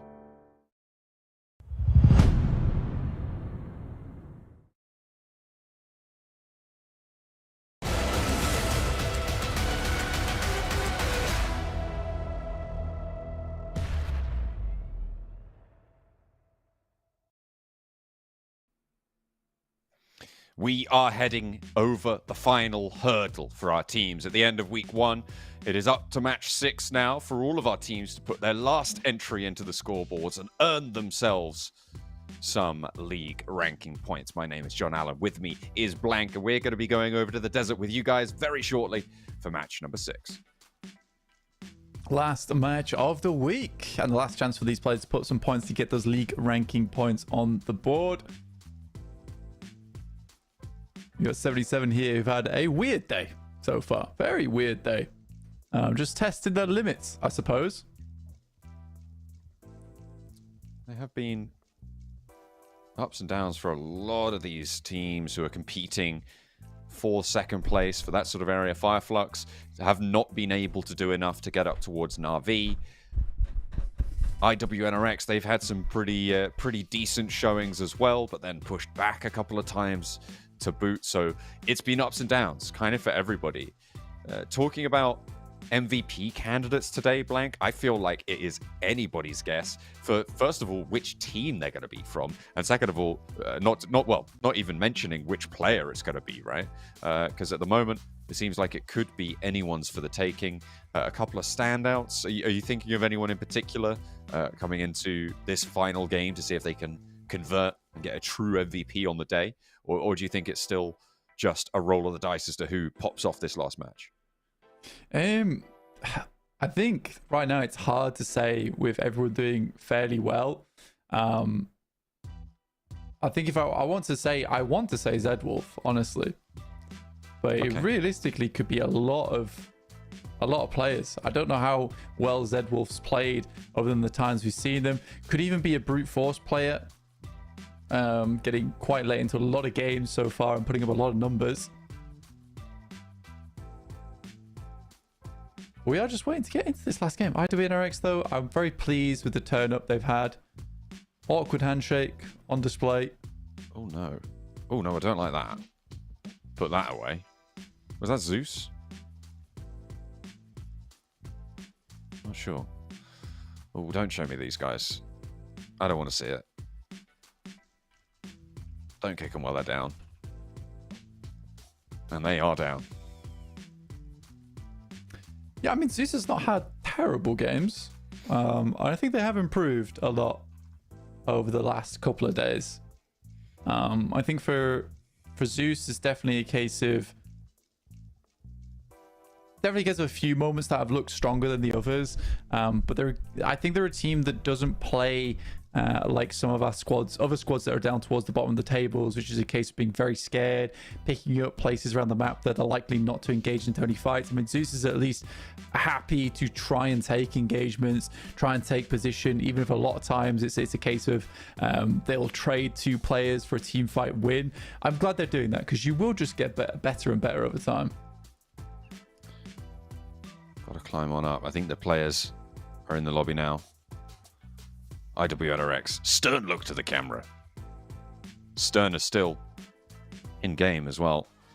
They have had some pop-offs. You think maybe Zedwolf could be a strong MVP candidate? I think that's a pretty decent shout. Yeah, that's who I was saying. I think it could be from IWNRX is probably Zedwolf. But again, I don't know how much we've seen out of him other than that, other than the times we've seen him on screen. That's but we'll see. Again, MVP is difficult today because a lot of teams have had their massive ups and their massive downs. And it does feel like the final day of the week. Oh yeah, everybody is maybe a little bit nervous for their first round of league ranking points. We'll have to wait and see if those nerves affect them now in the final match. As we're dropping our playing path, Trailer Park down to Partona, cutting out the northeast side, making it tough to get there. The teams will be more than happy to go for the drops around Los Leones, potentially go out towards Impala, towards Minas Generalis, potentially. El Azahar is a bit of a stretch, so we'll see if anybody opts to go there. S2G dropping out, sending over towards Hacienda, towards San Martin. Might have some neighbors to deal with. No hot drops early on the plane path, except for towards that north side. You can see S2G. Who is that underneath them? Getting very, very close by to them. There is another team matching them lockstep. It's not the Falcons. It's Black Esports is underneath them at the moment. Black Esports and RCB. And Black Esports are taking quite a bit of damage, actually. Did not expect that. S2G, though. They're taking heavy punishment as well. On the downstairs, strafing across the M249. Ringing out through the concrete. And it will be devastation sent towards S2G. That's a hot drop. If I ever did see. Hamzi and Kalsi now left standing. 2 players alive. They're on the inside. They're facing up against some pretty decent weaponry, and I don't think this is going to go well for them if they want to take this opportunity. Might catch Poser on the cross if he knows how much health he has. Lewis scampering around. The rascal that he is, back over to the concrete he goes. Yeah, for S2G, looks like it might be a quick end to their day today. We're on the final Miramar. On the circle itself, though, we did pop a central circle towards Monte Nuevo, where Heroic currently hold, Brute Force. Obviously, we're back up towards El Pozo, and you've got a massive amount of teams actually split around the southeast side. I think it's around about half the lobby, in fact, maybe a little bit more. Here down towards Los Leones, Partona, Valle de Mar, Chumacera, Virtus Pro starting in Puerto Paraíso. A really long journey for Virtus Pro to get to this circle, in fact, through a lot of teams.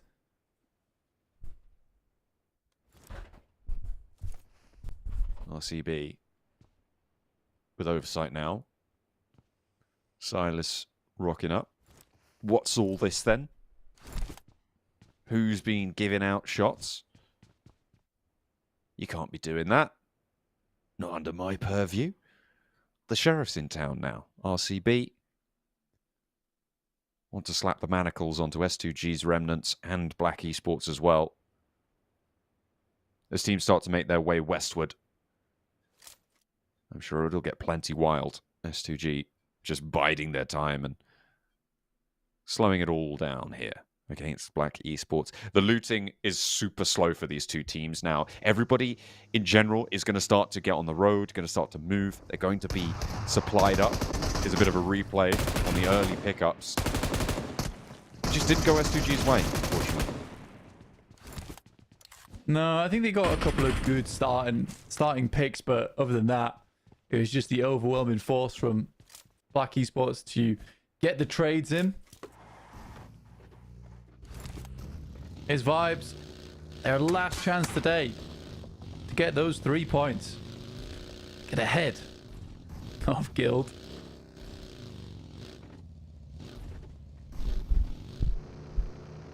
And I mean, it would be nice to get 19th place. Confidence booster, but honestly not super necessary at this point in time. This week has been pretty much terrible for Vibes so far. I think that's a fair assessment. They certainly haven't been super successful.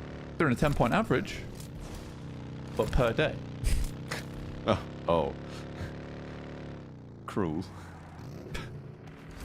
Very cruel.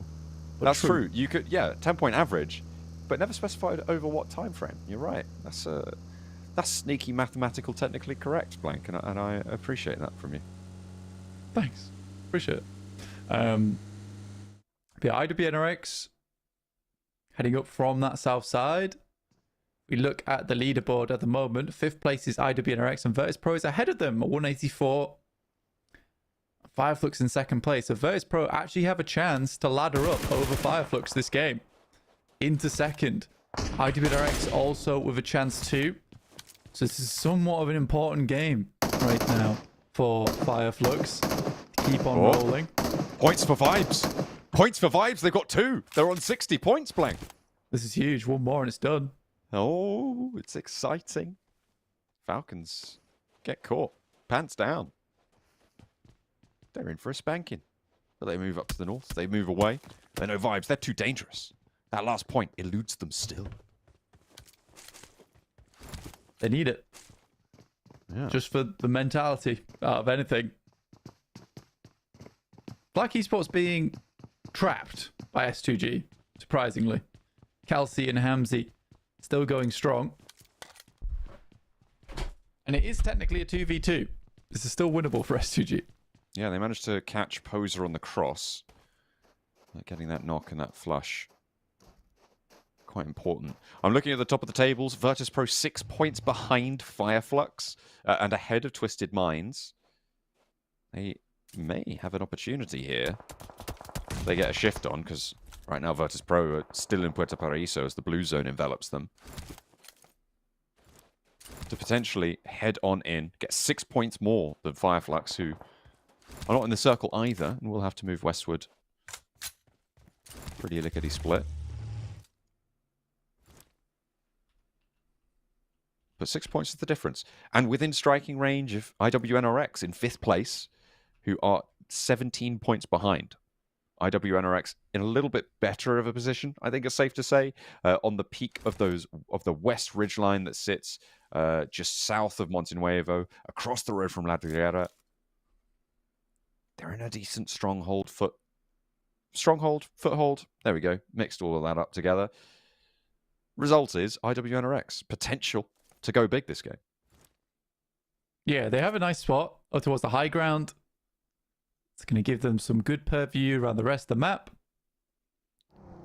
I think that'd be very important for them getting over towards their end game at least. And they know that they've got quite a few points to make up. 17 total towards Fireflux, and that's not to mention profiting off the back of whatever Fireflux is able to do this game as they come in from the eastern side of the map. Virtus Pro also, like I said earlier, from Puerto Paraíso, it's a long journey for them. They're right on the cusp of getting 2nd place. Nice. Very kind from Yekta there to push Nico back on his way.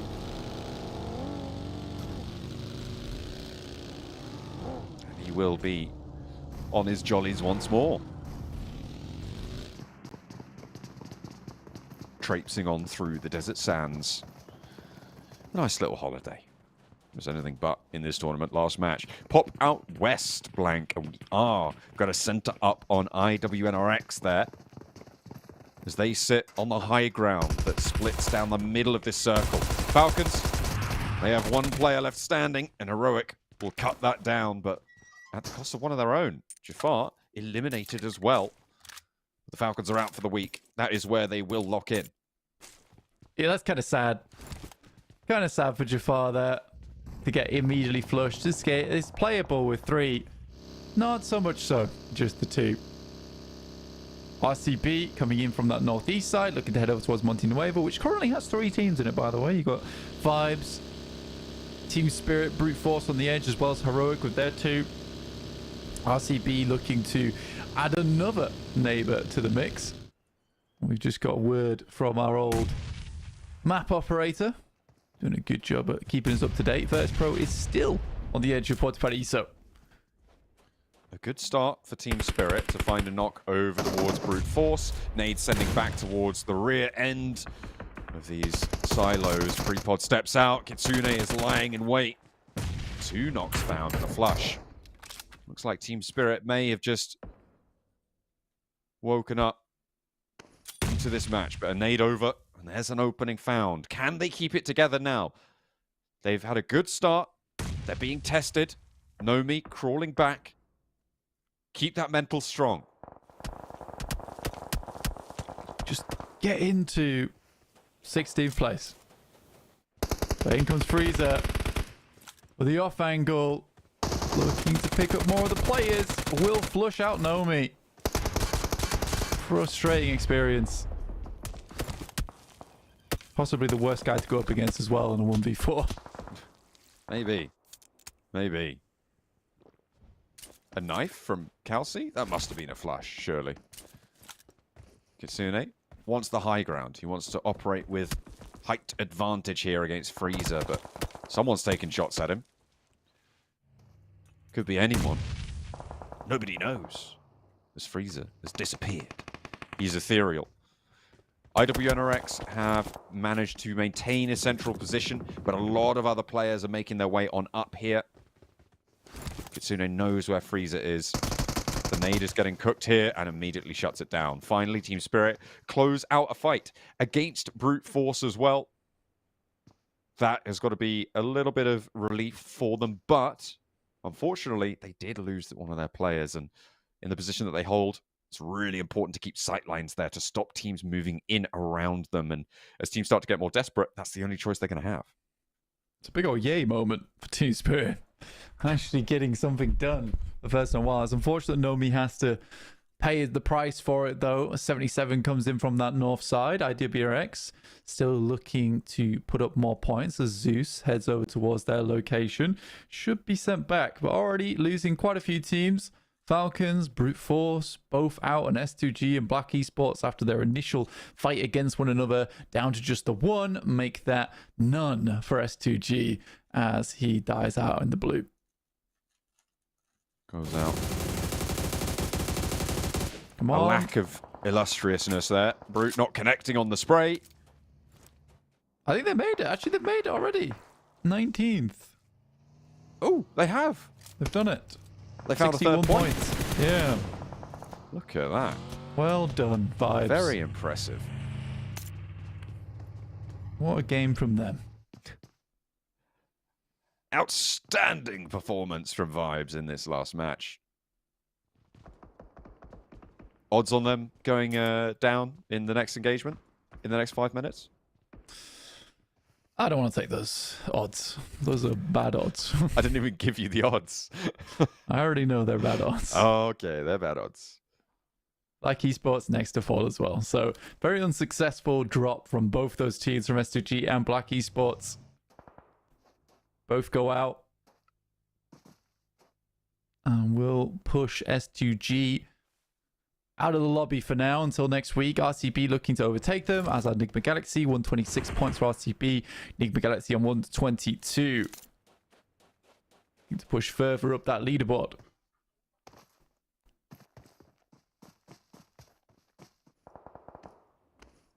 .77 pops a shot. Nico eats it. It's not very tasty. Magnum looking to chef up some more as well. Dokuma tries to get out of there. Spray from Magnum doesn't connect. She has another opportunity though. Didn't quite get that reload off. Dokuma sails high over the ridge. Vehicle in flames. Not going to be able to extinguish that. 2 players now down, and Foot Chaos lose Nico. Confirming that. They should be able to get the res onto the other, but that's good news for 77. Potential to keep on going on that northwest side. Virtus Pro just making it in, actually. They still have one player that needs to regroup with the rest of the squad. But this, like I said, was going to be a long journey. And a long journey it certainly ended up being. They did get into the circle, surprisingly, with no casualties. Tasty. Still IWNRX that I am looking over towards at the moment. A team that can really overtake quite a few, including Fireflux. But Fireflux have the fort on that southeast side, and another circle will give them a good chance at it. They could potentially take power down here and keep all of the east side positions to themselves. The difficulty will come, as it always does around this area, if it shifts across the road. Getting across safely is next to impossible when you've got teams leering out over this valley as much as possible. There's so many sightlines under control, and you can see the height differential that exists. This is Zeus looking down towards Virtus Pro. This is on the south end of this valley. Fireflux actually getting ahead of that. I really like what Ketch has done here, scouting out and giving them a little base of operations on the far side of that road, so potentially assuaging some of that very difficulty I was just talking about. Zeus there. Still looking to send Virtus Pro back. I mean, Virtus Pro make their play for the high ground. 77 spotting out Nick McGalaxy, who are making a very dangerous crossing here. Into the remnants of Football is Chaos too. And it's just one player left alive, and Snowix drops the smoke.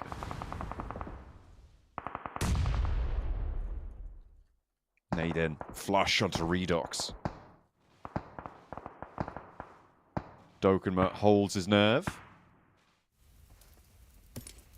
Rez comes through. Ralph, not healthy, but alive.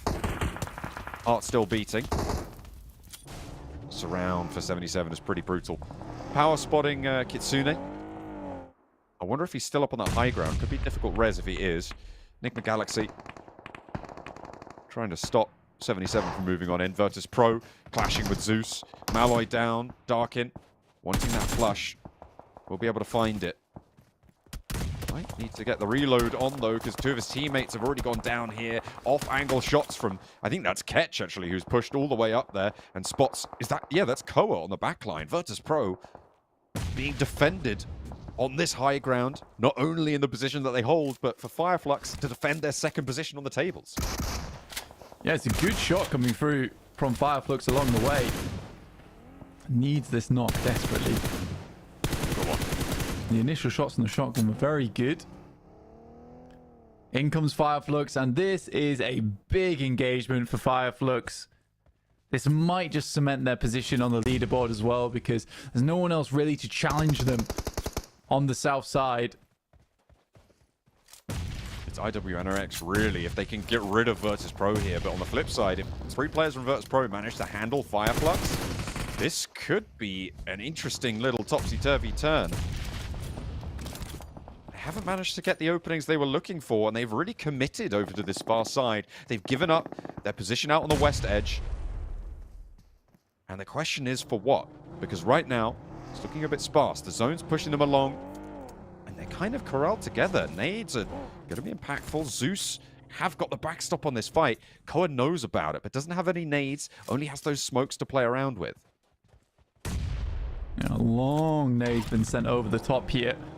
Circle moves further up towards that north side. Will cross the road, but Fireflux already made that decision. It's just Power now left out in the zone.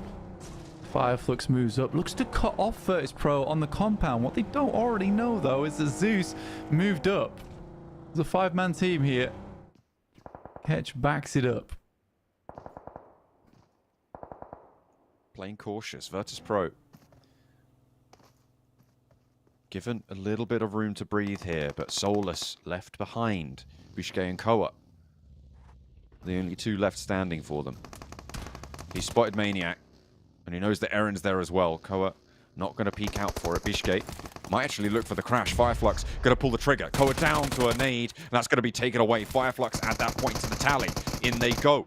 Zeus now under threat, and there's a spray down. Scarface allows Bishke to do the work on the inside, and now they've only got 1 player to worry about. Bishke with a 1v4 3 points already picked up by Fireflux. Can IWNRX hold out long enough to try and gather the pace that they need to overtake this? They need 20 points on the match to meet up with Fireflux on 193 if they go down here. I mean, to be honest with you, it's a really good play from IWNRX. I'm pretty sure they move forward in the vehicles to bait out the fact that VP thinks they've left and push further out. That's why Virtus.pro, in fact, actually goes to assault over towards Zeus, and that's when Fireflux strikes. So, a cheeky play, a bit of a stealth maneuver, fake out from the entire squad. And it does fool Virtus.pro. Fools them massively.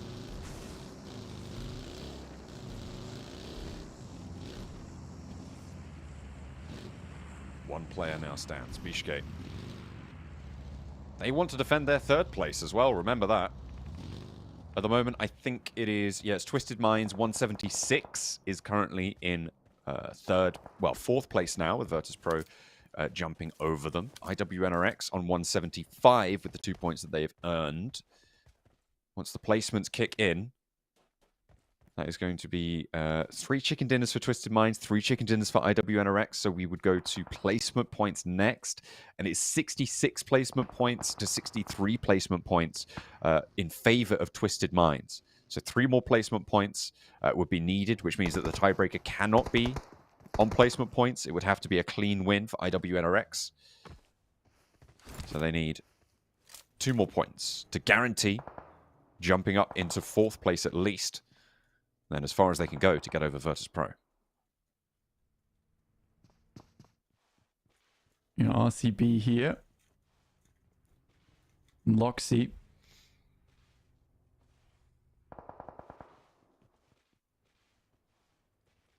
This is Team Spirit. We do have to move forward a little bit as we head into Zone 6.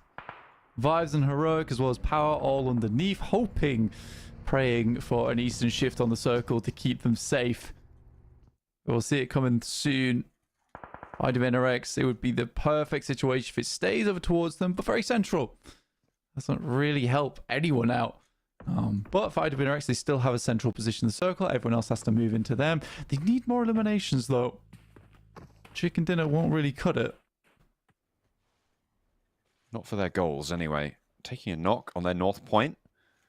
Dangerous stuff. Dicing with death. But they'll crawl it back. They're not going to gamble with that one. At the moment, they are 11 points behind Virtus.pro. So need a little bit more, and that chicken dinner. You're right, they want to find these eliminations. There's still plenty lying around. There's Team Spirit. Looking to try and find some form of redemption for this week. In a fight with RCB, 3 of their players alive. Effect. Nade goes long, misses the window. Loxy is close. Oh, he doesn't know. He has no idea there's a player in here. He's going to get caught unawares. Effect is on broadside now. Take that back. Molotoved it out. He knows he's there. The DBS finds its mark nonetheless. An Effect. Now, when he gets the Molotov burn onto Loxy, that might just tick him down. One more would do it. But it is not going to go their way. Stop, drop, and roll. Loxy puts that fire out. 2 players now remain for Team Spirit. Didn't check the buildings. They were caught unawares. Didn't even think to follow up on that Molotov. Yeah, not sure why we saw Effect pull out the nade. Like, as soon as he sees movement in the building, like, he'd already mollied it out. Should have been prepared with the weapon instead. It gets caught massively off guard. Now, Matic looking for the vault. Gets up over towards the high ground. Fireflux actually getting a knock over towards IWNRX earlier on. So they know exactly where they're playing. Up on the high ground, you can see off in the distance there. Should start racking up points as players have to get closer and closer. Good shots over towards Storm, but not quite a knock. With Virtus.pro out, IWNRX need 10 more points on this match. That would be either a chicken dinner or 10 more eliminations, or a combination of placements and elims added on top of this tally to jump up to meet Virtus.pro.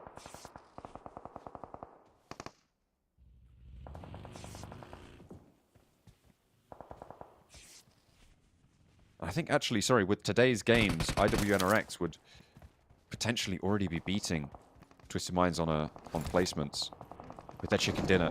They've had an extra one today, I've just realized. So it would be a tiebreaker victory with IWNRX, but they're still in 5th place on those tables, so perhaps something is still catching it short. RCB, the challenge on Kitsune. That nade looks good. The shots too. That's Team Spirit out. Unhappy week. 3 elims as well, though. At least they're staying on track. Consistently quite terrible this week. Even their chicken dinner was not great. Stage 6, though, it drops off the mountainside into very open area, but does support Fireflux. And with IWNRX taking a knock here, they're big time delayed to the next circle. And another great nade over towards Swain and Kane at the same time from Shifu. I think that might just be GG for IWNRX. In goes the dual roll up. You can't really go in for this refrag on the 2 positions as well, because they're down the cliff. You need to commit all the way down there. You'd give up your position underneath. Fireflux, they have, at this point, done enough to secure 2nd place. With Virtus Pro going down as they did, they have kept them at bay. IWNRX now looking to change the tune.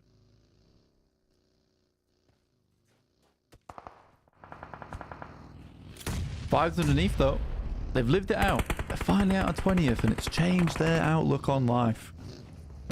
Feeling like they can smell a top 5 now. Yeah, IWNRX losing 2 players is so awkward. Nice shots from Fireflux, and I think Fireflux have hung on to their 2nd place. Virtus Pro might just squeeze by with a 3rd as well. Taking a podium there is very nice for them. With a lot of work been done over the last 2 days to get to that point as well. And nade's been sent up high over towards Fireflux as Sadira desperately looks for an opening. Vibes is still going, Blank. They've found another. On the east side, they are downhill and away from the scrap. They do have 4 players as well. Fireflux now launching into a potential engagement as everybody is just isolated on this northwest side. I mean, this could potentially be quite good for Vibes, but Heroic has spotted them out, taking shots over their way. Limbo Boom goes down to Spray. Lux from the top rope. There's Descent as well in the back lines. Heroic are fully eliminated. Vibes very, very low. Look at those health bars. As Fireflux take down 77 on the flip side. Now teams starting to fall across the way. 2 players from IWNRX. They're up to 4th place. And I think with the placements that they earn this match, they will be up to 4th place overall. On the tables, Vibes downhill, looking to get some healing on, and they're going to be allowed to do so. What damage can be done? Back and forth with RCB. Fireflux on the North Hill. IWNRX strafing around the door frame, not going to work out for him. Frozen goes down. There he is. Izel manages to find him. The mark gets made. Zed Wolf in the rooftops. Not spotted by Loxy. This is an interesting position. I've not been seen used before. But he's going to abuse it as much as he can. Why wouldn't you? I mean, the zone will push you in now, but bide your time. Maybe have an opening. Didn't catch if he had any nades. But Fireflux are looking for it. And Vibes, blank. Look at what Vibes have been doing in the whole of this while that everybody's been scrapping up the top of the mountain. They've established a line across the match. I would love to close this tournament week down with Vibes getting a chicken dinner.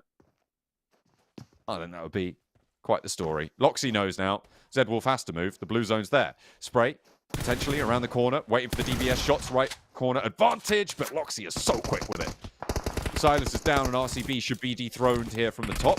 Dashes across, gets to safety as well. They know exactly where he is, and Vibes are actually putting pressure on this high ground. Ketch is dropping down, but Weiss takes him out. Fireflux trying to move on through as Lux falls next. Vibes are really turning the thumb screws on here. Mazzaro as well on the off angle.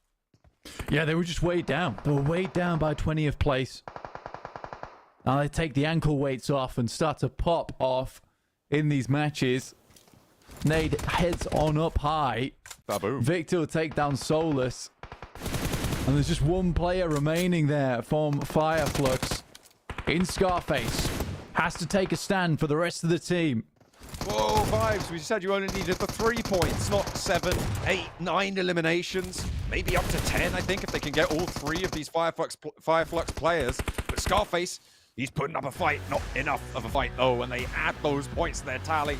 Racking up one hell of a record. Vibes close down their week. They ascend from the bottom of the table. They guarantee themselves a 19th. Have they done enough to get themselves up into 18th? I'll have to wait and see for the overalls. Probably not. Team Spirit in 18 was 78 points, so I think they got a few points that match, was 81. But yeah, they're out of 20th though, which is nice to see. So GG's to Vibes. Try and take a 2nd place. They seem happier about it as well. Well done. But it is Fireflux to maintain their position over towards 2nd place. Not quite 1st, but I think that with the amount of teams that were challenging them, that is a big relief that they maintain 2nd. Yeah, Na'Vi pretty happy as well that they have maintained 1st over the course of the day. It was fairly unlikely in general that Fireflux were going to be able to get enough points on the day, but it was possible given their averages. They were nearly on track to be able to do just that, but denied. No opportunity now. 2nd place, though, almost as good. 19 league ranking bonus points coming on in to add to their tally. And they can be pretty happy with that performance. Same can't be said for a couple of our other teams, but I think Fireflux definitely one of the teams that has impressed us over the course of these matches.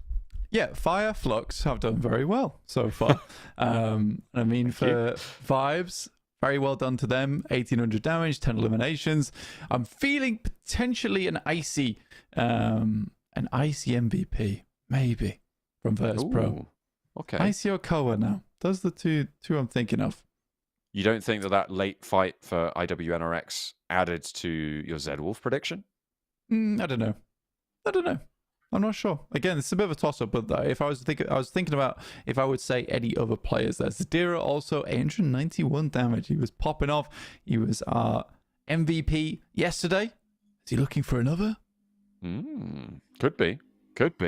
I don't think they get a call-out match, though. So MVP is just an honorific for this final day of the week, of each week, in fact. MVP will still be a thing. But almost 900 damage for Zadira. I mean, 77, they were playing out on their west side. They went down to the fight with Fireflux on the hills. Here are the scores. 10 elim points there, 20 points found for Vibes. Wow. They have figured it out in the final moments of that match. Hopefully, coming into week 2, they can keep that momentum and see what more they can put up to try and challenge, because they've managed to earn an extra league ranking point off the back of that performance. And RCB on 10, 77 on 9. IWNRX defending on 7 and trying to jump up on over. I think they have managed to get up into 4th place. Yeah, again, I was very impressed by a lot of the squads here. At the end of the day, it's been very, very fun overall watching all these teams play and improve as we've moved through these 5 days. You know, it always does take a little while, especially the beginning of a tournament, where teams have to feel each other out, figure out what rotations are coming through. And again, the gameplay is going to evolve even more going into week 2, where you have those 2 days to relax, maybe one of those days, and then the other day is a lot of cramming in terms of figuring out where those rotations are heading through for other teams, where you might need to improve some of your skill going forward in terms of rotations. But yeah, I'm excited for week 2. Here's our daily winners, though, from day 5. It will be Falcons into Virtus Pro into Orangle. Another Virtus Pro win on Miramar, and Vibes get themselves a chicken dinner right at the end. You love to see it. Some pretty high elimination counts. Nothing spectacular, but very consistent across the board for all of our chicken dinners so far today. Virtus Pro getting the double maybe gives more credence to your MVP predictions, going over to at least a member of Virtus Pro. IWNRX as well, keeping pace there. Fireflux, I think it's unlikely that they're able to get a nod in today's MVP listings. But I think we can also talk a little bit about this week's MVP as well, because I reckon it has to be a Na'Vi player, right? It has to be, given what Default was able to do, given what Flip and Lemon were both able to do. I feel like it's going to be difficult to take that one down. I don't know if we're going to be able to see that, but at the moment, Na'Vi definitely in the top. Fireflux in second. Virtus Pro up in third place as IWNRX sneak through just above Twisted Minds and take a fourth place position. Yeah, I think for Twisted Minds, they get themselves kicked out from fifth place. IWNRX taking fourth by 4 points, but that will be very helpful in terms of league ranking points as you send yourself further down. I think for Na'Vi, if there was to be an overall week MVP, it should definitely be Flip. He has done the most amount of work on that squad. But it is funny seeing that, 2 chicken dinners, 162 elimination points for Na'Vi, though, which really sets them apart from the rest here in this lobby. 77 in 6th place. Power takes 7th, and 8th place goes to Brute Force, making it onto that first page as we head down onto the second. And Zeus was definitely a team that looked a little bit shaky at the start, but they've looked far, far more solid as the time has gone on. Yeah, they have managed to ramp up into this tournament. I'm interested in Black Esports there as well. 2 chicken dinners they were able to find this week, but down in 16th place. Generally, if you're a team that can take these chicken dinners, you're higher up. But in general, the criticism we've had of Black Esports is that they are given these opportunities and quite frequently they kind of mess them up.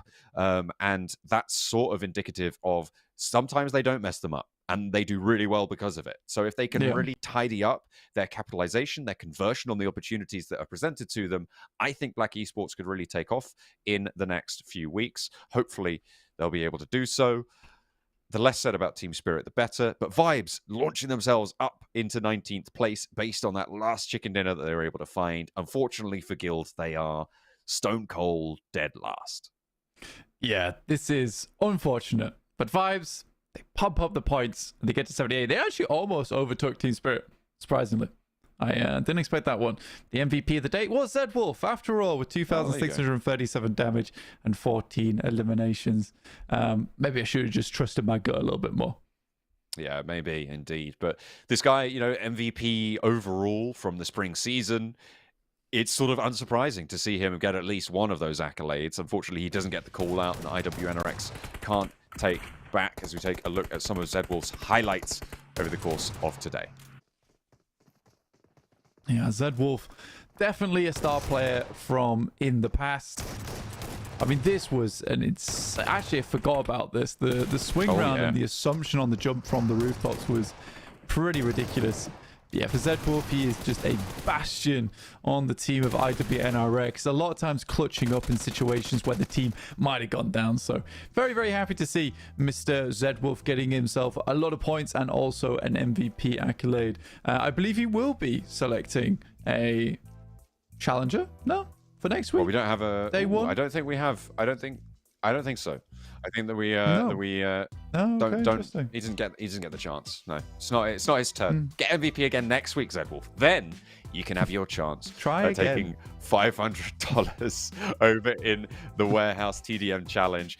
Take a look at our socials, and you can keep track of all our MVPs, all our Warehouse challenges, and all of our goings on here at PMSL EMEA at the social channels down below. Make sure you check all of those out. You can get plenty of goodies on over there, and of course, make sure you stay tuned for next week, because it is going to be a case of who can adapt the best to this lobby, who can change their tune, can Team Spirit lift their spirits and get out of the dumps that they seem to have been in. It has not been pretty, but Na'Vi, the champions for week 1, earning 20 league ranking points for themselves and a chance to get towards the finals. They're ever closer. We'll see you guys next week. Goodbye.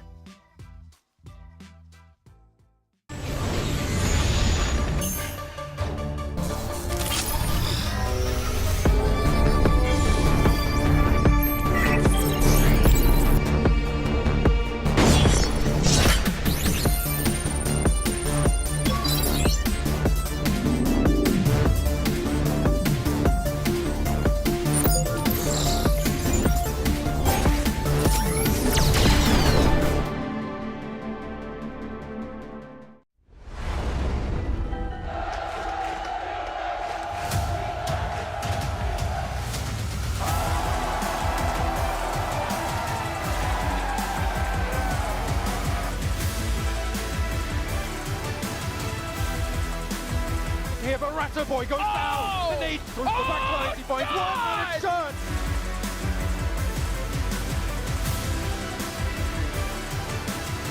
There's the response back though. First pickup. Yo! He goes on to do it.